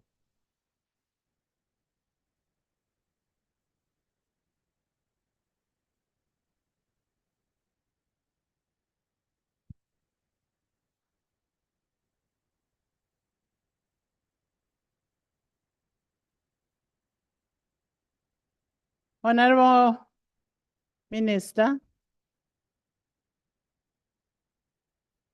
Honorable Minister of Education. I saw him in the corridors.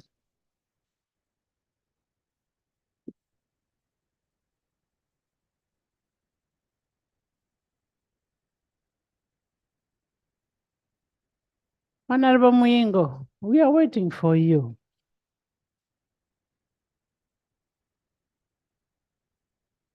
Can you move a motion?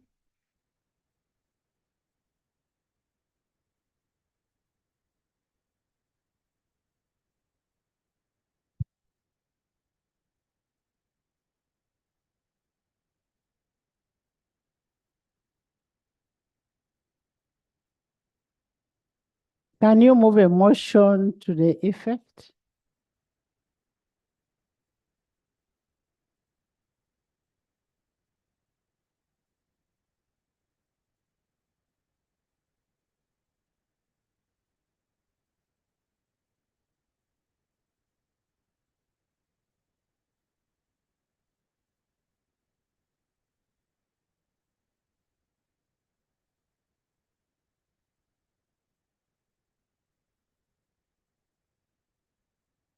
Right, Honorable Speaker, I beg to move that the bill entitled Honorable Bua, can I have people in? Commissioners, can I have people in?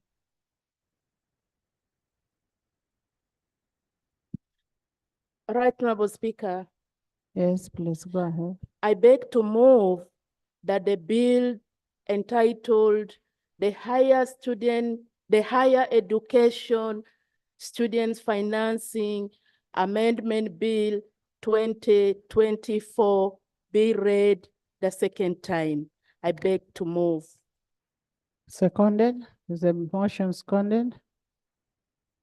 Seconded by Chairman of Education, Government Chief Whip, Shadow Minister of Education, Kelly, Dorcas, Anifa, Mbwa, Connie, Emmanuel, Honorable Alanyo, Professor Sanoni Abeja, and Phyllis, Akielo, Okwiri, Tony, like the whole house.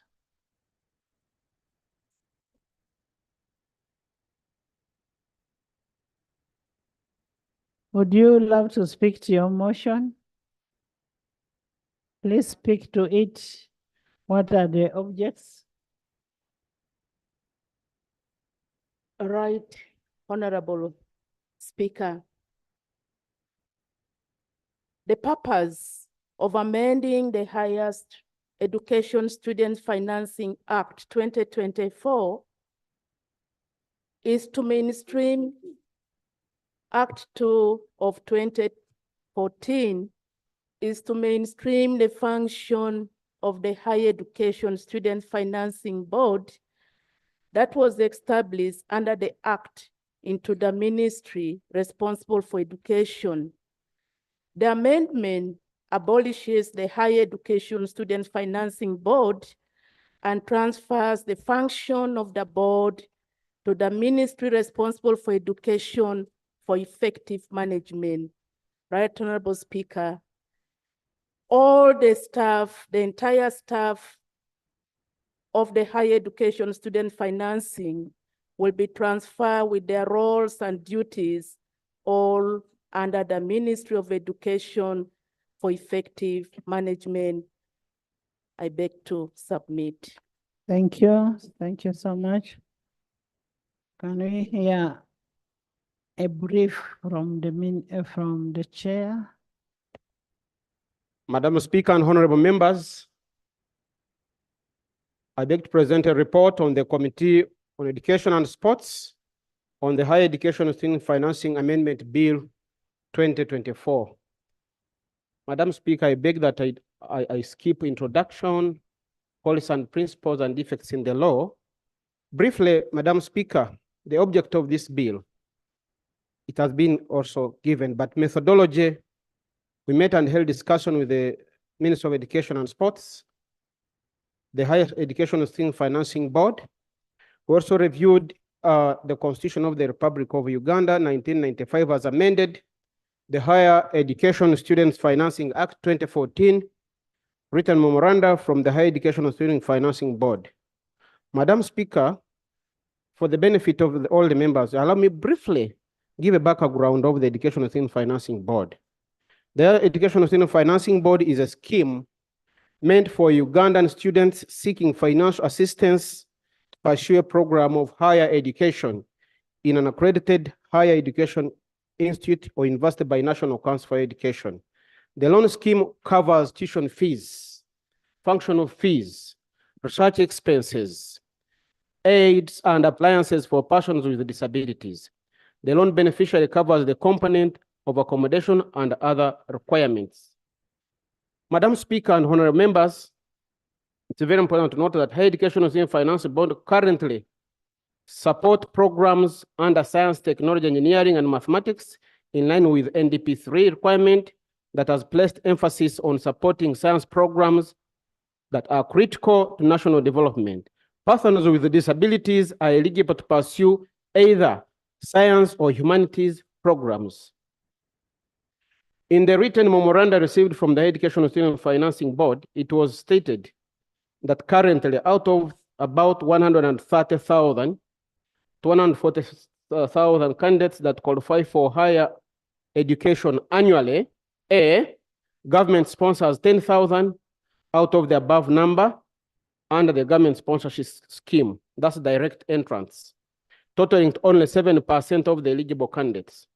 The rest of the 93% are meant to be privately sponsored, and only a fraction makes it to higher education institutions. C, government spends 120 billion on the 10,000 government-sponsored students, with an average government-sponsored students at a university budgeted at 18 million shillings per annum as one-off payment. The students' loan scheme employs a cost-sharing model where government spends an average of 4.5 million per student on beneficiaries' academic costs as students cater for their welfare costs. E, Madam Speaker, with a budget of approximately 4.5 billion for the new cohort, the students' loan scheme pays for at least 1,000 beneficiaries. With Uganda shillings 45 billion, the scheme could cater for 10,000 students. With the current budget, 120 billion, the scheme could support up to 40,000 students, which would translate to 30% of eligible candidates to higher education. Observation and justification of the committee. With reference to submission from the Higher Education Student Financing Board, the committee observed that mainstreaming the board under the ministry would not cure the existing structural and operational issues associated with the delivery of services. Instead, the mainstreaming of the board will lead to delayed decision-making, disbursing of loans, and loan recovery. B, the committee observed that the management of students' loan scheme requires managing a revolving fund channeled back to borrowers to make the schemes envisages that it will be self-sustaining as effectively managed and supported by the government. The that the bill states some of the defects in the existing law that the bill intends to cure, including establishment of certain number of agencies, institutional harmony, affordability. The committee observed that one effects applies to higher education student financing Act 2015. D, the committee notes that world over, most student financing models have established a specialized institution for the management of students' loan. Nature of managing such schemes in Africa, there are over 13 countries that are managing students' loan schemes under the same autonomous bodies, having moved away from the management of such schemes under the parent ministries, including Tanzania, Kenya, Rwanda, Ghana, Burkina Faso, Ethiopia, Malawi, Zambia, Lesotho, Namibia, Swaziland, Botswana, and South Africa. E, the committee observed that, Right Honorable Speaker and honorable members, that the certificate of financial implication envisages the saving of 0.352 billion in financial year 2024-2025 and Uganda shillings 1.632 billion in medium term against 1.636 billion that will be earned from income for loan recoveries and interest and protection fees expected to grow in the medium term. However, the certificate of financial implication is silent on the areas amounting to Uganda shillings 14.6 billion, which has not been raised by the Ministry of Finance, Planning and Economic Development as passed in Supplementary Schedule 1, Financial Year 2023-24. On recommendations, Madam Speaker and honorable members, the committee recommends that Higher Education Student Financing Board be maintained as a semi-autonomous body with a view of granting it a vote status in the medium term for it to effectively discharge its mandate. Ministry of Finance, Planning and Economic Development fully funds Higher Education Student Financing Board in order for it to become self-sustaining and support more students to access higher education. Madam Speaker, the Committee on Education and Sports, in conclusion, recommend that the Higher Education Student Financing Board be maintained as a simultaneous body, and in this case, the committee feels that the bill is not passed. Madam Speaker, and right honorable members, I beg to move. You allow me, Madam Speaker, while we are processing this, one of the members dissented from the views of the other. I also want you, we've been having a harmonization meeting. You as the chair also report what we agreed in the harmonization meeting. We're still on the floor. Hold your call. Madam Speaker, what I presented is the position of the committee.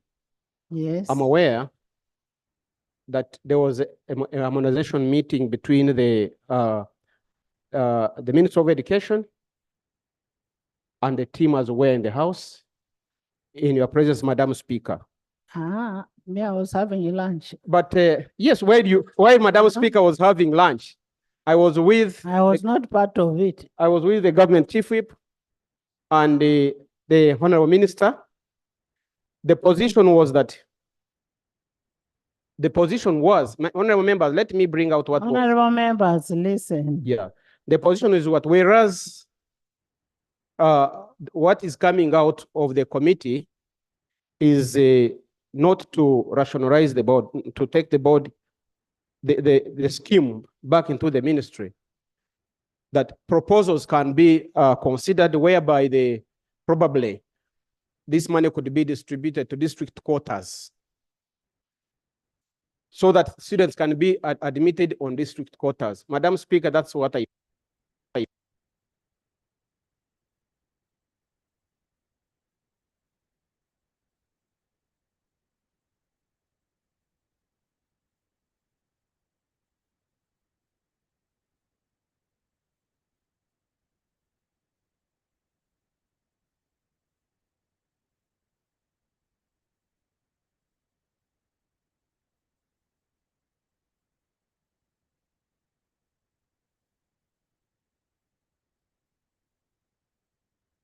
access to higher education be accessible to all in your constituencies.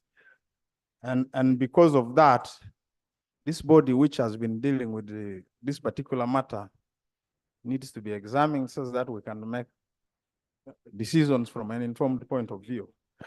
I have a minority report arising from my dissent from the majority on grounds that they want this body maintained. And I think government is right on rationalization, and we must rationalize this body. Yes. And my grounds are that the expenditure on this body is very wasteful. We are spending money on the NSSF taxes. They call it a nugatory expenditure. Yeah, so we are paying allowances for the board, which money we could have used to actually pay people in your constituencies. And you must be very careful when you are about to make that decision. Because if some of your poor people will go without higher education, we must be able to know that you are behind it. So there's wasteful expenditure you should be able to deal with. Honorable Lee, continue. Yeah, Madam Speaker, secondly. It's reading in the report. Yeah, so there has not been equity in the way this scheme operates. If I ask... Honorable Lee, the current law brought a report to this house, and he was quoting 4 or 5 people coming from Bukedea, whose names were from another region. There is no equity because those people did not benefit from Bukedea. So, Madam Speaker, thank you for that useful information. So today is an opportunity for us to balance the boat. If we can quote Honorable Cecilia, let Cecilia Ogoel. Thank you. Must be able to balance the boat and ensure this money actually serves people in our areas. If we are to produce scientists, some scientists must not only come from Kampala or from a particular region. Scientists must emerge from across the country. Only then can we have a balanced development. So to align this scheme, I told him to summarize. A lot of exactly. No, I told him to summarize.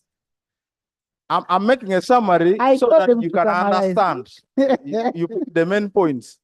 So on the basis of equity and affirmative action, which is enshrined in our constitution, we must be able to make this scheme work for our country, and that requires nationalized. Madam Speaker, lastly, because I need to bring out the Honorable member, stop saying the man is a machinery. Madam Speaker, the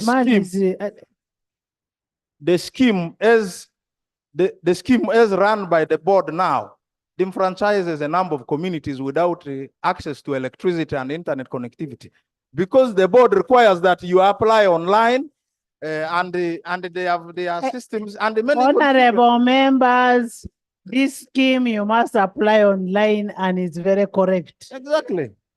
So the infrastructure to achieve all this is largely missing in many parts where we come from, and because of that, we are missing out on benefiting. We are missing out on benefiting from the scheme under the current arrangement. So, Madam Speaker, I therefore propose. I propose that there must be rationalization. Yes. Two, the resources which have been under the management of this board must be channeled to the district quota system where all of us will benefit. Only then will you guarantee benefit for your children if you buy into my proposal. Madam Speaker, under the current system, under the current district quota system, it is the local governments that identify and select the beneficiaries. And working with the ministry, I'm very sure we would be able to. Honorable members, order in the house. Honorable members, can we have some order? Can we have order? So my proposal is that we must charge local governments working with the ministries to identify beneficiaries. And the local governments are already doing this in managing a number of programs for government. We have the Women Entrepreneurs Fund, the Youth Livelihood. They have been involved in recovery, so they have an experience. At least that will guarantee that we all benefit from this scheme. And that is a matter, Madam Speaker, which requires attention. I also believe if we adopt my proposal, we will be able to make government visible. For those of you who are in NRM, you want to make your government look like it is working. And because of that, because of that, we want to be able to see the children benefiting. I want to know in my village who has benefited from this scheme. And we cannot reserve this body, which is centrally, and even, Madam Speaker, in recovering this loan, a body which is in the center here, how will they go recover money from my village? It is easier for the district people for us to work locally there to recover this money than centralizing a body here for recovery purposes. Therefore, I move the House in view of the liabilities, arrears, which government has not even paid, amounting to 14.6 billion, which points to the fact that we don't have enough money. The money we have must be able to go into achieving objectives of this scheme. And that requires we rationalize this body. Madam Speaker, I beg to move that the House adopts my minority report and we rationalize the body. Thank you. Honorable members, it is a procedural matter from Honorable Shaggy. Honorable Shaggy, you can. He's also on procedure. Chair, you go and stand and talk from there.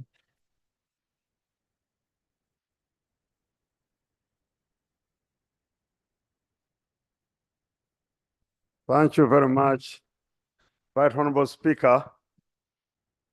We are here in the House deliberating for rationalization, which reasons we already got to avoid duplication, to avoid wastage of resources. Now, when we talk of the scheme, we're already crying. The scheme is supposed to be an equalizer. There are people who are taking their children to very powerful schools, which charge a lot of money. And those ones pass highly and qualify for government sponsorship. Now, those who take children where they charge little fees. Like Amos College. Amos College, yes, like Amos College, end up not getting high points to qualify for government sponsorship. Therefore, the rich end up taking to the powerful, very expensive schools where they charge 4 million per term. At the end of the day, they perform highly and go to university under government sponsorship. Now, the poor who take to schools where they pay 300,000, 900,000, much as they are very capable, are not prepared to pass as high as the other ones. Now, at the end of the day, they are the ones who are supposed to go on private sponsorship. And yet the rich have gone on government sponsorship. So you find we are not balancing the board. It would have even been the other way around. So we allocate very little money for the loan scheme. On top of that, most of the money is spent for management administration, for these people in the air-conditioned offices and driving vehicles, which can be done by others. Therefore, it's a procedural matter. Now, since you don't want a procedural matter, can I now thank the people who authored in a minority report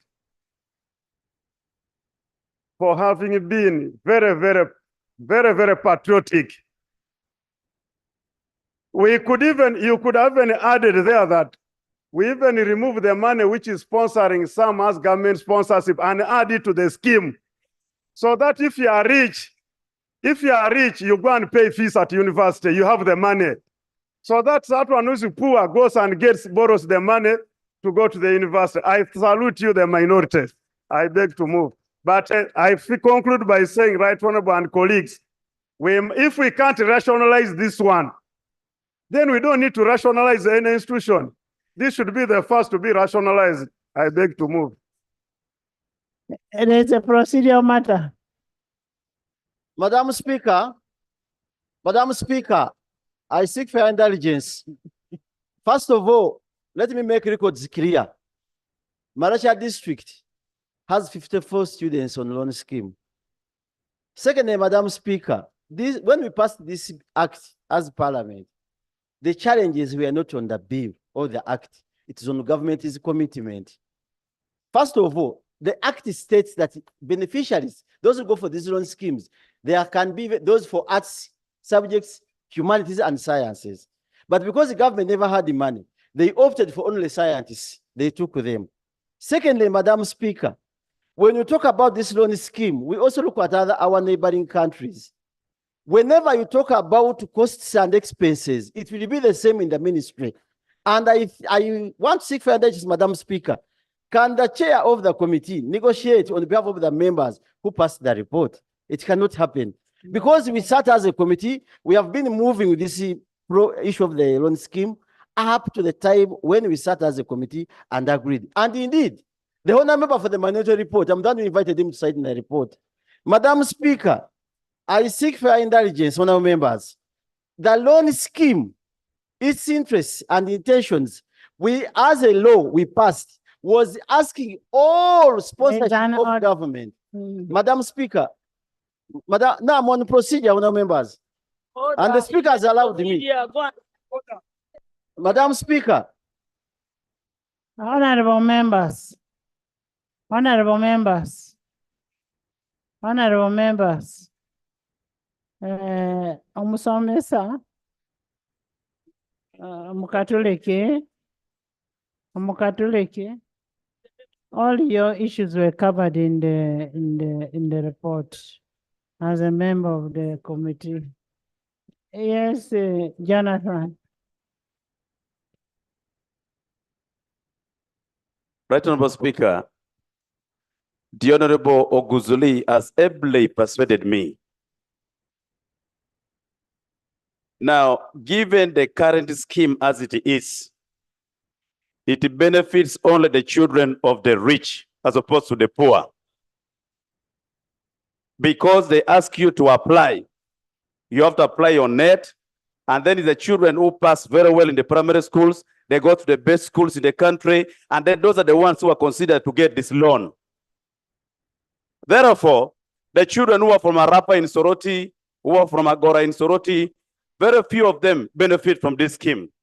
Therefore, Right Honorable Speaker, if we are talking about equity, I would rather request that we give more funding to this scheme and then take it back to its quota system so that all the children benefit from wherever they are in the villages.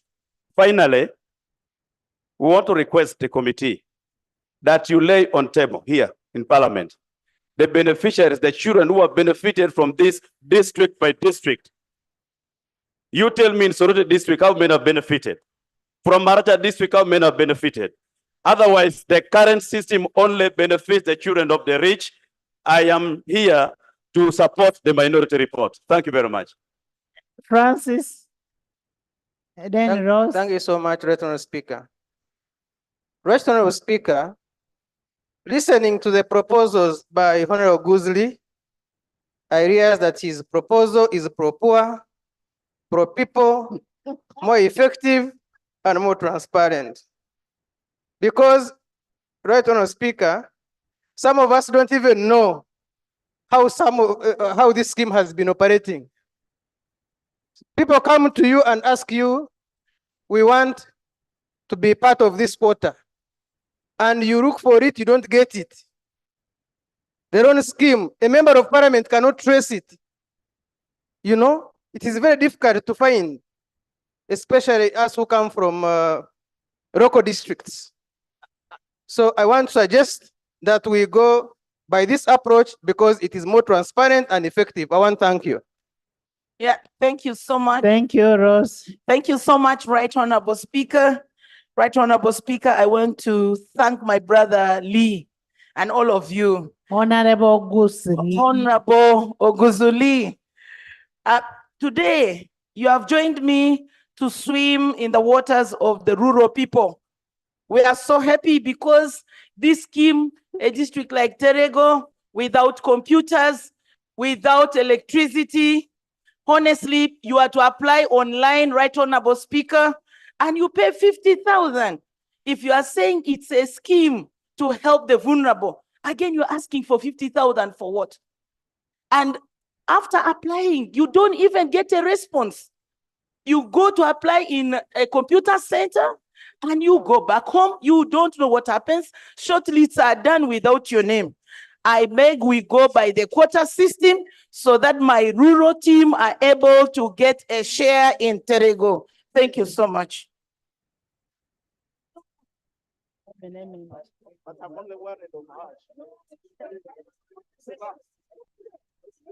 There is a motion.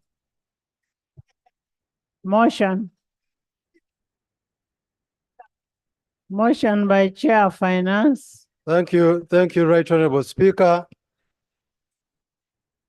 Honorable members. I have carefully, yes, Honorable. Honorable members, listen to Chair of Finance. Thank you, Right Honorable Speaker. Having carefully listened to the mood and deliberations that are being put on the floor, I want to propose that I move a motion that we stop debate and move on to the next stage. I move. Is the motion seconded? Those who are seconding, stand up. Solomon, Sanoni, Alani, Rosie, Jane, Sylvia, Government Chief Whip, by the hollow side.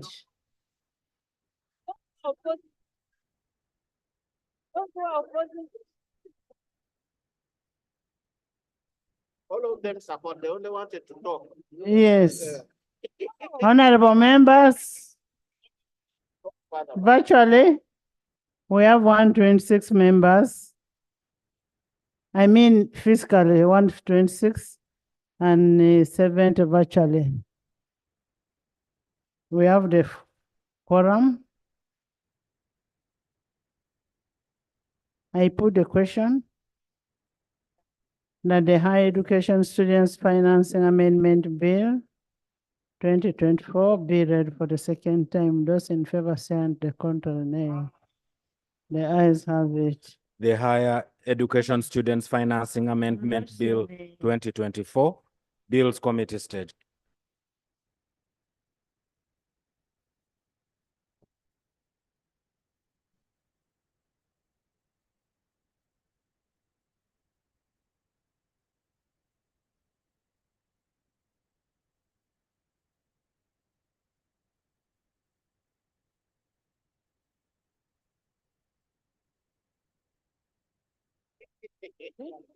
No, but this thing has been in expression. We are not seeing, I mean, has been there alone. We are not seeing it. No, you see, the biggest problem is one. We discussed this scheme at length and made recommendations, some of which are those recommendations that are coming, that we go into the long scheme, go back to what are. However, the problem about Start.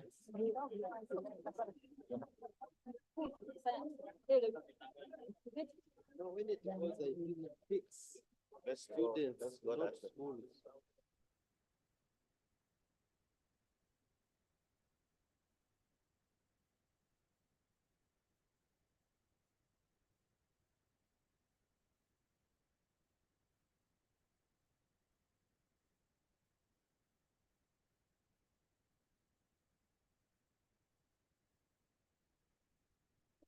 Honorable members. Clause 1. Honorable members. First of all, I want to, it is the first time I'm seeing a minority report. take the day. And I,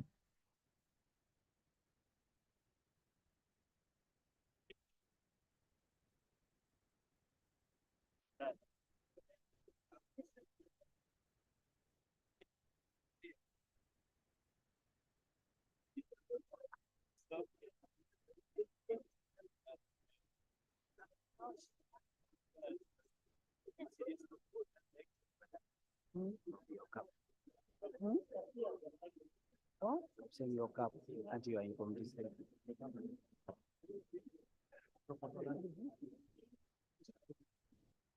now the minister is going to come and make a commitment.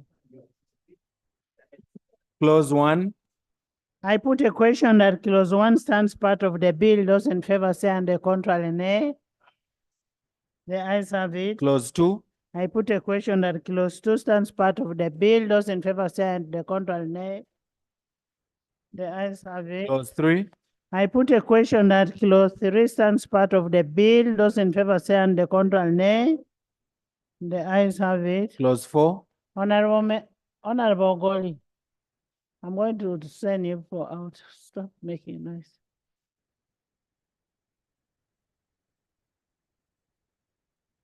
Clause 4. I put a question that clause 4 stands part of the bill.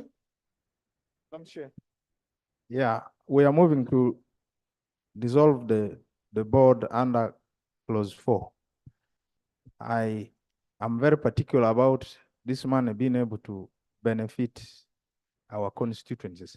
So when we replace the board with the ministry, what guarantee do we have that this money will go? Because we need such a commitment, they need to guide us on how they will achieve that before we could move. Yes.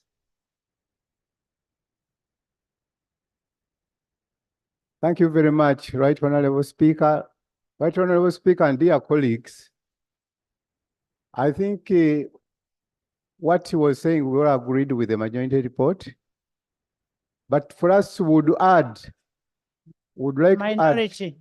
You agree with the minority report? I agree. We agree with the minority report, but to bring out what my brother here says, I think the word inserting somewhere the word district quota system has got to be inside or part of the regulations As a new clause. as a new clause.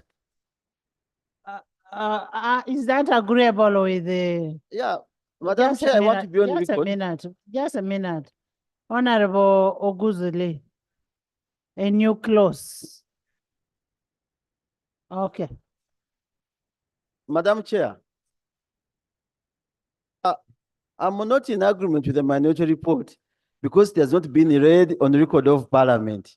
It is not on the record of Parliament, and I want to be specific on that. The minority report, he has given a summary of his own words, but it's not on the record of Parliament. It is there, it's Is it? uploaded. It is uploaded.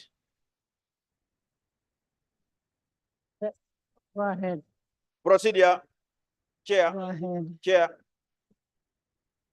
Thank you, Madam Chair. Madam Chair, earlier on in the morning, the Shadow Attorney General had guided us on how to proceed with this bill because we are going to, it's more of repealing them. But now if we're amending again, I'm getting now mixed up because he had guided well that if we're moving the responsibilities to the ministry, there is no more need of amending here. Those will be taken care of at appropriate time. So is it procedure right for the Honorable Ongusuli to start amending? Yet we are not amending, we are repealing. You see, this is the confusion that has been caused by this rationalization. So is he proceeding well by doing what's contrary to what has been said in the morning? Honorable Omara, you're not a chairperson. Not even a minister, not even a shadow minister. So please hold on.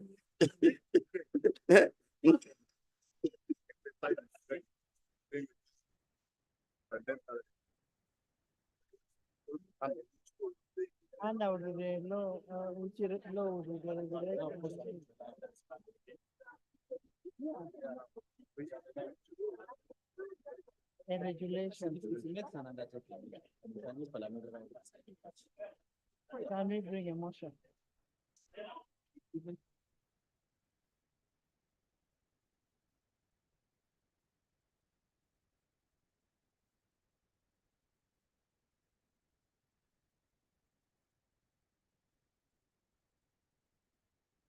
Honorable members, honorable members,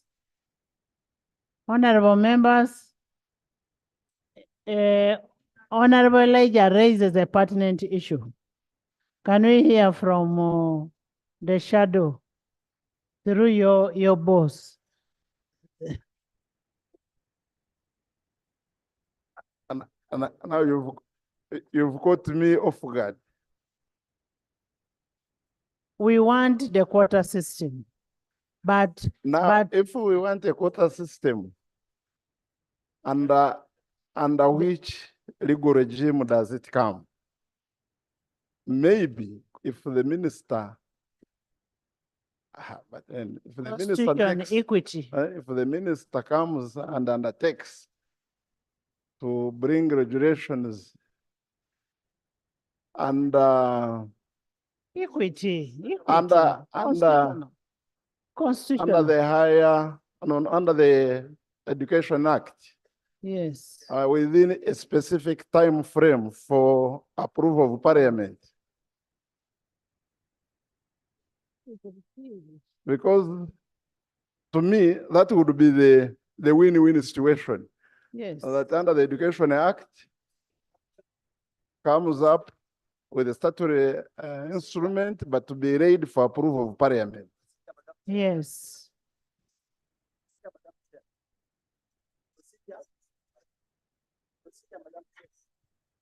Right, Honorable Speaker, and dear colleagues, first as government, we accept, we agree with the position that when we go to develop the guidelines, we have to emphasize the issue of district quota system. The quota system has been working before, but The money will be added. and this one is also going to be added so that when money is appropriated, each and every district will have to benefit.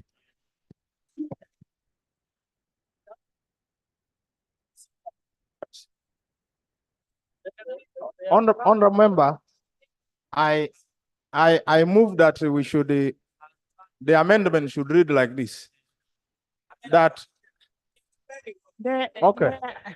Honorable Guzole, what they are going to come up with is the regulation to that effect.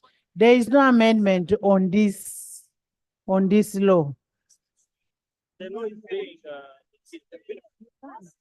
Madam Chair,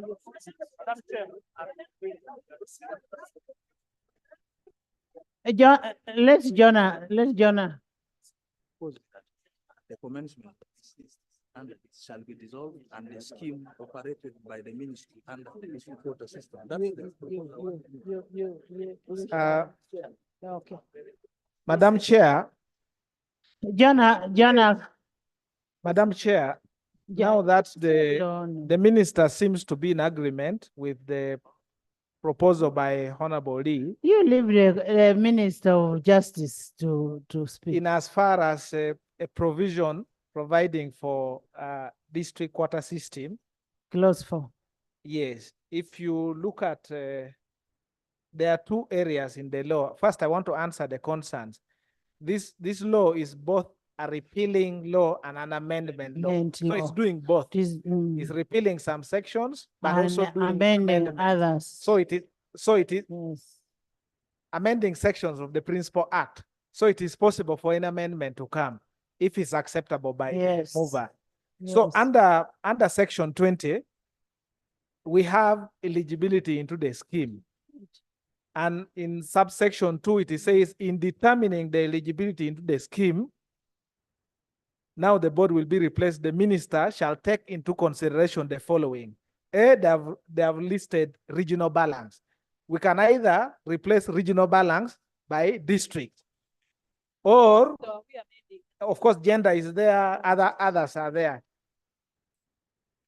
Yes, so I would now want to invite the minister that maybe when we reach, if you are in agreement that the quota system has to come, then under section 20, when we reach there, we, under the regional balance. Honorable members, can we have some order?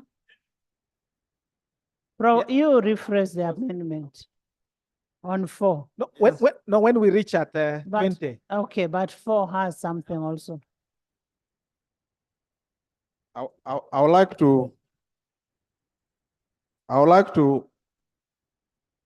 amend that the clause 4 reads like this. On commencement of this act, the Higher Education Students Financing Board established under the Act of 224 shall be dissolved, and the scheme operated by the ministry under the district quota system.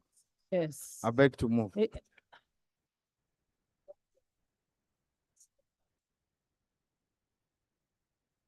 Madam Chair, my understanding of the guidance by the Shadow Attorney General. No. My understanding of the guidance of the Shadow Attorney General was that we could come up with, I would like Madam Speaker to get your attention, that we could come up with guidelines under a different legal regime. That is the Education Act, not this one. Under even under 20 here, what Honorable Duras just said. In other words, I'm not agreeing. The eligibility into the scheme, the regulations would come under this clause. And I'm disagreeing with him. I'm taking the opinion. But this is still provided under the Education Act, even in the Constitution on equity.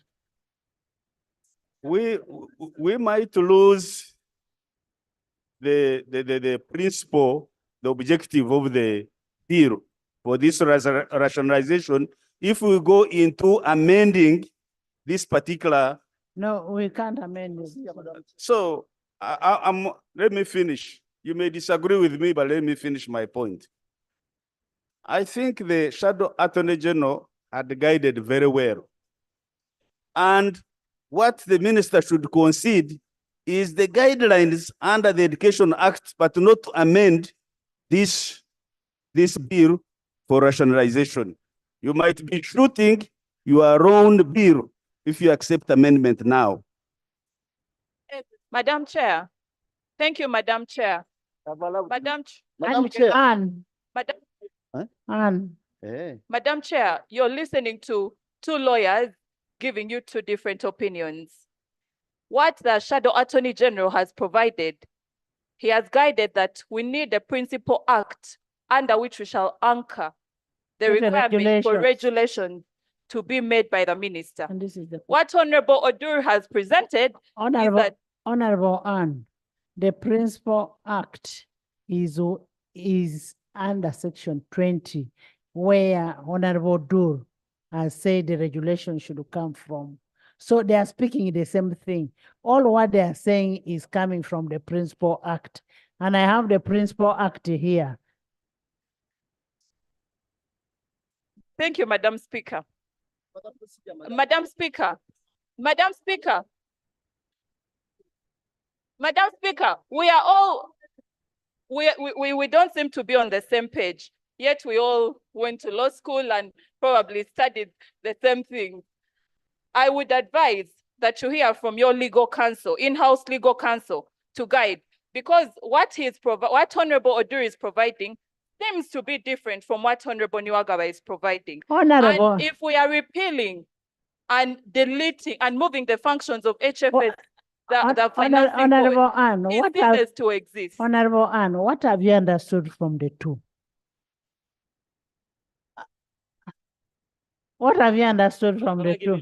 Madam, yes, information, Madam Speaker. I want Anne to tell me what she has understood from the two. No, I concur with her view.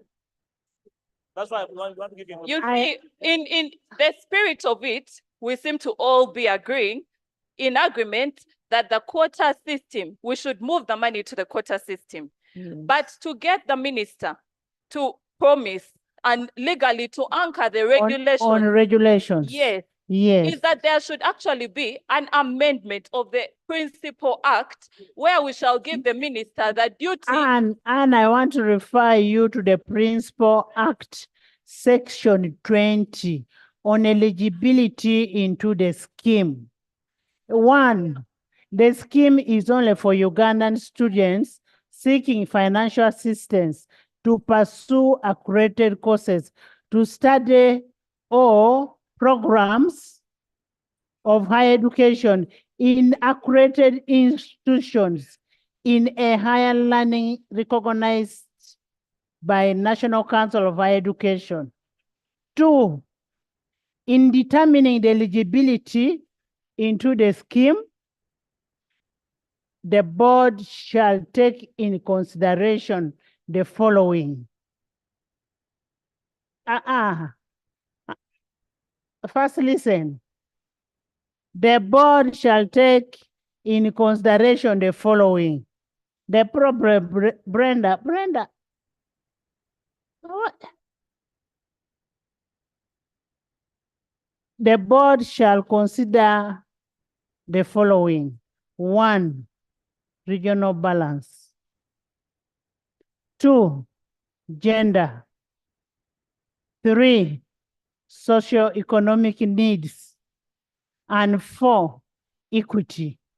And that's where Honorable Odur said the regulation should be drawn from that. And the same thing that the Shadow Attorney General was mentioning. The problem, Anna, you're only having the bill. You don't have the Principal Act. Emphasize my point. My point on clause 4, 1 seeks to have the board dissolved and places responsibility with the ministry, but also ring fences the issue of the district quota as agreed to by the minister.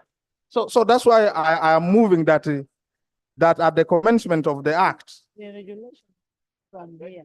at the commencement of this act, the Higher Education Students Financing Board established under Act 2 of 2014 shall be dissolved, and the scheme shall be operated by the Ministry of Education under the district quota system. So that places responsibility with the ministry, but ring fences the issue of quota system. Only then can we guarantee that all of us will benefit from this scheme. Otherwise, if you do not ring fence that, I'm worried we will lose the point. Honorable Dur. The regulations would be for Honorable Dur. finer details. Honorable Dur. Madam Speaker, for clarification, I have taken into consideration the Honorable popular members, let's listen. The popular view by Honorable Lee that there must be a district quota system that should allow all the districts. That's why I went to section 20. And I said, when we reach section 20, we need then to to amend the principal law and replace regional balance by district. Quota. Then when we reach section 41, the minister is given powers to make regulations over several matters. Yes. So under 41, yes, we again add that the minister has powers to make regulations onto the district quota system under section 41. Yes. Yes. That should be 20 and 41. Yeah.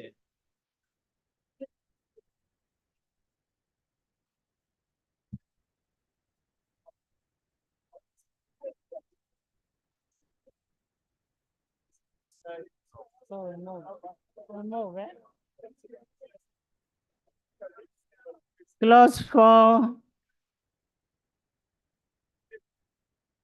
Professor, please first sit. You'll give me a clarification when we reach 20. On the same clause.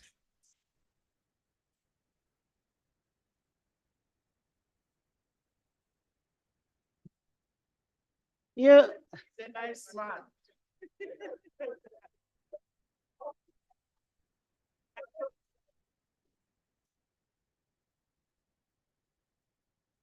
honorable members, let's hear what Professor has to say.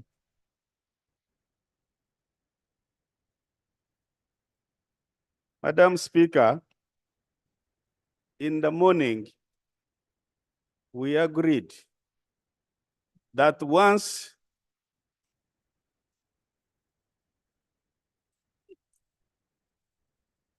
in the I want the attention of the speaker. Madam Speaker, thank you for your attention. In the morning, we agreed once these bills have been accepted to and become acts, we shall need a miscellaneous legislation. Let me finish. You can disagree with me. And we shall do away with these laws. The repealed bills, not all. Now, if we amend the Principal Act in a law that we are likely to do away with in miscellaneous, This would is it- an we- amendment bill, not a repeal bill, Doctor, Professor. No. I also studied law, and we are here as legislators. Listen to me. So, Madam Speaker, There's what an will order. happen? There's an order. There's an order. Right, Honourable Speaker. Is it in order for the professor of political science? We insist on making arguments on matters of law, Based on but based on political science, when you have already made a ruling. Is the professor in order? Honorable. Honorable. Honorable members. Honorable members. If you're going to continue making a noise, I will send you out. Honorable members. Those are all humanities. But not all this is being repealed. Some amendments. It's just a matter of, and I had somebody, by the way, where is Honorable Tebaneke? He has gone to school. I had somebody saying these lawyers are disturbing us. That's the benefit of being learned. Clause 4. Clause 4. I put a question that clause 4 stands part of the bill. Those in favor say and the contrary nay. The ayes have it. Clause 5. I put a question that clause 5 stands part of the bill. Those in favor say aye and the contrary nay.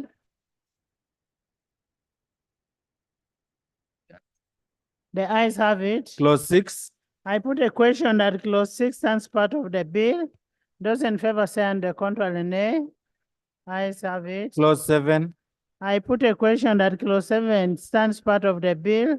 Those in favor say aye and the contrary nay. The ayes have it. Clause 8. I put a question that clause 8 stands part of the bill. Those in favor say aye and the contrary nay. The ayes have it. Clause 9. I put a question that clause 9 stands part of the bill. Those in favor say aye and the contrary nay.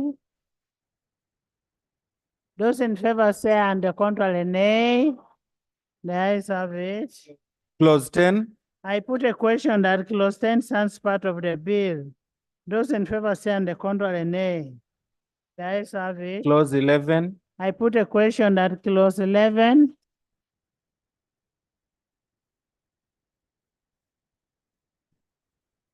Madam Chair, on clause 11, in the spirit of the agreement we have had, clause 11 in the principle, clause 11 seeks to amend Section 5.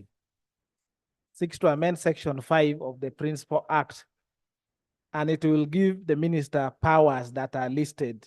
In Part E, 1E, one of the powers is that the minister shall determine the number of eligible students to benefit from the scheme. And this is where we can first have the first opportunity to mention the district quarter. Yeah, so we could amend and the minister should follow if you have the Principal Act. E. So I want to insert in E that to determine the number of eligible students to benefit from the scheme based on the district quarter system. And then we can build. Yes, yes, yes, yes. Is that okay with the minister? It's okay, Madam Speaker. Yes. Thank you very much, Madam Chair. Madam Chair, you are aware that You have just come. Madam Chair, I've been doing work where for, have we you have been in been? committee doing work. Huh? Madam Chair, you are aware that some districts are very big and large. And I am the one who proposed this quarter when I was youth MP here. And therefore, Madam Chair, I would like to propose amendment that instead of district quarter, let us have constituency quarter so that we as the MPs can regulate and manage. Honorable member, honorable members, constituencies are not administrative units.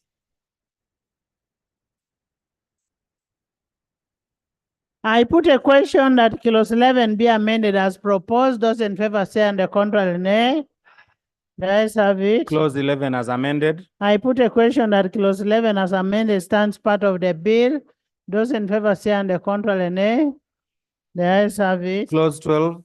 Clause 12, I put a question that clause 12 stands part of the bill. Those in favor say and the contrary nay. The ayes have it. Clause 13. I put a question that clause 13 stands part of the bill. Those in favor say and the contrary nay. The ayes have it. Clause 14. I put a question that clause 14 stands part of the bill. Those in favor say and the contrary nay. Ayes have it. Clause 15. I put a question that clause 15 stands part of the bill. Those in favor say aye and the contrary nay. The ayes have it. Clause 16. I put a question that clause 16 stands part of the bill. Those in favor say and the contrary nay. The ayes have it. Clause 17. I put a question that clause 17 stands part of the bill. Those in favor say and the contrary nay.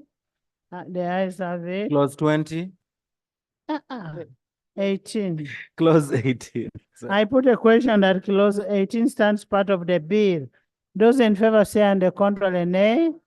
The ayes have it. Clause 19. I put a question that clause 19 stands part of the bill. Those in favor say and the contrary nay. The ayes have it. Clause 20. Clause 20. Madam Chair, in clause 20, I propose an amendment to substitute for paragraph 2A in the Principal Act to read as 2A district quarter. Is that okay? Madam Speaker, we agree. We substitute with district quota system. Okay. I put a question that clause 20 be amended as proposed. Those in favor say aye and the contrary nay. The ayes have it. Clause 20 as amended. I put a question that clause 20 as amended stands part of the bill. Those in favor say and the contrary nay. The ayes have it. Clause 21. I put a question that clause 21 stands part of the bill. Those in favor say and the contrary nay. The ayes have it. Clause 22. I put a question that clause 22 stands part of the bill. Those in favor say and the contrary nay. The ayes have it. Clause 23. I put a question that clause 23 stands part of the bill. Those in favor say and the contrary nay. Those in favor say and the contrary nay. The ayes have it. Clause 24. I put a question that clause 24 stands part of the bill. Those in favor say and the contrary nay. The ayes have it. Clause 25. I put a question that clause 25 stands part of the bill. Those in favor say aye to the contrary nay. The ayes have it. Clause 26. Honorable members, I get so irritated, too irritated, when we are in a very serious business and people are having cocoons, talking.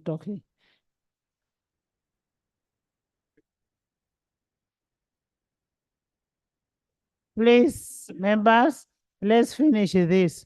We have a very important bill coming up. Next. Clause 26. I put a question that clause 26 stands part of the bill. Those in favor say under control and nay. The ayes have it. Clause 27. I put a question that clause 27 stands part of the bill. Those in favor say under control and nay. The ayes have it. Clause 28. I put a question that clause 28 stands part of the bill. Those in favor say under control and nay. The ayes have it. Clause 29. I put a question that clause 29 stands part of the bill. Those in favor say under control and nay. The ayes have it. Clause 30. I put a question that clause 30 stands part of the bill. Those in favor say under control and nay. The ayes have it. Clause 31. I put a question that clause 31 stands part of the bill. Those in favor say under control and nay. The ayes have it. Clause 32. I put a question that clause 32 stands part of the bill. Those in favor say under control and nay. The ayes have it. Clause 33. I put a question that clause 33 stands part of the bill. Those in favor say under control and nay. The ayes have it. Clause 34. I put a question that clause 34 stands part of the bill. Those in favor say under control and nay. The ayes have it. Clause 35. I put a question that clause 35 stands part of the bill. Those in favor say under control and nay. The ayes have it. Clause 36. I put a question that clause 36 stands part of the bill. Those in favor say under control and nay. The ayes have it. Clause 37. I put a question that clause 37 stands part of the bill. Those in favor say under control and nay. The ayes have it. Clause 38. I put a question that clause 38 stands part of the bill. Those in favor say under control and nay. The ayes have it. Clause 39.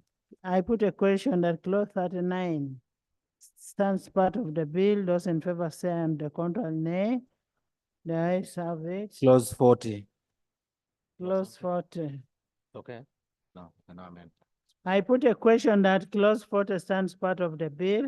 Those in favor say aye and the control and nay. The ayes have it. Clause 41. Clause 41. I put a question that clause 41 stands part of the bill. Those in favor say under control and nay. The ayes have it. Clause 42. I put a question that clause 42 stands part of the bill. Those in favor say under control and nay. The ayes have it. Title. Title. I put a question that the title stands part of the bill. Those in favor say under control and nay. The ayes have it. Motion for resumption of the House. Honorable Minister. Madam Chairperson, I beg to move that the House do resume and the Committee of the whole House reports thereto. I put a question that the House does resume and the Committee of the whole House reports thereto. Those in favor say unto the control and nay. The ayes have it.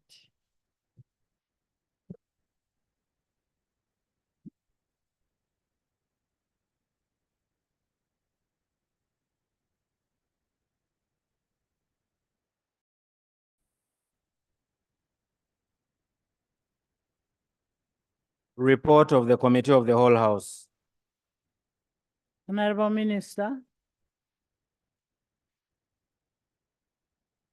Madam Speaker, I beg to report that the Committee of the whole House has considered the bill entitled the Higher Education Students Financing Amendment Bill 2024 and pass it with amendments. I beg to report. Motion for adoption of the report of the Committee of the Whole House. Honorable Minister. Madam Speaker, I beg to move that the report from the Committee of the Whole House be adopted. I beg to move. I put a question that the report of the Committee of the Whole House be adopted by this Honorable House. Those in favor say and the contrary nay. The ayes have it.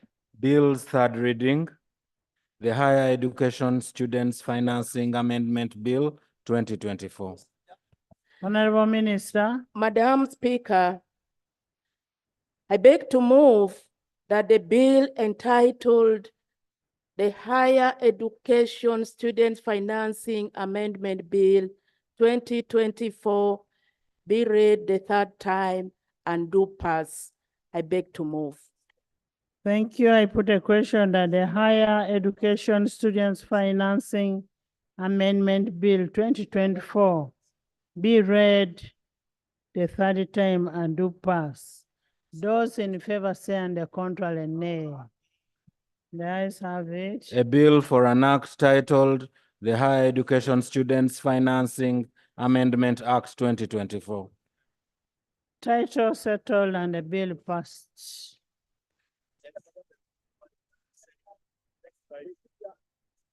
Yes, Honorable. Katule. Thank you, Madam Speaker. Madam Speaker, I thank for your indulgence. However, I want to put on record the way we have passed this bill. I don't agree with it because the win of that day, the mover of the Madam Speaker has given a procedural matter. What did not attend the Committee of Parliament generated minority report, and the records are very clear and the rules are clear. Because how did he generate a dissenting view when he never attended the committee where we sat?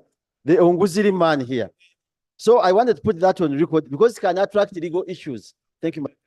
Honorable members, Honorable Guzuli is a member of the committee. Not so. And he has a right to bring a minority report under Rule 205. He has powers and he can bring a minority report. It is just unfortunate. It is just unfortunate that the majority report has not taken the day. And it is only his minority report that has taken the day. I want to congratulate you, Honorable Guzule. To set the record clear, because what he said has ramifications for me. Madam Speaker, the record of attendance is a book where we sign. And if that book is changed checked when this matter was considered, I was there. I even took pictures when I was in that meeting. So yeah, because I have the evidence here. So he's just aggrieved because they have lost, but we don't need numbers on the truth. We only need to stand with the people of Uganda. I thank you, and that's what I've been pursuing.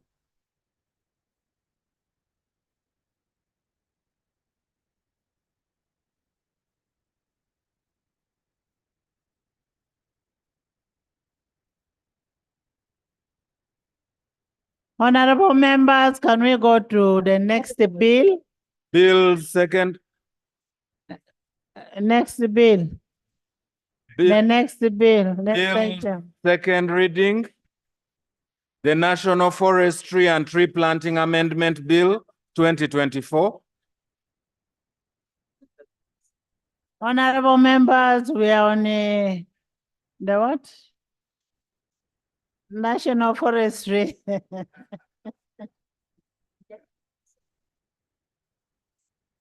Honorable Minister, where is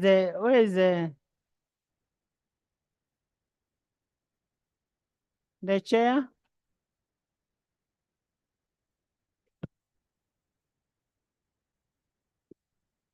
Move a motion. Right Honorable Speaker, I beg to move that the bill entitled the National Forest and Tree Planting Bill 2024 be read for the second time. Beg to move. Seconded. Seconded by Isaac. Edi. Achayo. Dr. Rayonga. Achibu. Linda.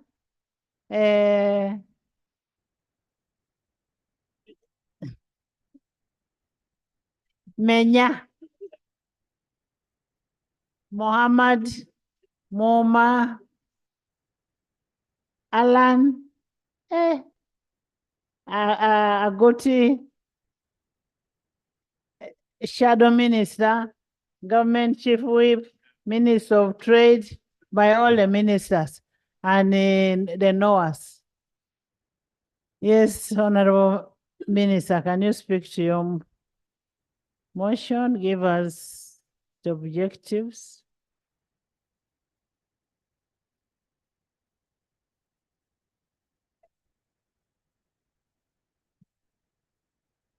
Right Honorable Speaker, the bill intends to dissolve the National Forest Authority. Honorable members, I want you to listen. And transfer its functions into the Ministry of Water and Environment. This will save the administrative cost and increase efficiency in the operations. Right Honorable Speaker, we have challenges with disparity in the salary structures that has also affected our operations. With this bill being passed, it will help us as government to harmonize this position, and the demotivated public servants who are in the ministry can respond swiftly to the calls where they're supposed to work. Right Honorable Speaker, as you are aware that when the NFA comes into the ministry, it will enable government to fast track all interventions and particularly enable the minister to come directly and report always, as you, honorable members, this House has always demanded, and this will be much better because of the saved money which will go in the loopholes where we don't have enforcement in place enough. This will help us. So, honorable colleagues, I beg that you support the bill.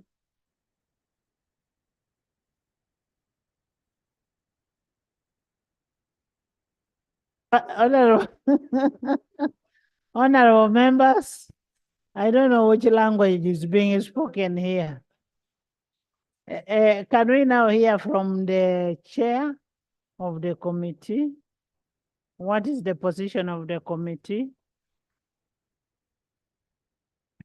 Thank you. Thank you, Right Just Honorable. give us the observations and make the conclusion. Thank you, Right Honorable Speaker and honorable colleagues. Before I go to the observations and recommendations, I beg to lay on table. Yes, a procedure matter. Thank you, Madam Speaker. Is it really in order? Yes, I will come. Oh, why don't you listen? Anyway, is it procedurally right? Thank you so much. For us to process government bills when the Attorney General and the Deputy Attorney General, they are not with us here.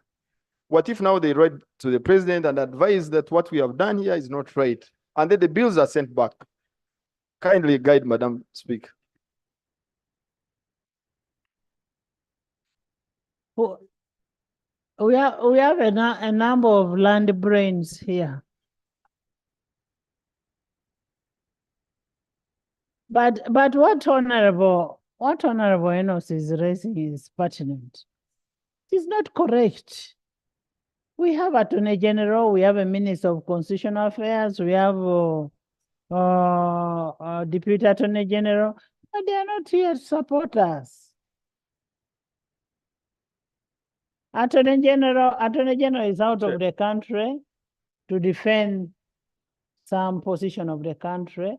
That one he got permission from me. And the Deputy Attorney General, while he was here, we were called for a meeting, including me. And I said, for me, I'm still here, you can go. So, but next time,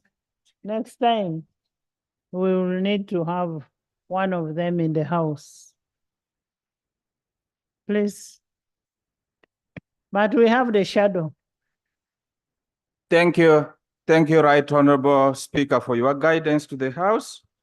Right Honorable Speaker and honorable colleagues, I beg to lay on table a copy of the report of the Committee on Environment and Natural Resources on the National Forestry and Tree Planting Amendment Bill 2024 and the accompanying minutes of the proceedings.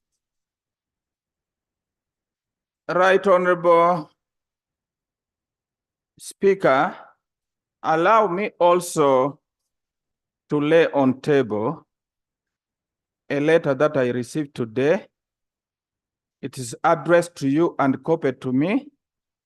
And since it touches on this matter, I felt that I need to bring it to the attention of this House. It is a letter that is against the mainstreaming of NFA. But how do you read a letter which is written to me? It's copied to me. I just said it's copied. You just copied. Don't take action on it. You read your report. How did you smuggle my letter out?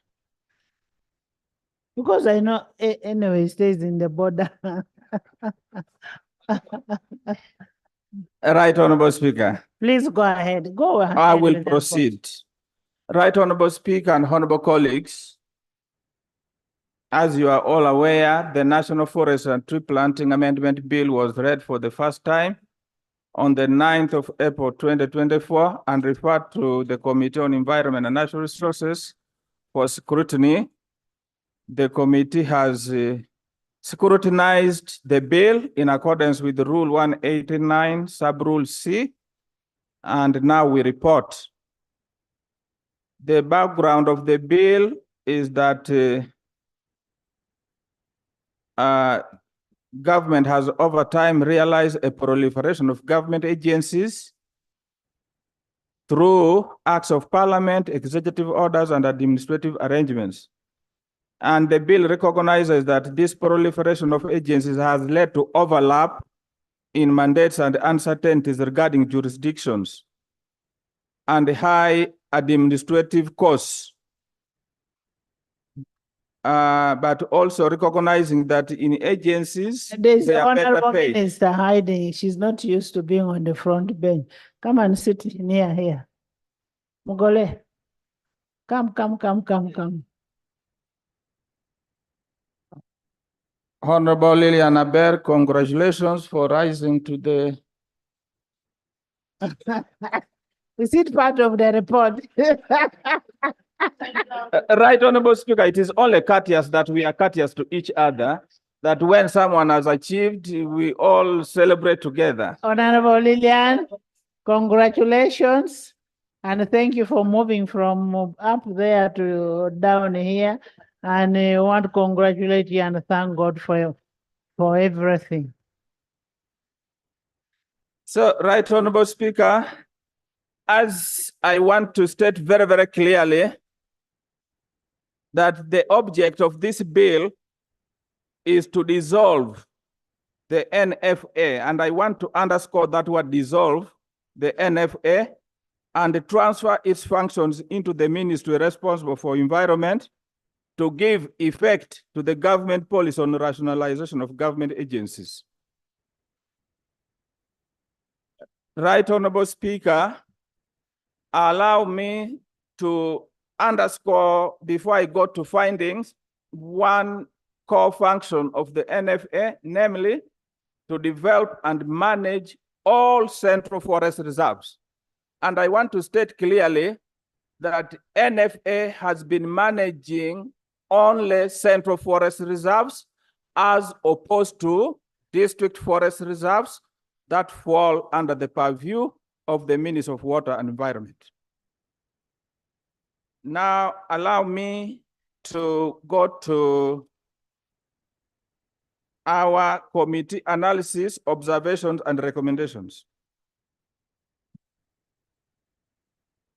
This part of the report examines the proposed clauses in each part of the bill, their constitutionality and relevance in light of existing laws and policy on rationalization and the mischief they intended to cure.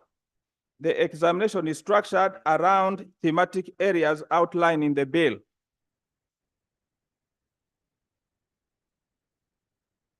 And one thematic area is the alleged overlap in mandate between NFA mandate and those of the district forestry services.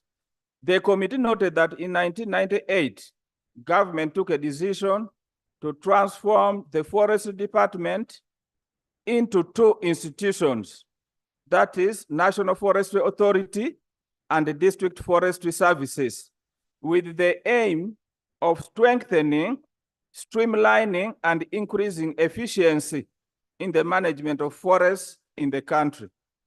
The committee observed that whereas the mandate of NFA is to manage the 506 central forest reserves, covering an area of 1.265 million hectares, which accounts for only 26% of the total forest cover in Uganda, that of the district forest services under the purview of the ministry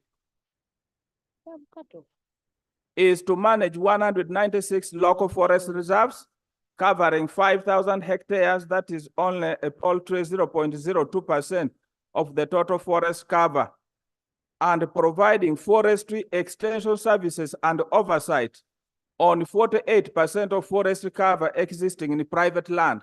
So you find that most of the forests are actually private land, private forests rather.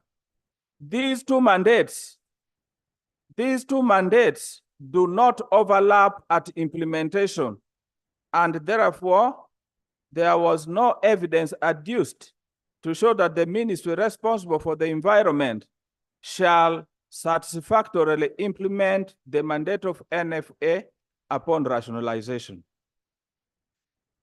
The committee noted that most of the district forest reserves that were under the purview of the Ministry of Water and Environment are no longer in existence, whereas the central forest reserves under the National Forest Authority are in existence across the country, although some have been encroached upon.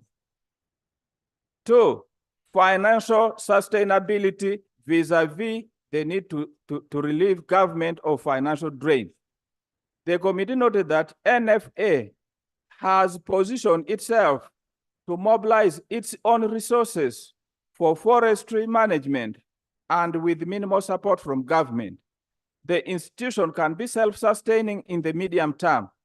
The institution's non-tax revenue has been increasing over the years, as you can see in the narrative there, but also in the next table, moving from 9.521 in 2019, that is 9.521 billion, to 10.411 billion in 2019-2020, to 9.271 in 2020-2021, to 12.106 billion in 2021-2022, to 14.018 billions in 2022-2023. That shows an upward trend, and it shows that NFA, once strengthened, will be able to generate more revenue for the country. The committee therefore noted that with the improved institutional image, ability to attract funding from development partners, the institution can generate its own NTR and be self-sustaining in the near future. The committee noted the following are some of the strategies NFA has developed to increase its NTR. 1, NFA intends to invest more in forest plantations. 2, NFA intends to start investment in ecotourism. 3, NFA intends to support and manage tree farmers and planters in central forest reserves. 4, NFA intends to improve on its ability to attract external funding from development partners. The next table shows you the kind of relationship that NFA has established with those international agencies that are donating. And I want to quickly remind ourselves that some of these donors are very hesitant to give money directly to government, but they would prefer to give an agency established like this one. Now, finally, Right Honorable Speaker and Honorable colleagues, allow me to tackle just why my committee felt that NFA must not be mainstreamed or dissolved as proposed by the bill. And the first point is NFA's uniqueness in addressing climate change and its impact. The committee noted that the world is currently grappling with the challenges posed by climate change. It is a known fact that one of the most effective ways of removing carbon from the atmosphere is through afforestation, reforestation, and improving forest management and conservation. Many countries are strengthening forestry management by establishing semi-autonomous institutions such as the NFA. In the East African region, Uganda was the first to establish a forestry authority. Kenya and Tanzania made several benchmarking visits to Uganda and established their own semi-autonomous forestry service agencies in 2007 and 2011, respectively.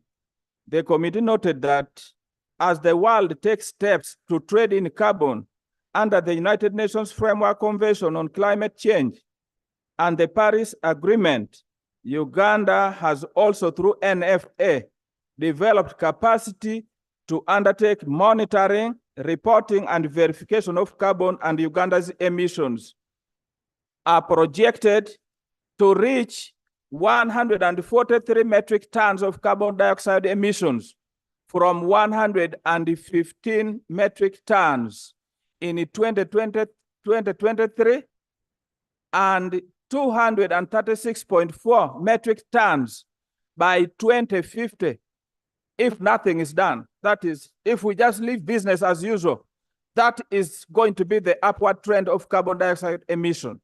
And all of us in the most recent past, you saw the enormous effects of carbon dioxide emission into our environment, contributing to climate change. To mitigate these emissions, NFA intends to implement mitigation actions to reduce emissions. When all the planned and intended mitigation actions have been implemented, Uganda's emission will begin to reduce, and it will reduce by 24.2% by 2030. And this reduction will come from forestry. NFA has lined up mitigation actions to reduce emissions by 2030 to 108 metric tons of carbon dioxide emissions. And these are the mitigation actions that they have already lined up. Climate smart agriculture, sustainable fuel wood and commercial charcoal production, large-scale commercial timber plantations, restoration of natural forests in the landscape, Now, Right Honorable Speaker and honorable colleagues, in the morning when I presented on metrology, I was charged with a responsibility of making a cost-benefit analysis quantitatively, although at that time I made a qualitative analysis. Now I give here a quantitative cost-benefit analysis of the decision of mainstreaming NFA. The committee noted that there may not necessarily be significant economic gains in the short and medium term arising out of mainstreaming NFA into the ministry. That whereas mainstreaming NFA will eliminate the board of directors costs and some members of senior management, these costs are relatively very small in comparison to the overall cost of sustainably managing and developing developing central forest reserves. There will also be severance costs for the existing staff, hence no substantial cost saving. Further to this, the cost-benefit analysis was done before government enhanced the salaries of scientists. The committee noted that mainstreaming costs will be higher under the ministry because over 80% of the NFA staff are scientists and are currently earning salaries under the scientist scale.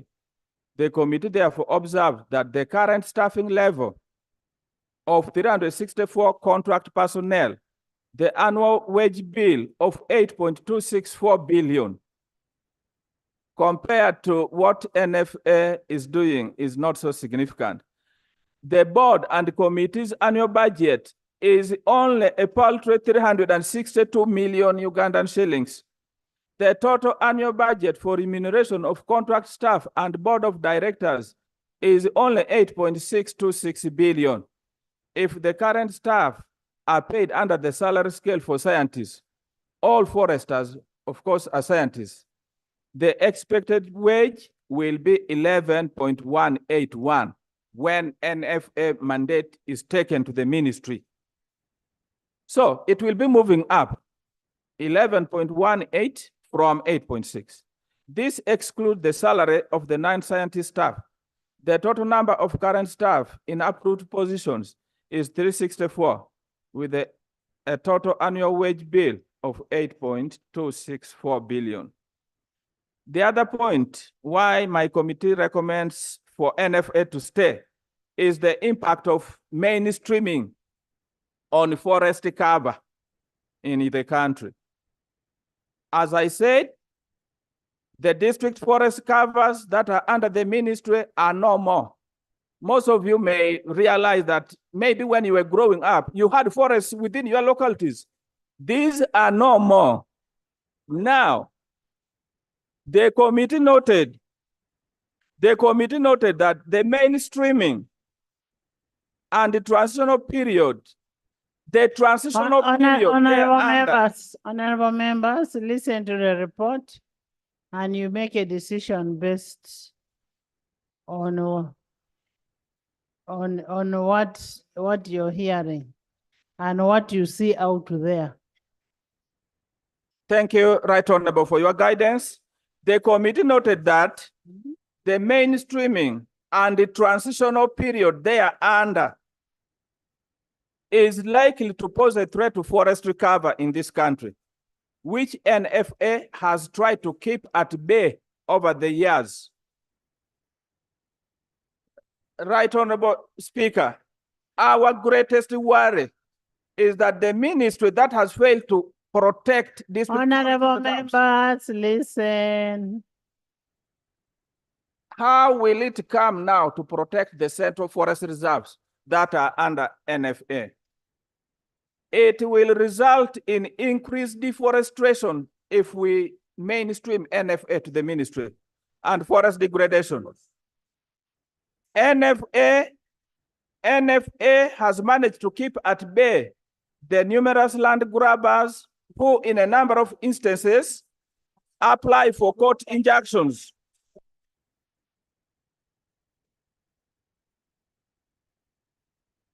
to enable them take over forest reserves for personal gains.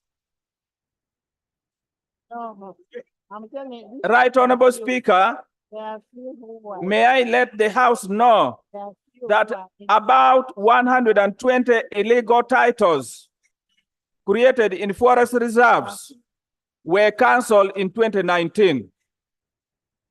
And the process to cancel additional 400 illegal titles in the Central Forest Reserves is ongoing.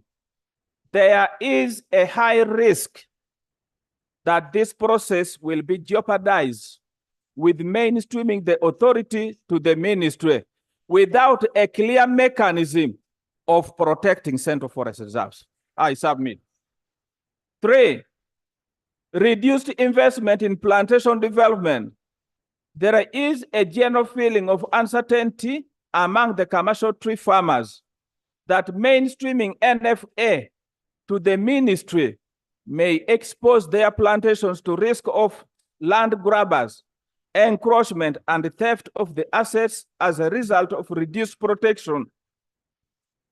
These investors may therefore lose confidence in investment in the investment climate, leading to reduction in forest cover. NFA is still resolving the many cases of land grabbing in the Central Forest Reserves. In 2017, government lifted the ban on licensing new investment in Central Forest Reserves, and NFA made new offers for over 40,000 hectares. The authority is still sorting out the encroachment problem and licensing new investments. Sensitization of encroachers and local leaders has been done in many areas, and this process is ongoing. 4, loss of employment opportunities. NFA currently employs 364 full-time contract staff who are paid salaries through the government payroll. In addition, NFA has engaged services of about 400 patrolmen from the communities neighboring the Central Forest Reserves who are paid monthly patrol allowances. And I want to say that most of the work of NFA, you find that they do them in very odd hours. Even at night, they capture people who are encroaching on forests. We don't have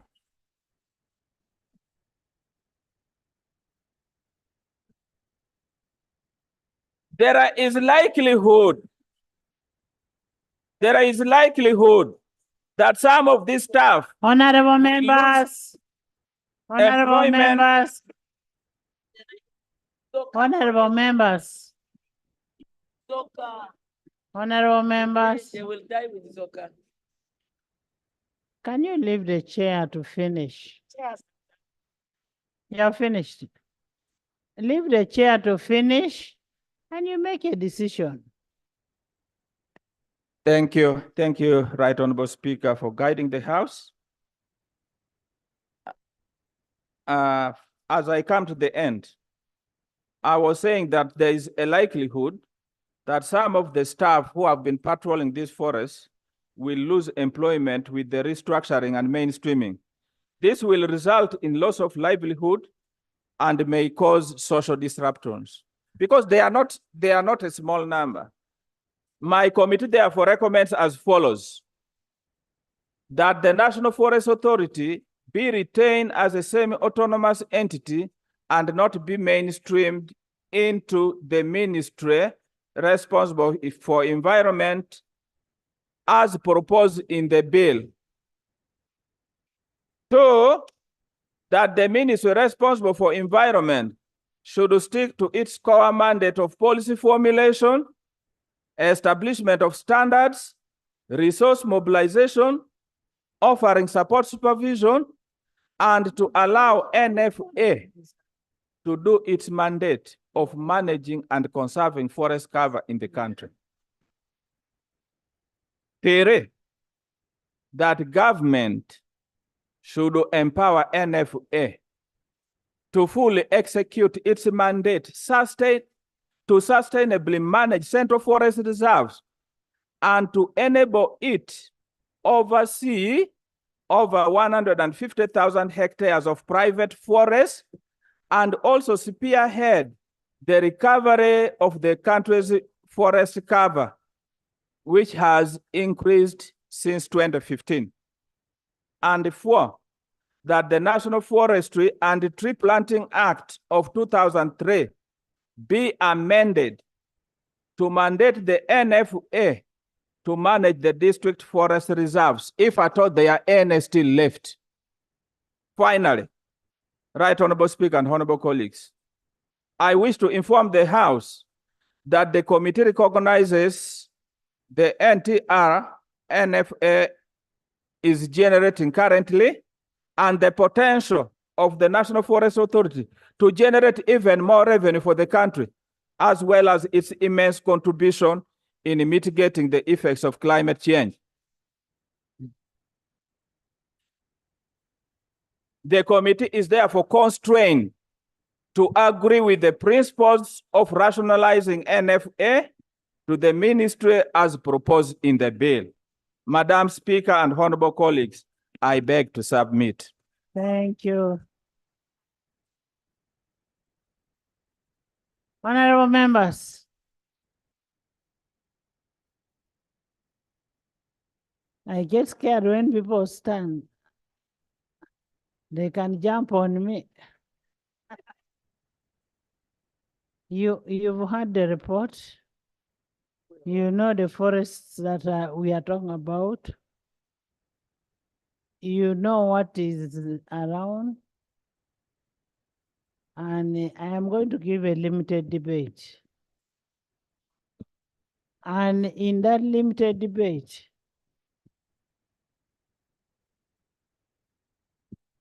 I will first want to know which people are in for rationalization,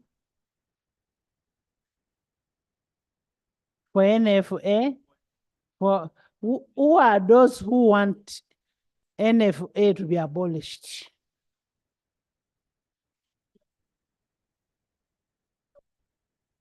Abolishing the NFA to rationalize. Okay, honorable members,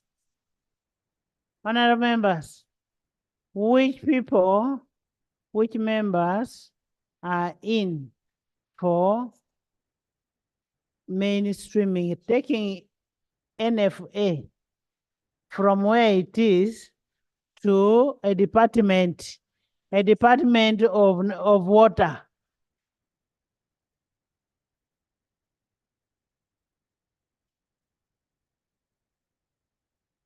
Who are those who want NFA to be taken away? Taken away and put into the ministry.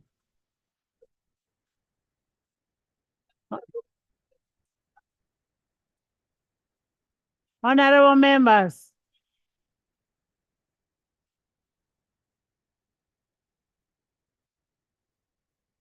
Honorable members, I want you to listen.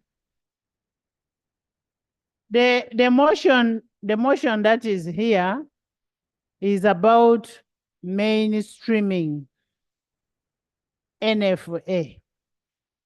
And in the mainstreaming, you are going to take NFA to the Ministry of Environment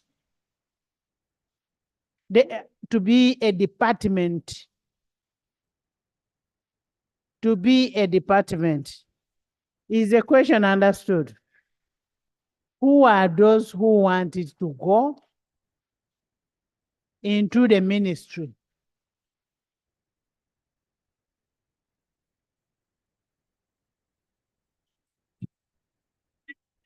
Procedure. Honorable members, you listen. All I want is your hand. Procedure, Madam Speaker. And I want a hand, honorable members. You sit. Why no? There are no procedure. Honorable members, I only want your hand up.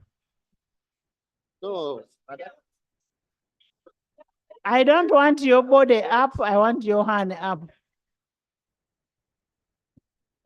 You want me to repeat it? With procedure. We are already matching. And honorable members, honorable members, listen. Honorable members, if you are an ex-officials, don't put up your hands.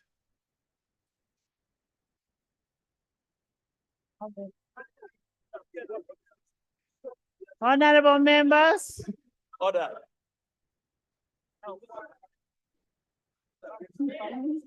Let me first get reading. What's the question?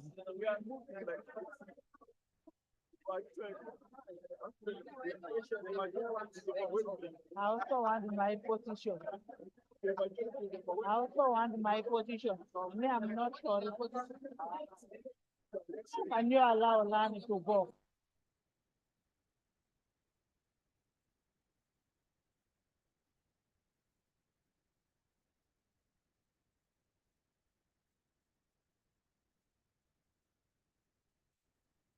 Honorable members,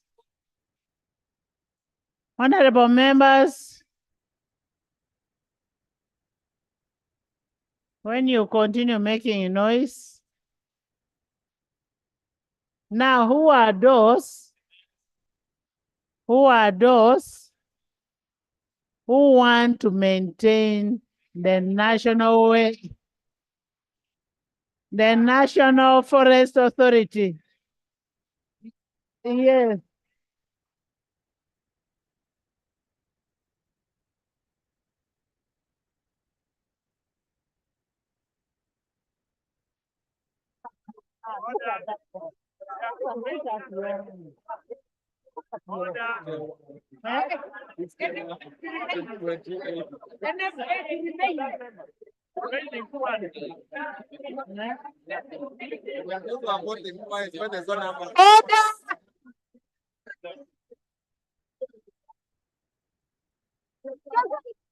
Now, let's go into a debate. Let's go into a debate. And the question that I will put will take the day. I start with what? Let's now go into debate. Honorable Edie, you want me to declare the results?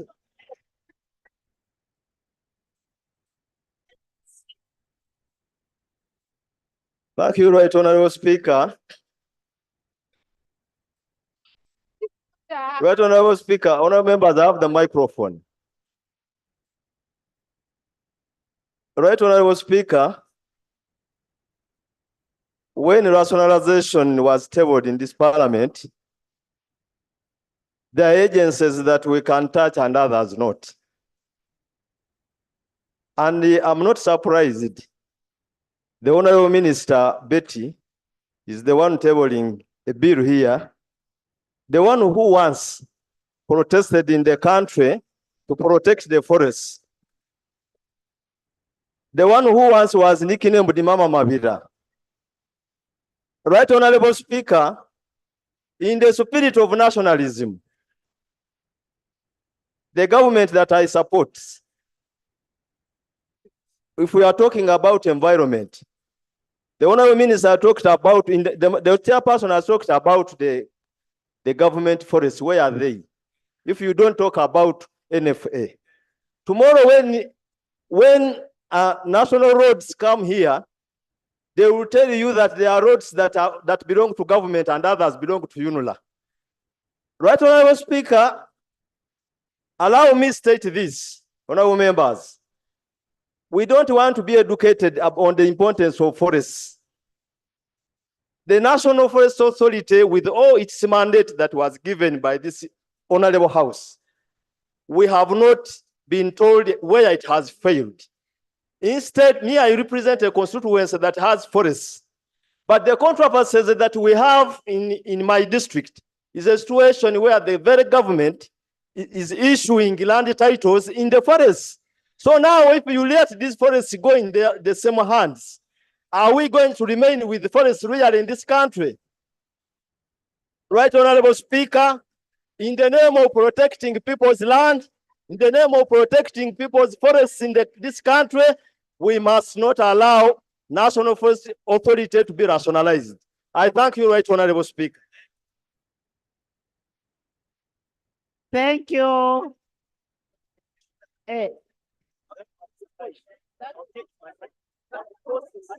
Yeah.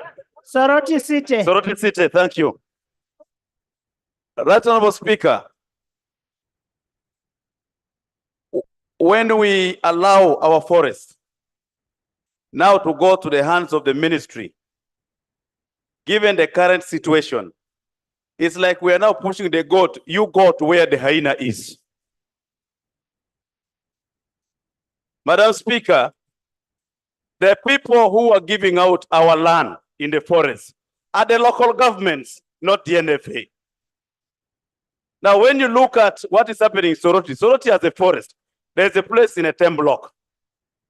The city went and gave out that place to a number of people. It was only saved by the NFA. That means if we didn't have NFA, by now that land would not be there.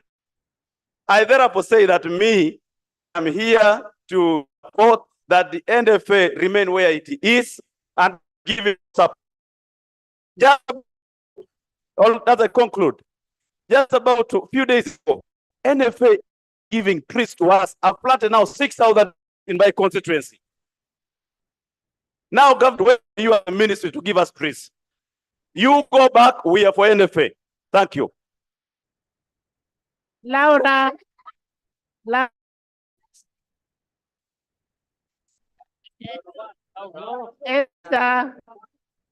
Esther. Yes. Isaac. Thank you, Right Honorable Speaker. Right Honorable Sir, I stand to support that NFA must remain semi-autonomous. For these reasons, as of growing up, Zombo district had a forest with natural trees, hard trees, called Lendo Forest. Today, Lendo Forest was the same road that they used to deplete these roads was never constructed until NFA came in and reforested the place. Right Honorable Speaker, demonstrated good leadership in terms of forests, and I think they cannot be custodians of forests at this time. Thank you. Isaac. Thank you, Madam Speaker. Madam Speaker, Honorable members, I'm going to give all of you to Madam, being rationalized and taken to the ministry. Yes, we also have our reasons. We had your reasons. This is a debate. Madam Speaker, NFA was established in 2003. At that time, at least you could see Mabira was somewhere there. At that time. Down the line, where is Mabira now? The chair said very clearly, they prefer working mainly at night. Could I ask something? Was it NFA that cut Mabira down? No, Madam Speaker. Madam Speaker. Right, Honorable Speaker, let me give information about Mabira. You used to work with the NFA? Yes, please. Okay. No, you get information. Let me give him information. Honorable Speaker, order, please. Let me give him information about Mabira. Right, Honorable Speaker, in Mabira, there are 39 villages which are called enclaves. So, let me tell you from the professional point of view. From the time of the gazettement, those enclaves have their own title called my land. So they are not part of the forest. The way you see Rugazi, a factory, is not Honorable, just hold on. Honorable Dr. Lulume, I know your so that you people take the land. So Honorable Speaker, when NFA was formed and that land was left under private forest, that's what occurred. That's why you see Mabera is there. Mabera is there. What you are seeing is people's land where they have titles, who are found there, who are there before the Gazette made. So Mabera is there. I can assure you, you can even go and see there. Thank you for information. I'm surprised you say Mabera is there. We are not talking about the Mabera we see on the road. Go a bit deep and see if Mabera is there. Secondly, Madam Speaker, thank you for the information. Isaac. Yes, Mama. Do you pass there when you're going to northern Uganda? You from Nebi. You know what is in the east? Let me conclude. Madam Speaker, secondly, Madam Speaker, if I may conclude, Madam Speaker, Madam Speaker, I also want to talk about the NTR. I appreciate that they are raising NTR of almost 9 billion shillings. But that the real sources of NTR should be established. From the real forest that they are actually chopping down, the real sources have to be established. And then lastly, Madam Speaker, what I do appreciate is that we need the workforce of over 400 people employed in NFA. That workforce, if they go within the ministry, they are going to be compensated for. And then secondly, some of them, of course, will be retained. Thank you. Have you compensated the ones of Rhea? Yeah, thank you. Menya? Thank you very much, Right Honorable Speaker. Right Honorable Speaker, I'm here to support that NFA must stay for the reasons that Acholi or northern region have suffered a lot with charcoal burning. Right now, we are trying to recover by planting trees that are being provided by NFA. And if we are to merge NFA to the main ministry, I'm afraid we may not achieve this. So I stand firm to support NFA must stay. Singiro, then Samuel. Yeah. Alex Singiro. Thank you. I'll give you the talk. Right Honorable Speaker. Honorable members, please. Right Honorable Speaker and colleagues, I want to thank you for this opportunity. I have had an opportunity also to work with the environment sector for quite some time. And I also know very well that this rationalization has major reasons. If we find an institution that is not, it's more of a consumer than a producer, that one should certainly be thought about going away anyway. But with NFA, we do see clearly, very clearly, that they are raising a lot of NTR. What reason are you going to give this Mwananchi in Isingiro, who never saw a tree until NFA was established in Isingiro, and now we have Rugoho Central Forest Reserve, very huge forest reserve, which has been restored, improved upon, and even expanded. What will you tell those people?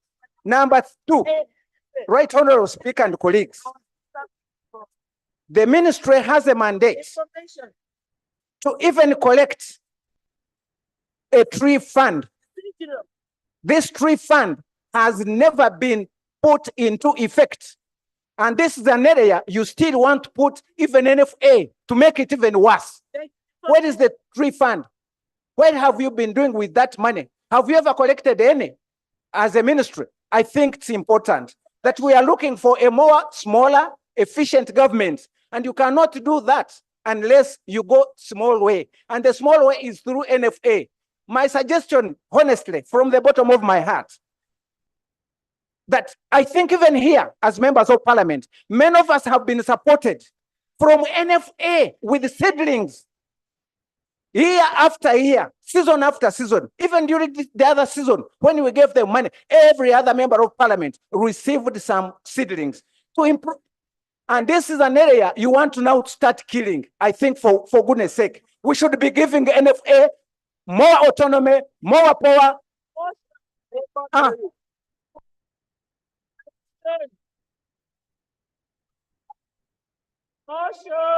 Thank you very much, Madam Speaker. Okwir, Medi. Okwir, then Medi. I'm coming. Emotion. No. Thank you very much, Madam Speaker, for this opportunity. Honorable members, this is a very controversial issue. If it means debating up to morning, we shall debate. Okwir, Muhammadi, Lee, Kao, Okwir, Muhammad, Lee, Isaac, Okiror, Masindi. Let him finish, then you people come. Thank you very much, Madam Speaker, for this opportunity. Madam Speaker, we must have trust in the system. There is a false impression being created here that there are donors and supporters who want to support activities within this government, but don't want to work with the government. I think this is not true. This is not true. We can have reasons to support NFA. We can have reasons to disband NFA, but we should not discredit the system that NFA operates under. Yes.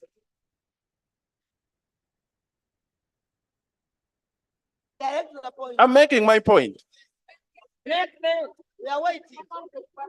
Before I'm going to trust you. The issue here, Madam Speaker, I have forest reserves that have been managed under NFA and those under district.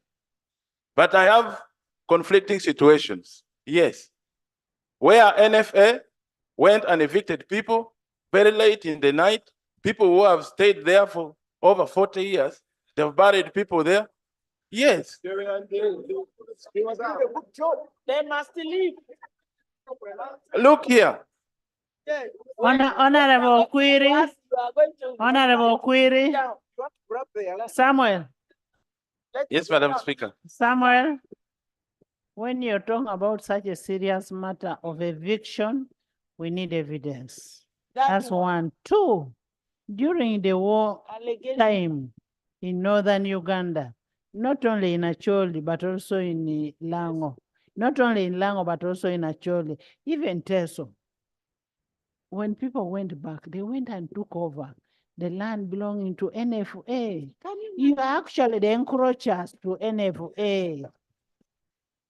And he knows it. Madam Speaker, I don't want to exchange with you, but my submission is that these are people who had lived there for over 40 years. They've buried their ancestors there. And then NFA wakes up one morning and tells them you have to live here. Where do they go?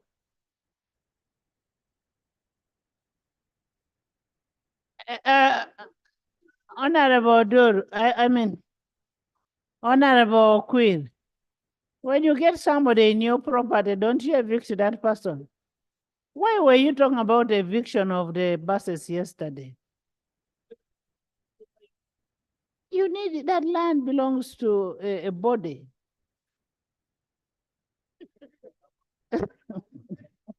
Yes, maybe.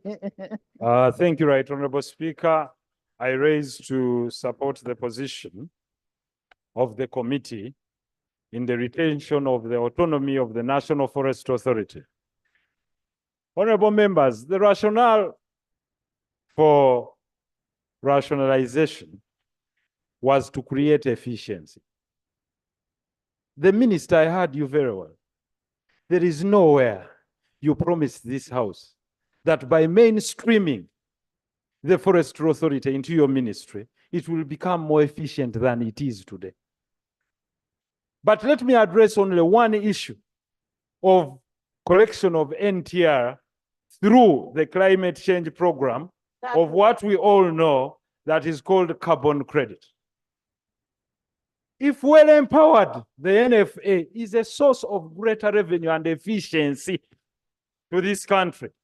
And you look for numbers, because I can give you one example and you must explain, Right Honorable Minister, how far have you gone? And I would like to also call upon the Attorney General with the proposal that you have in your ministry and with the Office of the Attorney General to hand over 25% of forest cover of Uganda to Shell in lieu for carbon credit. What I'm talking about, you might come back here and you'll see it. I challenge you. That's why I'm posing questions today, because there is an issue of trade in carbon and who issues the permit. You'll come back and respond. We, through National Forest Authority, from our portfolio in Africa, I know we can harness over $500 million, which the ministry cannot do. So our role should be to empower this authority to keep the forest cover, to promote plantation of trees and forestry, so that in future we can even earn more. Honorable members, we are not saying no to your making lean of government. If you think you have better qualified people who can help us get more, please get them to NFA and you make it function better. If you think there are very many people, streamline it and streamline the number, but do not destroy the authority, for you will not leave its functions performing to expectation. Finally, please, I take it. Right, Honorable Chairperson, Speaker. NFA is the custodian of RED+, what we call reduction of emissions from degradation of forest resources, under the United Nations Framework Convention, which NFA is leading also the monitoring and verification and reporting of carbon emissions. The only defense we have as Uganda to safeguard the extraction of fossil fuels globally, because it has been projected that the extraction of fossil fuels under the East African crude oil pipeline, the Kabale airport, and also the oil refinery yet to start, are going to emit over 1 million tons of carbon. And wherever we attend international meetings, we confirm to them that the forest cover, with our affirmative action of the National Forest Authority, we are ensuring that forest acreages are going to be maintained.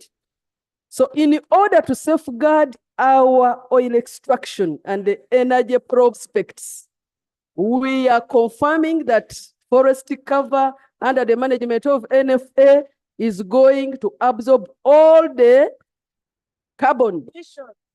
So in case we remove NFA, our defense for our fossil oil extraction is dead. So we are saying that affirmatively, with the hit you received the last periods, we can only defend ourselves by maintaining National Forest Authority. Thank you very much for that wonderful information. I think Honorable Beatrice Anywa, Mama Mabira, formerly no, still Mama Mabira, I would like you to reflect in your heart and go into your sentiments and know what Ugandans know you for, as that lady that put her life and line on the forefront. And I'm appealing to your personal sentiment to understand that we've come from far through challenges, and you cannot hand over meat to a lion and expect to find it in the morning.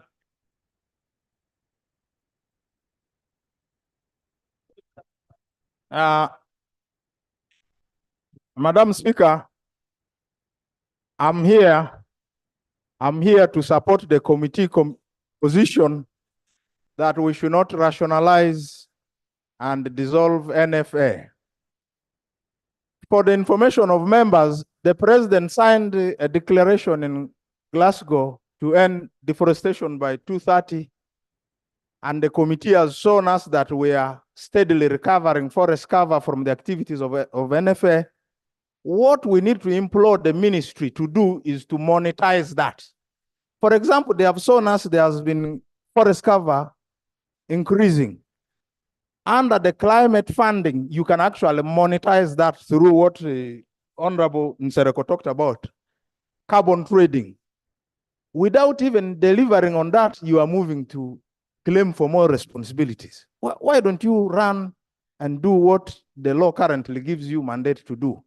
The minister said that they cannot adequately or quickly report to Parliament. Minister, Section 79 of the current law provides for annual reports under which you are supposed to report to this House.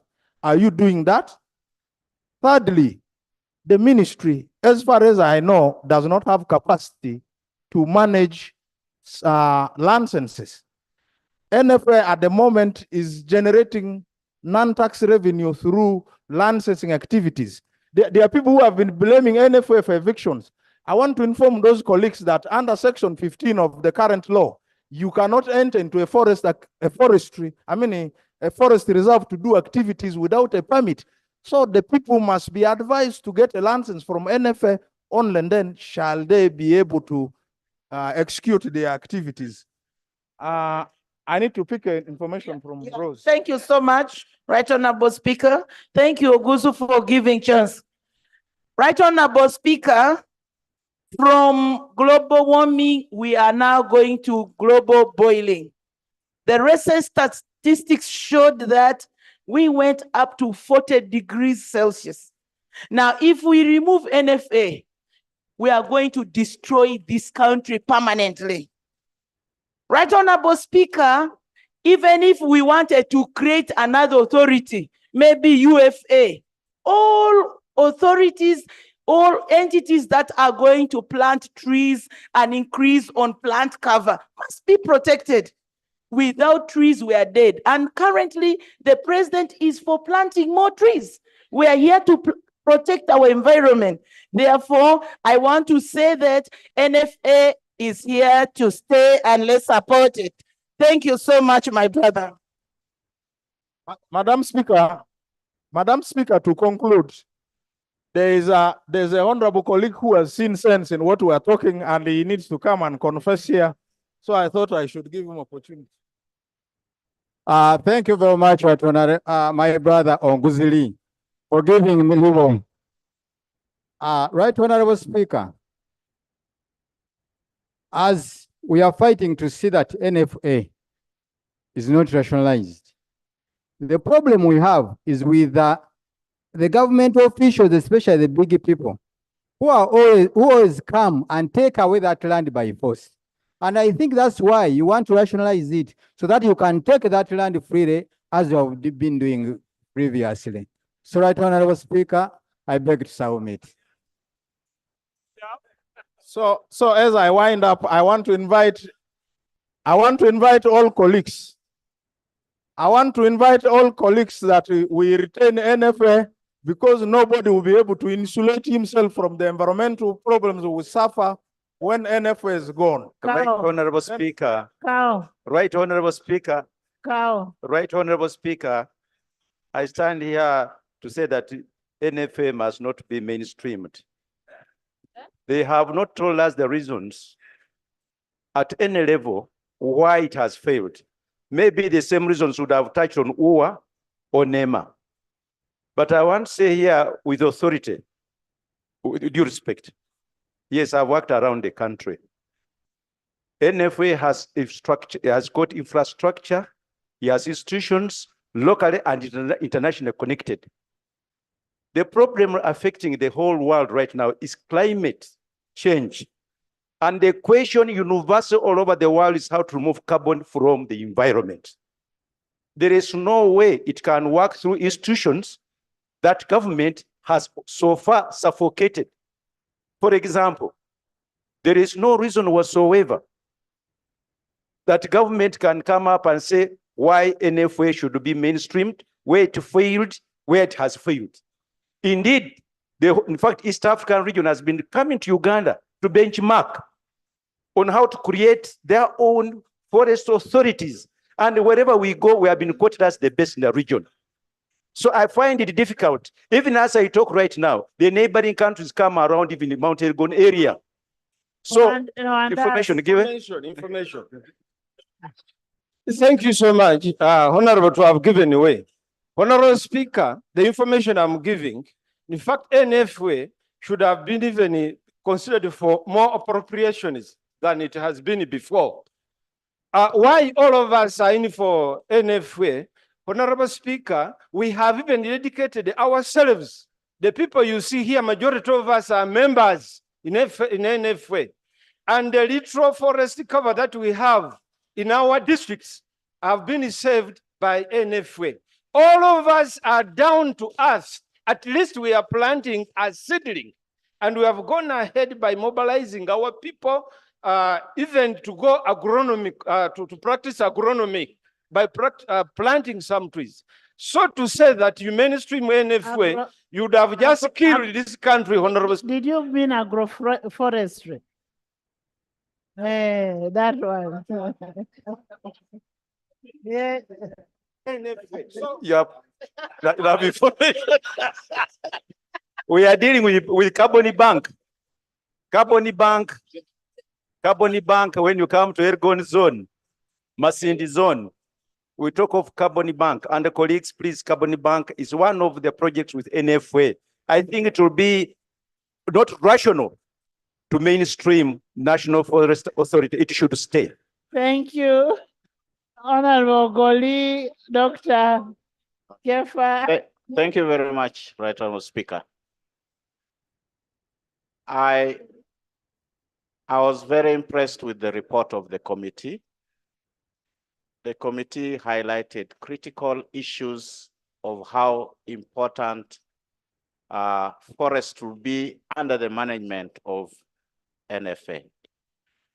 A key element I was impressed with is the business opportunity, which is available under the sale of carbon credit. That is amazing, and it gives us an opportunity to change this country. The other, which is so key, is that we sometimes do not quickly calculate how important the environment is. But let us calculate it when we see challenges which the environment cause when there's a challenge. For example, Right Honorable Speaker, in Dokolo today, we have floods which have affected us, and over 15,000 people have been affected. They have nowhere to go, and they are suffering. That's why I propose that we strengthen NFA so that the issues which would allow issues like floods not coming into our country. I support the issue of staying NFA and strengthen NFA. Thank you. Dancing Queen.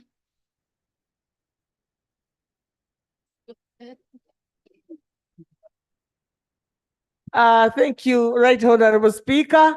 I stand here to support the motion that we should not mainstream NFA, which has not been presented yet. And I'm here representing Bunyoro region.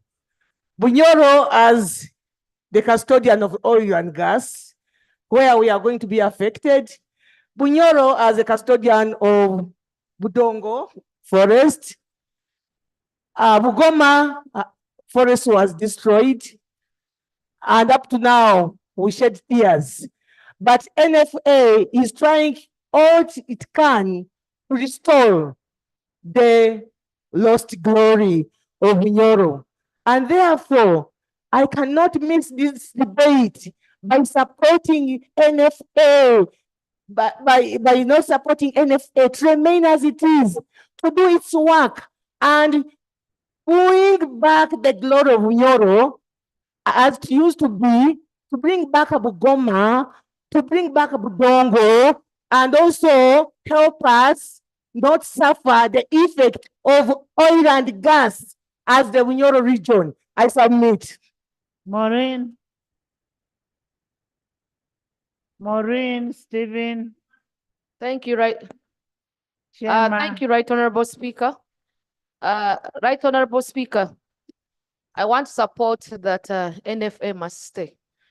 In Arua City, I do have Barifa Forest. If it wasn't for NFA, I think Barifa Forest would have gone.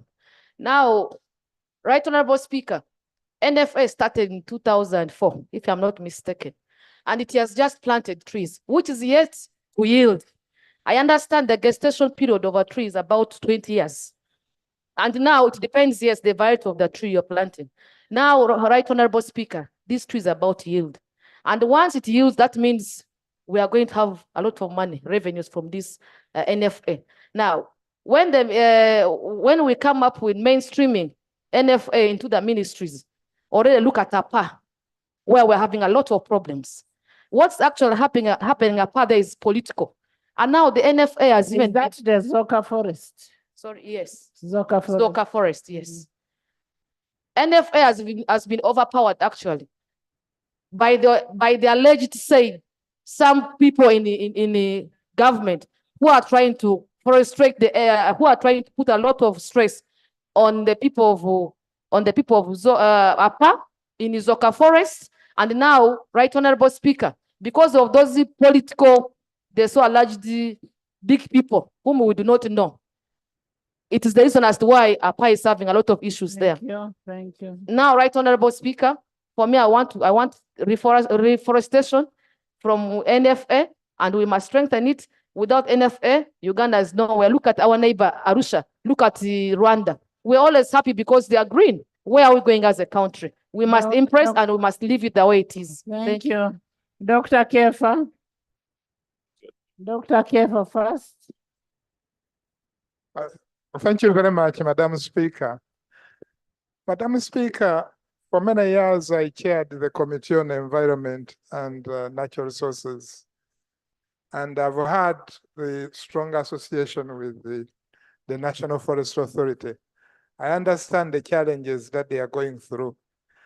The first thing that surprises me is that there is no consultancy report to justify such something very controversial.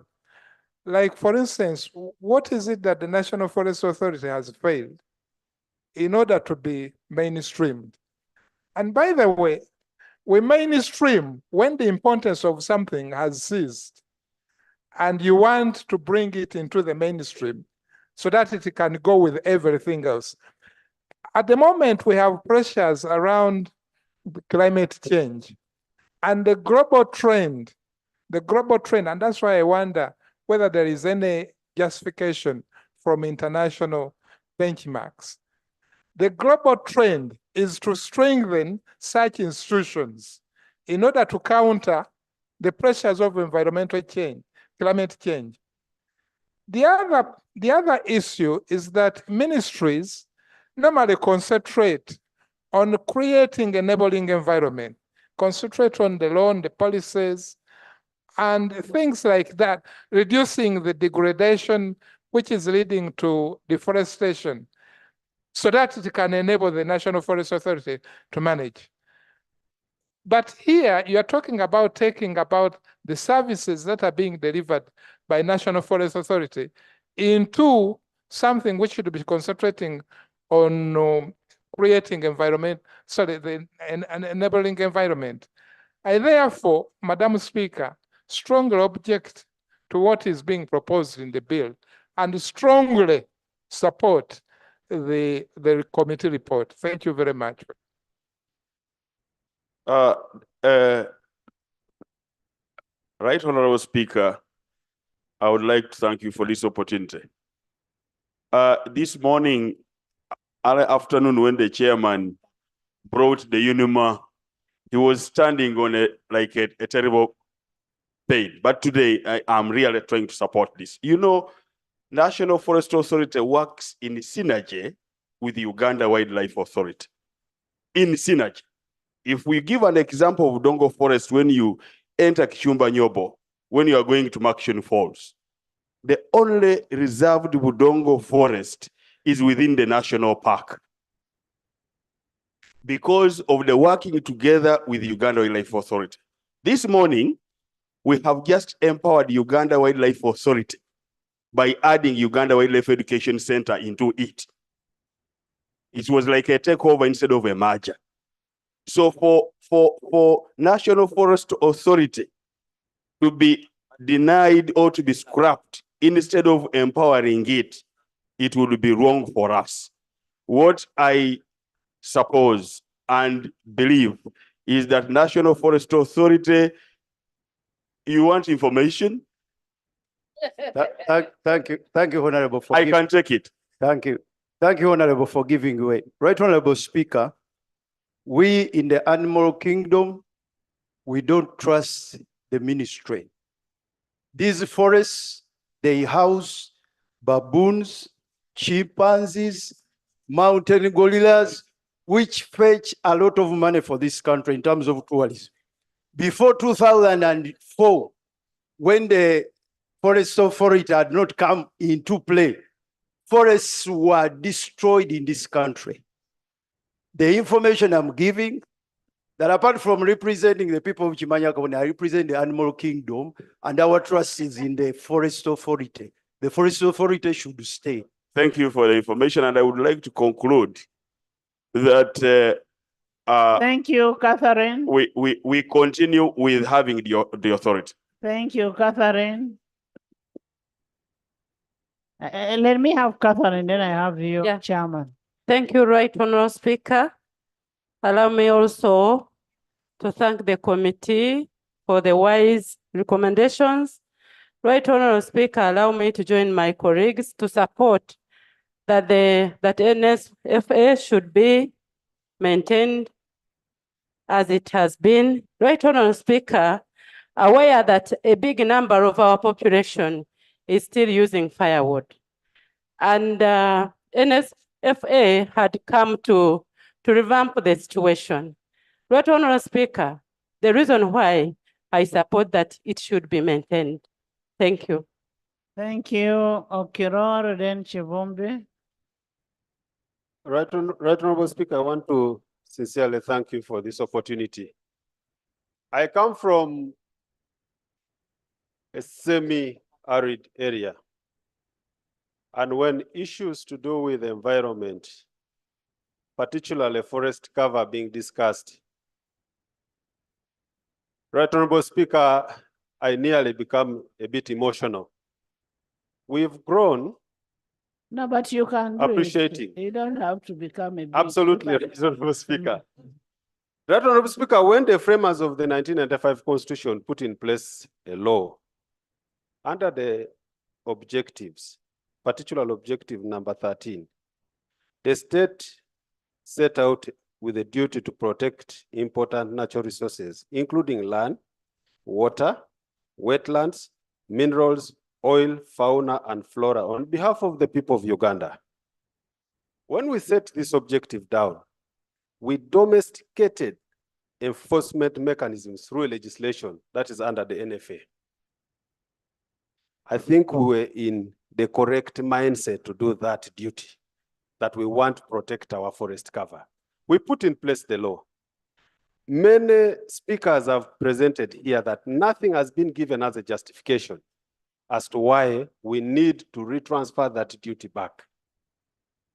I hasten to add, your Right Honorable Speaker, that with this protection which has been given and the enforcement which has been given by the law, I'm really in support of the committee report that we should be able to maintain NFA. Absolutely. The forest cover over a period of time has been reducing. But I want to tell you, Right Honorable Speaker, right now, just the mention of the name NFA anywhere makes somebody terrified that there is need to protect something. There is that cutting across. But for us to withdraw, I don't know, we are going to send people into celebration that NFA final has been closed. It's going to be terrible. So I want to just give information to Odu, and that's all right, Honorable Speaker. Thank you. Thank you. Right Honorable Speaker, in the morning, I had thought that we should interrogate the 4 terminologies being used by the government. And I want to demonstrate on this one. They are saying they want to mainstream. Literally, mainstreaming means that there is a mainstream somewhere. So it ordinarily means there is a bigger entity in Uganda that has been overseeing the issue of forestry in Uganda, which does not exist. That is when the small stream now feeds into the mainstream. Now, in this case, NFA is the bigger stream. In any case, the ministry should have been rationalized into the what? That's the information I wanted to give you. Right, I want to thank Jonathan for that information. That's very vital information. But finally, Right Honorable Speaker, honorable colleagues in this House, Uganda is a very beautiful country. And if there are things that we stamp our feet as a legislature of our time, is to see to it that the valuable resources that we have, like forests and land, we cannot wish it away, and let's stand together to see that we can protect that for the benefit of the people to come beyond us. Most obliged, Honorable Speaker. Right Honorable Speaker, I thank you for this opportunity. Right Honorable Speaker, I can see even the mood in the House. But Right Honorable Speaker, let me speak as an MP that represents an area that for long has had adequate national forest cover. And I've been here for about 12 years. And when I became an MP, my area had almost natural forests across. And it's not the first time that I'm standing on this floor to express my displeasure with an institution called NFA. At one time, I called it a terrorist organization in terms of environmental degradation. Right Honorable Speaker, NFA in my area, I'll speak for it, has been at the forefront of allocating standing national forest to private tree planters. I have every evidence to speak to that. And I speak now, when an NFA. Order.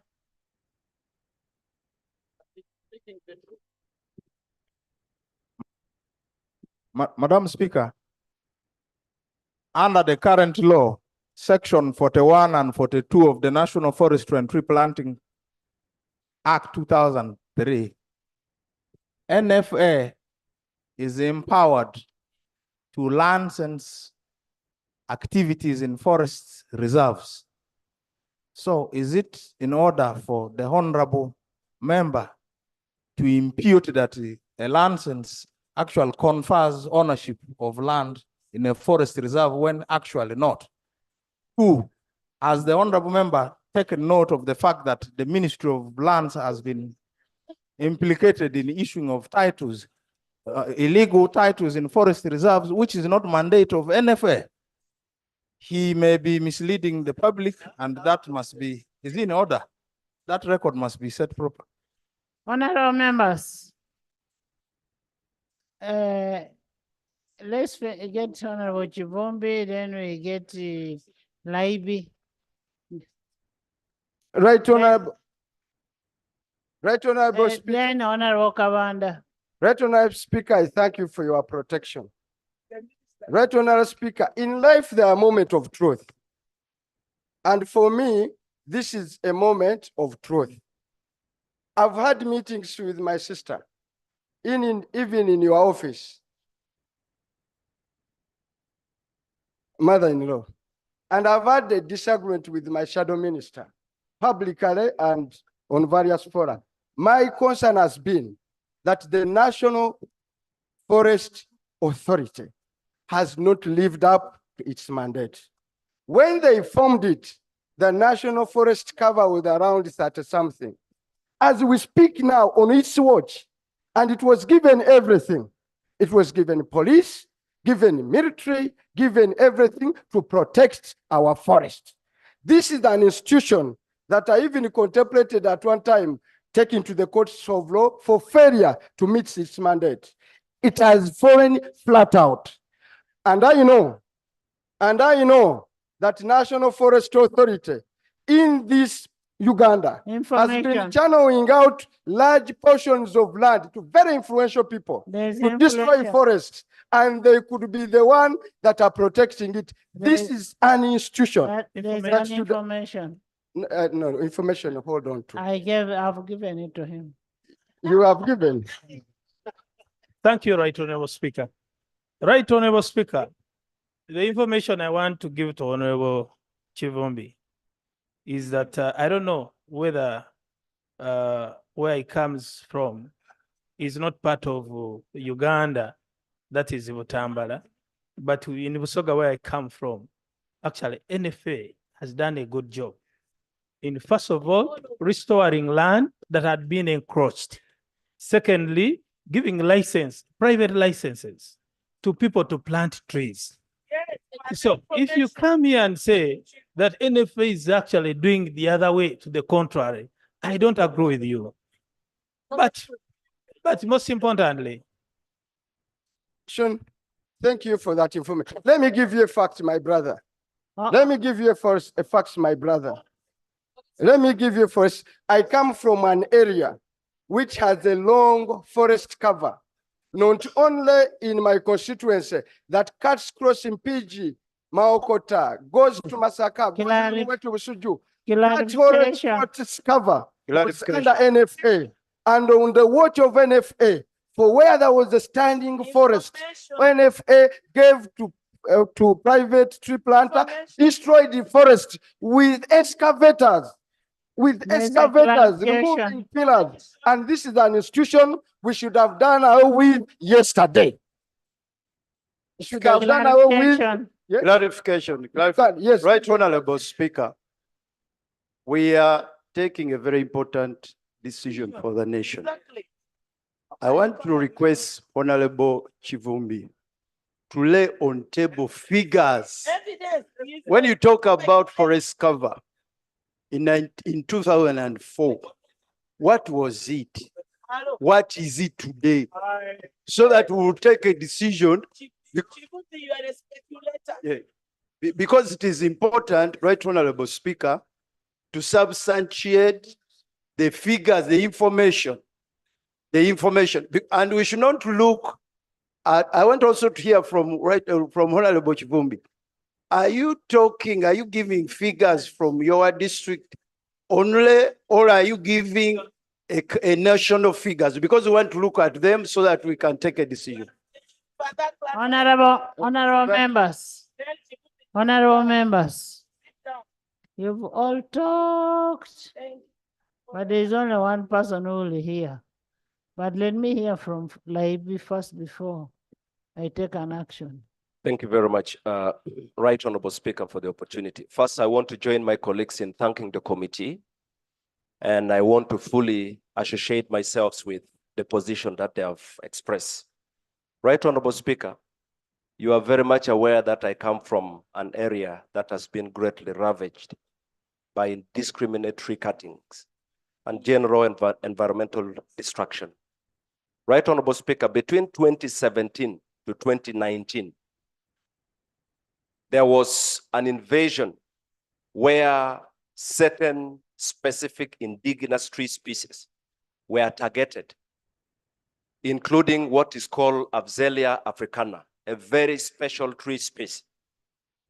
We tried very much. Unfortunately, we realized that the people that were targeting these trees and exporting to Thailand and other countries were getting the permits from the ministry.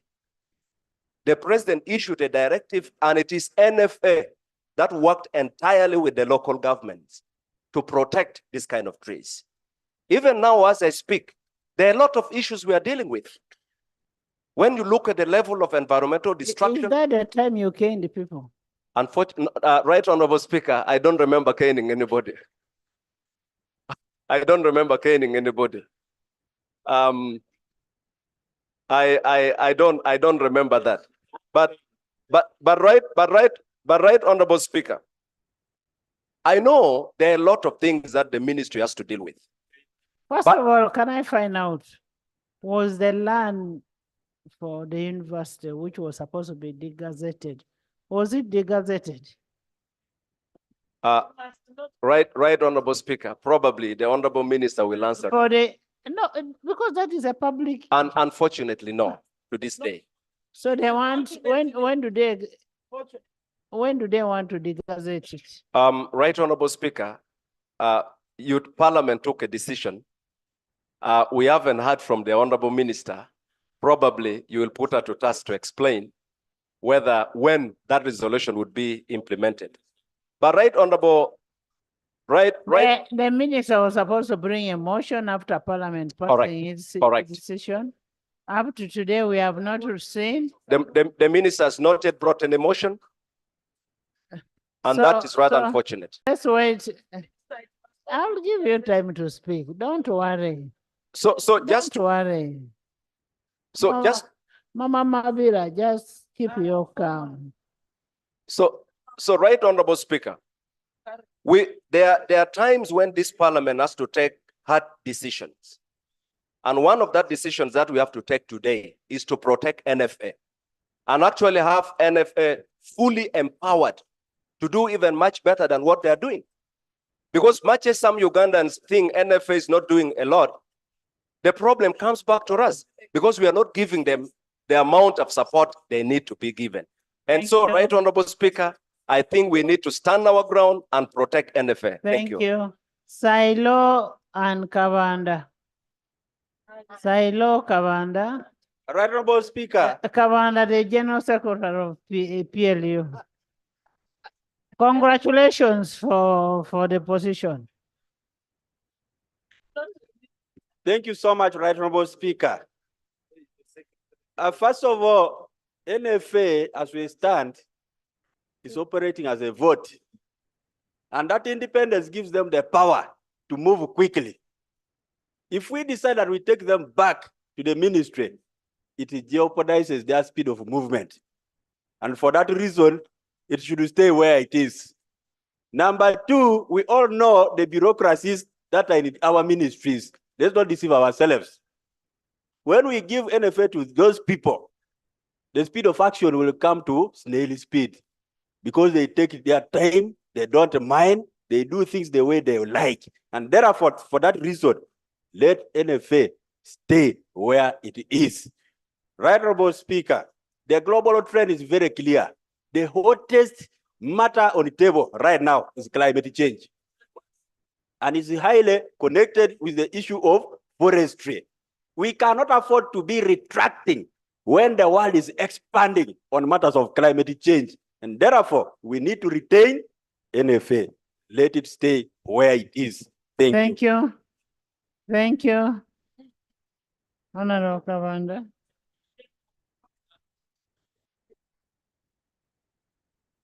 Thank you, Right Honorable Speaker. Right Honorable Speaker and members, I want to thank you first of all for congratulating me for being the Secretary General of the Patriotic League of Uganda. And I can see the leader of opposition is very happy and willing to join. Yes. Right Honorable Speaker, I want to take this opportunity to thank the committee for the very good report. You know, sometimes working for government can be very hard. And I know inside Mama Mavila, she's very happy that most of the members are rejecting her proposal. Because she's known for being at the forefront of protecting the forests in Uganda. And I know if she was not a minister, she would be with us to protect the forests. She would even undress here because the love she has for the forests in Uganda is Right Honorable Speaker. First of all, The committee has made very good observations and recommendations. And when you look at the mover of the bill, one, she has not justified and has not given reasons as to why NFA should be mainstream. The committee has put very good reasons as to why NFA must stay. Right, Honorable Speaker, I have 3 forest reserves in my constituency. Champsi, Chisombwa, Muinaina, and Kasoro, the 4th one. But right, Honorable Speaker, these people, when they give you a license and you find there is an issue with that license, you can just walk into their offices and that license is cancelled. Whenever you go to Ministry of Lands, let me give you an example where you find a place with 3 titles, because it has happened in my constituency. It takes you ages for any of the titles to be cancelled. Therefore, let us not merge. Let us not take NFA to these people, because as Honorable Jonathan said, they are already preparing on how to share forests, yet NFA is there protecting our forests. I beg to submit. Honorable members, thank you so much. I want to thank you for the debate. And I also want you for coming in big number today for the bills. We still have the bills. And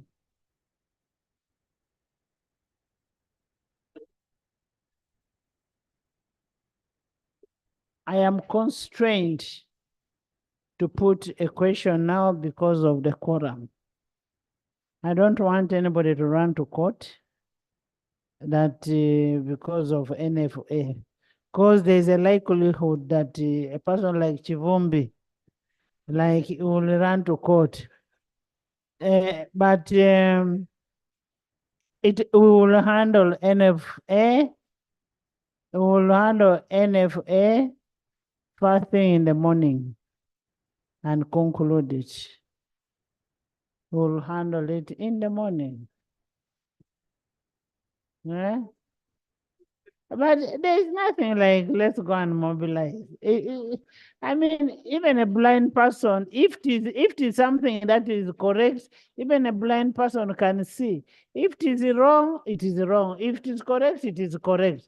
So let's come back tomorrow and then we put and finalize a house adjourned to 10 tomorrow.